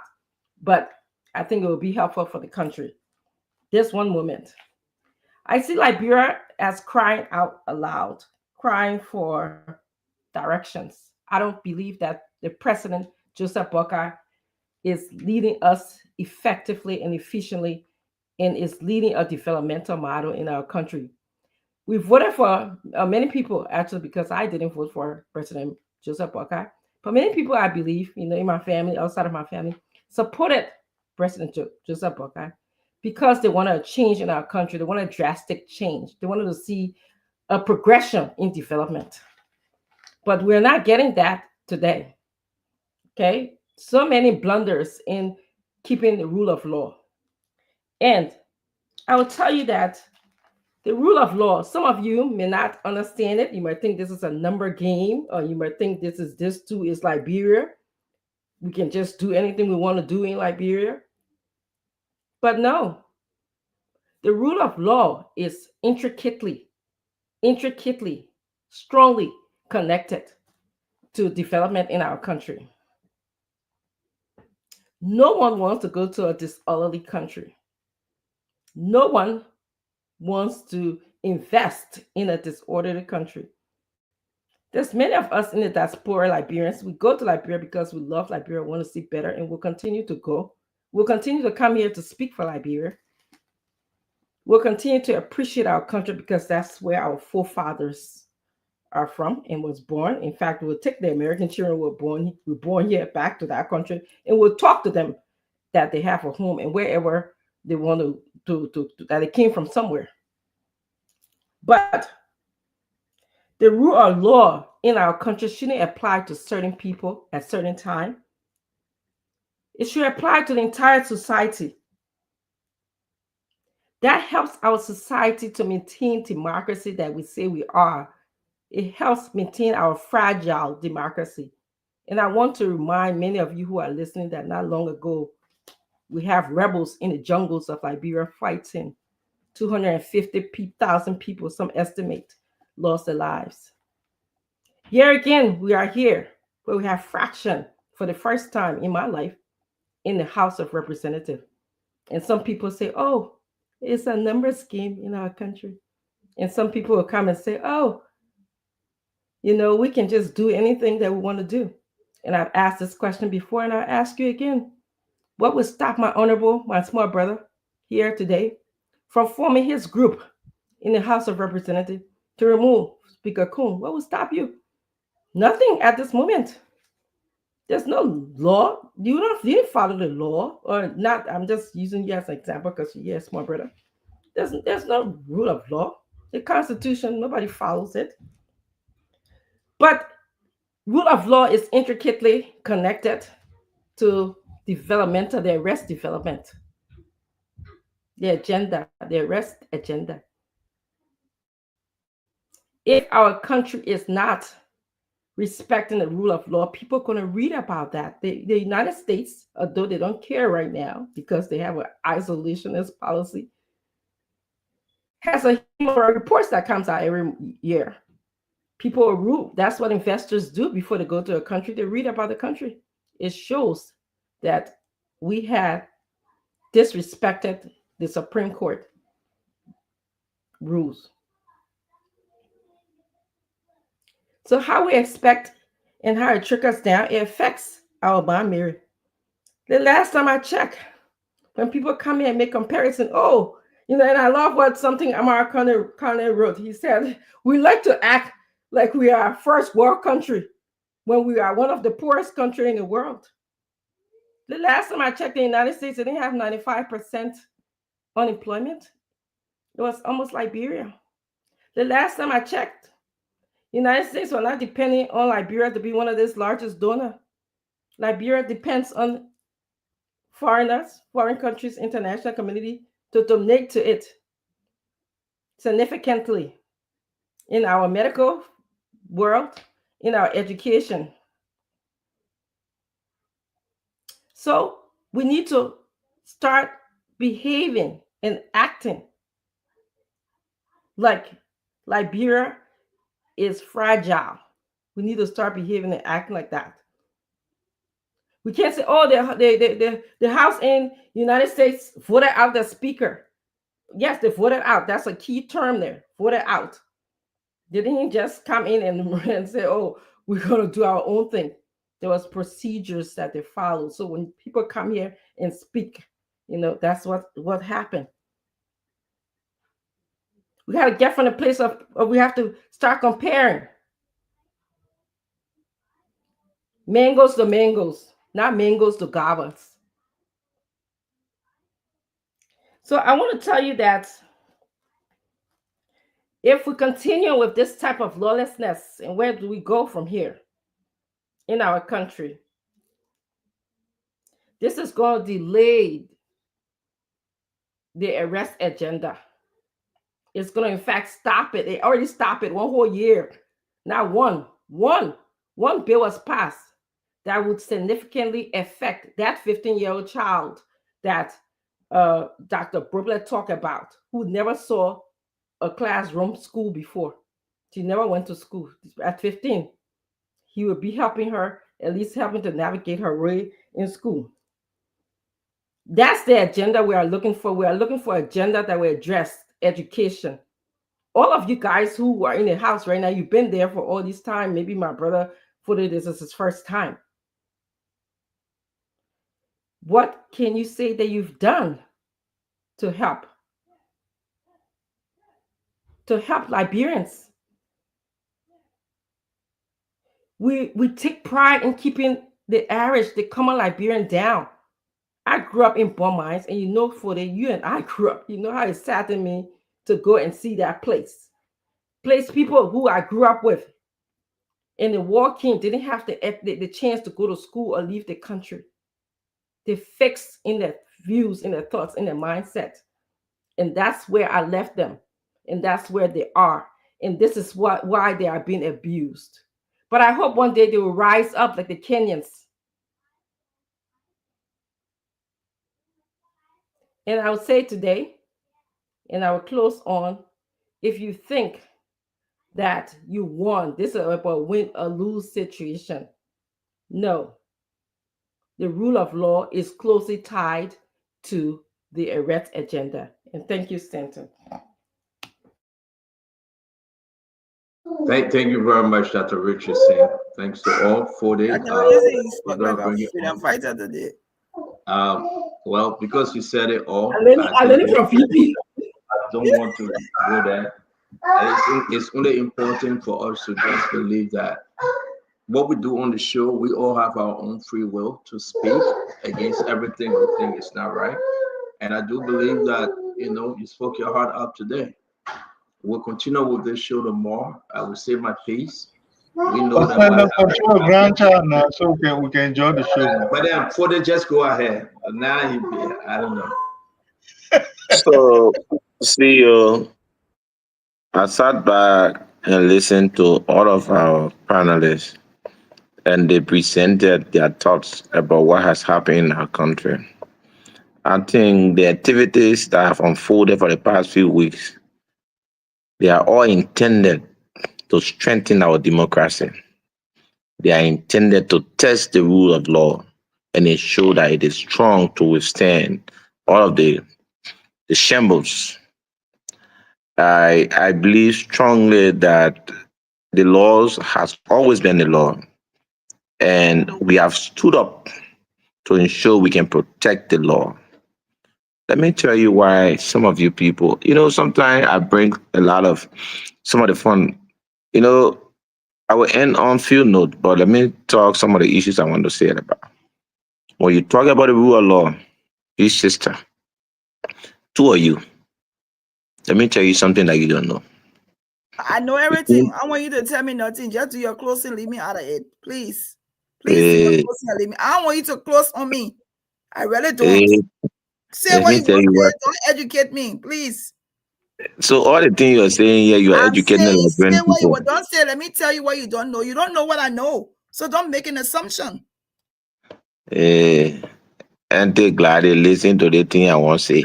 Let him close. Let him close. For the close, you can't country me, America. You're talking about me. That's good name. A good name, very good name. We gotta go. Tell me, but you get me. Let me learn. Yeah, don't call me. Let me say this to you, Glennie. I'm aware of where you take some of the bad feeling from. You just lost election in America. Which bad feeling you know? Which bad feeling you know I got? The Democrat Party just lost election. You are all around saying the Democrat will win. Democrat Party? Glennie, please, I beg you. Sorry, honorable man, please. We have to go. My grandson called me like crazy. We really have to go, please. But it is Glennie that. Do not call her name. Thank you. And just do your closing, please. Thank you. But she had referenced my name, and I'll call her name. I'll call her name. I know you are celebrating. I'm I waiting know to educate me. I don't need education from you. I know you are celebrating your win tonight, but please. So let me say this, Sudden. What I believe has happened is that you have had a group of lawmakers who have successfully argued that they were defending the law. And we were opportune to go before the Supreme Court. The Supreme Court justice ruled. And the next thing was that the justice minister provide more clarity in terms of how the executive see the laws of the ruling of the Supreme Court. But this is why my sisters are just arguing with the issue of rule of law in this country. If you argue or ask who are those who have never been on the side of the rule of law, it is the side you defend. The side you defend has been the reason why justices in this country or judges in this country will have second thought when they rule in issues. The former Associate Justice Kabina Janet, was removed on the basis of an opinion that he ran in a case. He was impeached. Who was the chairman of the Committee of Judiciary? The Committee on Judiciary. It is the same Funanti you defend with the time. I say he's defending the rule. He has undermined the justice system of this country. He has made judges afraid in rendering decisions. We are here to strengthen the process and protect the rule of law. You want for us to go back to those days when judges were impinged in the 54th legislature only based on the decisions they render in cases before them. We'll not go back to the dark days. We are here to put in place procedures and act in keeping with what we believe the rules and the laws of this country provides. And our main aim is to promote the interests of our people in this country. We say this to say, go back to what was written in in the complaints against the person you defend, that you believe he's defending the rule of law. There are issues of conflict of interest to the extent where the entity called LTA made a 10,000 payment in the last regime to his law firm, and he collected that. He came right on the station and said he had no dealings with that entity. He acknowledged that he has contract with other entities, his law firm. I think, and I believe strongly, if we are advocating and standing up for the rule of law, we should be condemning individual who has conflicted role in the society they served.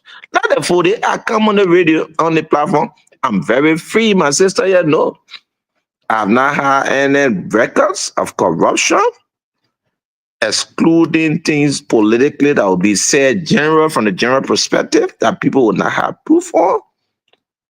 I've not been involved in any act of corruption in this country. All we have advocated, I've been to jail only because I've advocated against the system of mismanagement of the state resources. I have been sued by the Liberian government. We have records. We just don't come sit on this platform to provide misinformation to the Liberian people. What we want the Liberian people to understand, and that is why I've always said to you, in the context of how Liberian politics play and how our people see it, it is better sometimes you ask some questions. As it stands, what has happened in the House? The law has always been on our side. And today, we have been one of the good days. I felt you who just have accepted the results and say, hey, the rule of law has won. We have limited understanding of the law.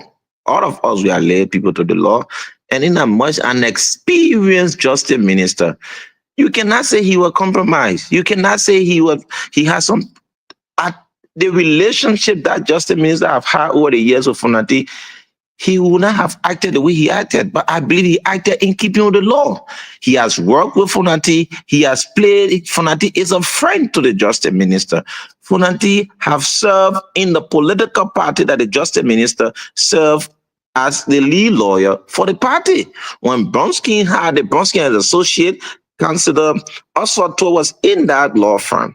When they transitioned to the PA and to a law firm, Funadi has had a very good relationship to the extent where it is considered PA who defended Funadi before the Supreme Court. These are fights. So the argument of those who are on the side of the law, we have always advocated that we are on the side of the law, and you have disagreed to the point where whenever we argue and provide points, citations, you are not willing to accept. But for the sake of the argument, we need to be able to use the platform, spread our ideas, and ensure that the Liberian people can understand that Liberia is all we have, and we need to keep the peace. You have never condemned some of the actions melted against lawmakers who were peacefully sitting in the joint chamber. They've been pepper sprayed. Journalists from Spoon Network were beaten. Journalists from Spoon Network. Are these the individuals you are talking about that are protecting the law of our country, or they are abusing the rights of other people? I feel strongly that we all need to have a second thought of this situation. We need to divert that and ensure that the politics of the day should not take over our reasoning. Let us promote this country. Let us understand that the poor people that we try to promote their interests need a lot from us. They expect a lot. And we need to ensure that every government that serves their purpose should work for them. It is not only because you want to promote an individual, you restrict or limit the country to that person's personal opinion. There are videos out there that the former speaker even said that the justices cannot interfere in internal matter of the House. All of these facts are all available. This is the same man who served as chairman of the Judiciary Committee that illegally impeached Kabina Jan. He cannot defend the law when he was even promoting and undermine justice opinion in this country. When we come here to defend the law, you want to see use words on us. For me, I can say for free these few days, my two big sisters on the platform, I mean, time we have left. Big sister, Richard and Gladys. You know, the Democrat Party lost election in the United States. Learn how to pronounce my name. Stop pronouncing And it. I will call your name the bastard way, Gladys. Honorable Fabula, I want to say thank you very much. So I say thank you again, Stunter. Yeah. You know, Gladys has always, you went to America, you shift the name from Gladys to. It's not Gladys, Papa. If you need history. So you want to pick on Gladys, my goodness. You want to write spelling my name. Let me ask you a question. Let me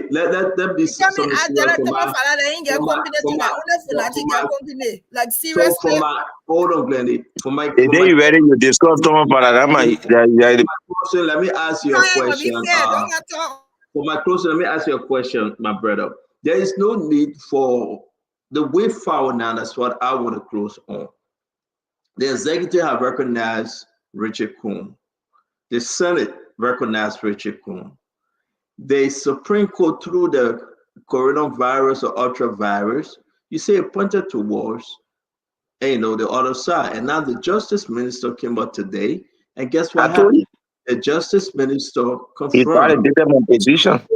The Justice Minister had a position because I think somebody sent it and said, you know why? Some folks are asking why the Justice Minister intervened, because he's authorized to do so whenever the president or minister or somebody deem it fit to get some clarity legally. The Justice Minister is there. That's what he's serving for. He should be able to give them some legal opinion. Now, my question to you, everything that's going on, you think for the sake of peace and to move the country forward, it's only important now that you come together and let some of those things then go? You have the speakership now. You have the deputy speakership. The people that say, let's come on and let's bygone be bygone. Why are you still prosecuting? What is so important now that you should prosecute, suspend, remove your colleagues? I think this issue enter in the court. This issue enter in the court, and as a leader in this country, I will expect the current speaker, Speaker Kun, irrespective of whether people have not accepted that reality. I know with time they will accept it. I will expect that the current speaker, Speaker Kun, will reach out to the former speaker to have a conversation as to how the teams can come together, the different lawmakers can come together and work for the Liberian people. I will expect that. I feel strongly some of the guys who went beyond the line, because sometimes we can disagree, intellectuals can disagree, but that does not mean for an individual to go and break out all of the chairs in the John chamber only to prove a point, or break doors, new doors, insult your colleagues. Insulting your colleagues is something that at least you can have a second thought. So, you answer my question. Let me close quickly. Ladies and gentlemen, thank you for joining us always. Come back again or more. We really do appreciate you, though. The fire incident at the temple, the Capitol building, the incident about my speaker, not my speaker. Listen, Liberia got to move forward. There were some mistakes made from the executive. So, like I said, I beg you. I'm close. I beg you, brother Fode. Okay. From executive to member of the House of Representatives, big mistake, huge mistake. I saw the senators then saying, I've taken my side, I will speak, and they didn't speak. Then they went back again and took their side and they favored the majority that they were going against. Whatever the situation is, they always try to have a better Liberia. They always stand for peace. It should always be time for peace. This government 5 years will be over, but in the twinkling of our eyes, people will ask, "For what have Joseph Boakai, what have he done?" Those lawmakers will be running against some of them for re-election. They will remind them. Some of them will say, "You remove Fonati illegally," and some of them will say, "Yes, you remove Fonati for a cause." Let's be patient.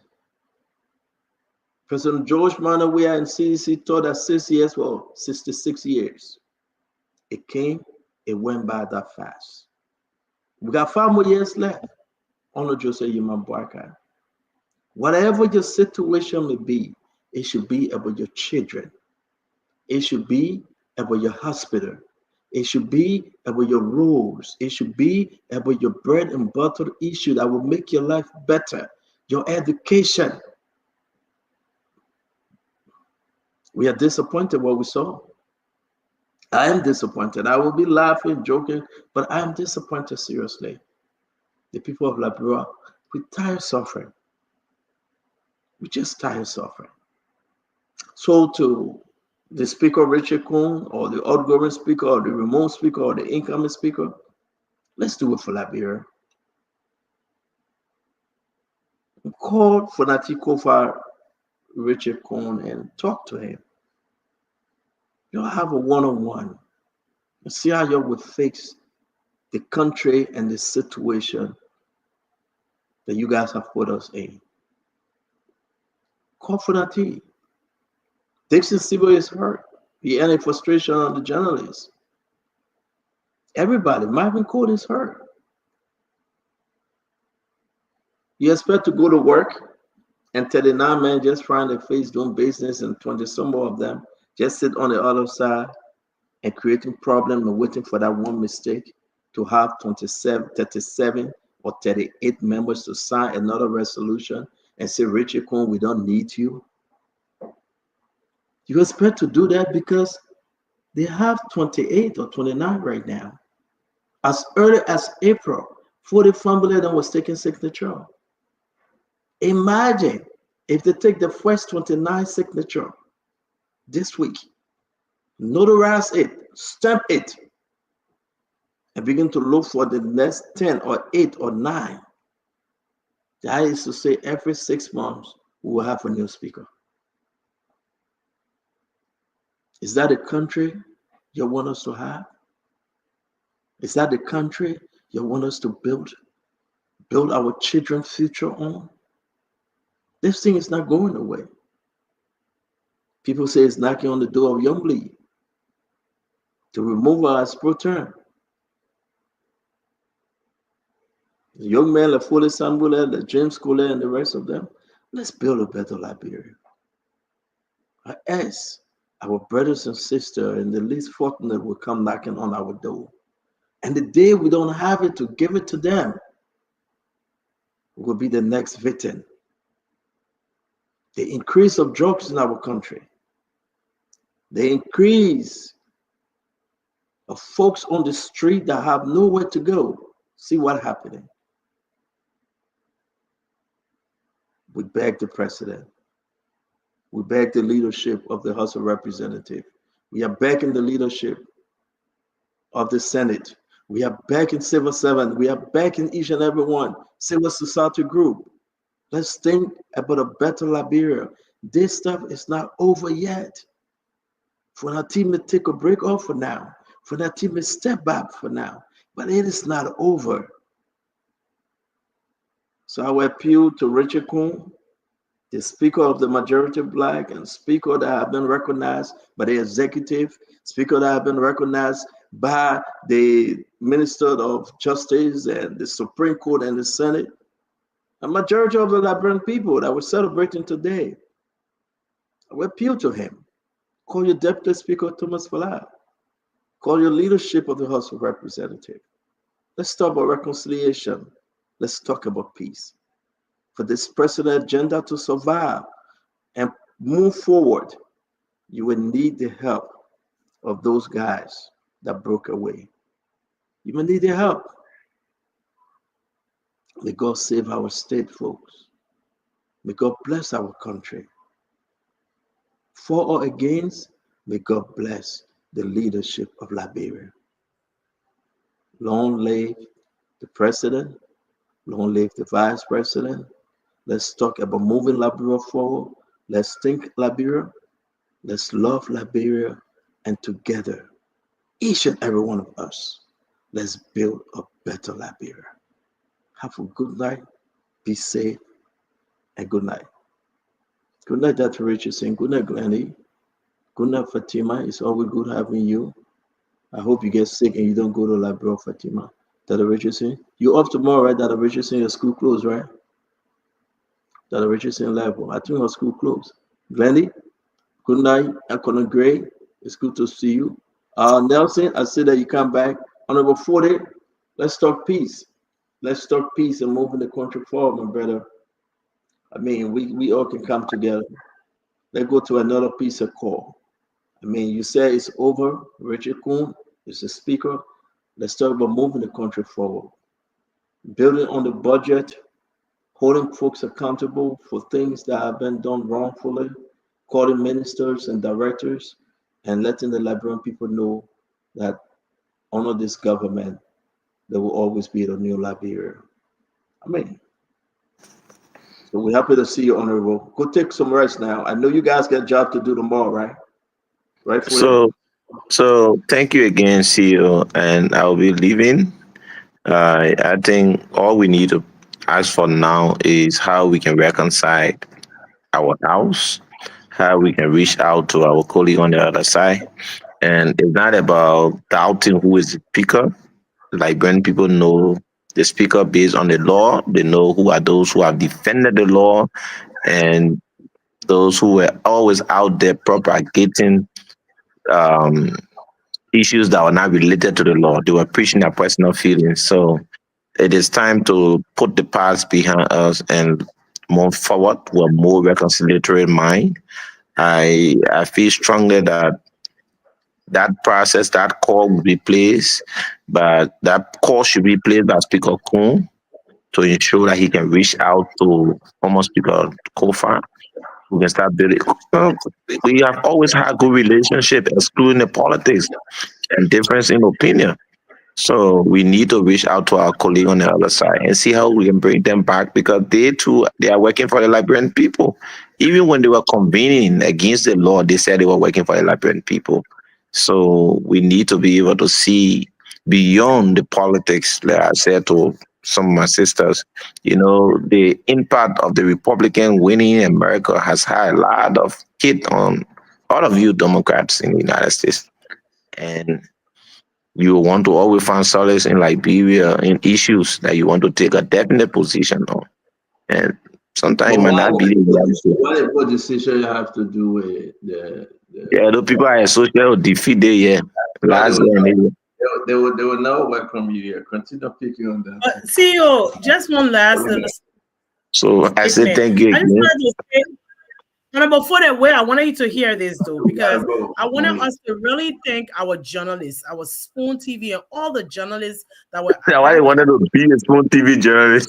No, I mean, I just wanted to say the kinds of things they go through just to bring the news to us in America to make sure that we are part of our country is commendable. It's commendable. We appreciate you guys for all that you do, Nelson. I mean, and not because you're my own cousin, but I just want to say thank you to all the journalists. Thank you. See, okay, you know, I go in Liberia, stop that thing. They'll see what eat from me, no evidence in there. So I just want to say thank you to all the journalists. Good night. Good day for your end for me. Good night. Thank you for saving democracy. So Liberian people will say, thank you. We have saved this country from another trouble. We've been able to defend the Constitution against people who didn't know what the law was. But thank God we are across the river now. We are building a more united front in the legislature, and we try to reach out to our colleagues. Thank you again. I look forward to another show. Thank you very much, brother. You're always welcome. Thanks. Nelson, want to say thank you. Yeah. Nelson want to say thank you a lot, man. You've been hanging. Nelson, go sleep, but man, no show the whole week. We said it. You gotta go rest. You know, let me give the announcement. To wake Nelson up in the morning can be so hard. Nelson can wake up 1 p.m. So if you'll be asking when Nelson can be sleeping. Everybody can be calling Nelson's phone. He can turn his phone off and everything. But you know, that's what happened when your baby daddy, 3 children father. My cousin cannot teach your father. It might get 3 children. That's happening at 3 now, right? That's you following the CEO. You better explain yourself, right? That's it. Find the CEO to get to 7. Don't be like the CEO. Number 7. No confusion. I beg you, yeah. You better stop before you start explaining who gets 7. Sorry. No, sometimes you go in the back, I can bring you on. Seriously. You want me to tell it all? Y'all thank Liberian people. Y'all continue to share our show. Y'all continue to make sure that we are heard. Liberian people, I know. I say I can just be laughing and the thing that they can be telling. The book can cost me. I'm the most hated. Like I shouldn't have a voice. This show. CEO said he's gonna give women power, women's women. I didn't say nothing like that. He said, "If I get my way, if I get my way, when I even on the show." We here to stay. But yeah, Liberian, thank you. Liberia is all that we have. Let's continue to do what we have to do to uplift our country. These are better. The Lord now. That's already at that point when the pastor start preaching. Now I am there to reach me. I gotta go. Now say love you, brother.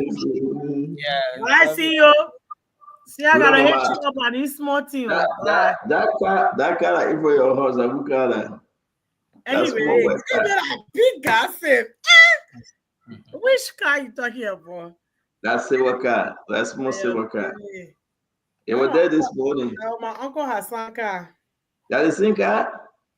No, they're not ill. They won this morning. You wish this morning Papa my house? Yeah. My wife and myself passed by her house. We went to the other. You guys say my wife myself. I know you, but I know. I don't say anything. What they talking about? Say I this, I that. But me myself, I get my man. And you won't know you will not find. Only my cousin Nelson know him. And you will not tell nobody. Praise the Lord now. I will praise him every day. Right. Praise the Lord now. I will praise the Lord. Nelson, you know, when people will bring trouble your way, just sing your song. You'll be fine. Nelson, want to say thank you, man. Have a good night, okay? Look at Barbara. Barbara, you didn't send the cash up yet. The thing about Ricky, Barbara, Zena, White. How you doing, man? It's good to see you. I want to send a special one, guys. We got to give the rest next week. To all those of you that say hang your own, we got to give the rest next week. Don't forget. The people depends on us. They want the distribution. Again, we say whatsoever you can send, the cash app is up. I think that's it. You got to ask Madam Titi will put this on the spoon page for people to contribute. That we can give the rest. Yeah, let's discuss it more. And again, we will be so happy on that day giving the rest up to our people. All you need to do, you just have to call your name, your phone number, and you pick your bank rest up. That's all you got to do. I want you to have something to eat for the Christmas.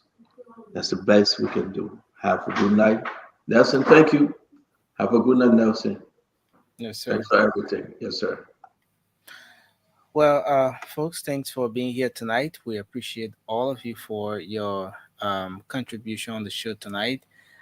Thanks to all of you who called in and making your input. We appreciate your usual contribution on the show.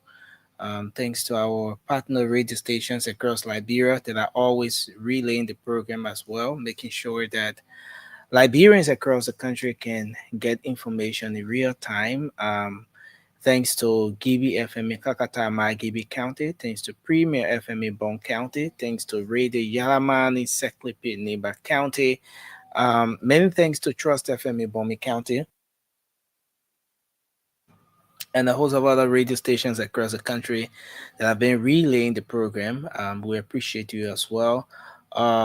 Thanks to our folks online. As you know, we are always live across the internet on Spoon TV on Facebook, Fabric TV on Facebook, and Super TV on Facebook. Thanks to our folks on YouTube as well. Spoon Talk Live is our YouTube handle. We appreciate all of you for being here tonight.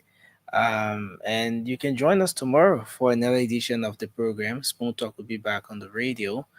Thanks to all of you who joined us tonight. Let me do a special birthday greeting to Steam Bungie, one of our panelists on the late night show. Steam, you're celebrating your natal day today. Happy birthday on this special day of yours. We wish you all the best as you celebrate your natal day today. Steam Bungie, happy birthday to you. And yes, so thanks to everyone for being here. Leroy Johnson, George Morris Jr., Abel Johnson. I see Stephen Kelly, Ruth Goba, my Ruth. Thanks for being here tonight. Fidesco Tier, Charles Delan, Telvin Payne. We appreciate you. John Badu, Barbara Zina White. Thanks for being on. We appreciate you for staying on up to this time. Mo Janen. Philip Bala, Mr. Bala, thanks for joining us. Pearly Prayer, we appreciate you as well. Elizabeth Bayoga, thanks for joining us. We appreciate all of you for coming on tonight. Andrew Tucker, thanks for coming on tonight. Edward, that's Elder Zachariah Roberts, thanks for joining us tonight. Terry Senen, we appreciate you. Mo Janen, Paul Janayan, we appreciate all of you for joining us tonight. George Watkins Jr., thanks for coming on tonight. Siafa, yes. So thanks to everyone for being here. We look forward to a great show tomorrow. Until then, have a good night, everyone, and bye-bye for now.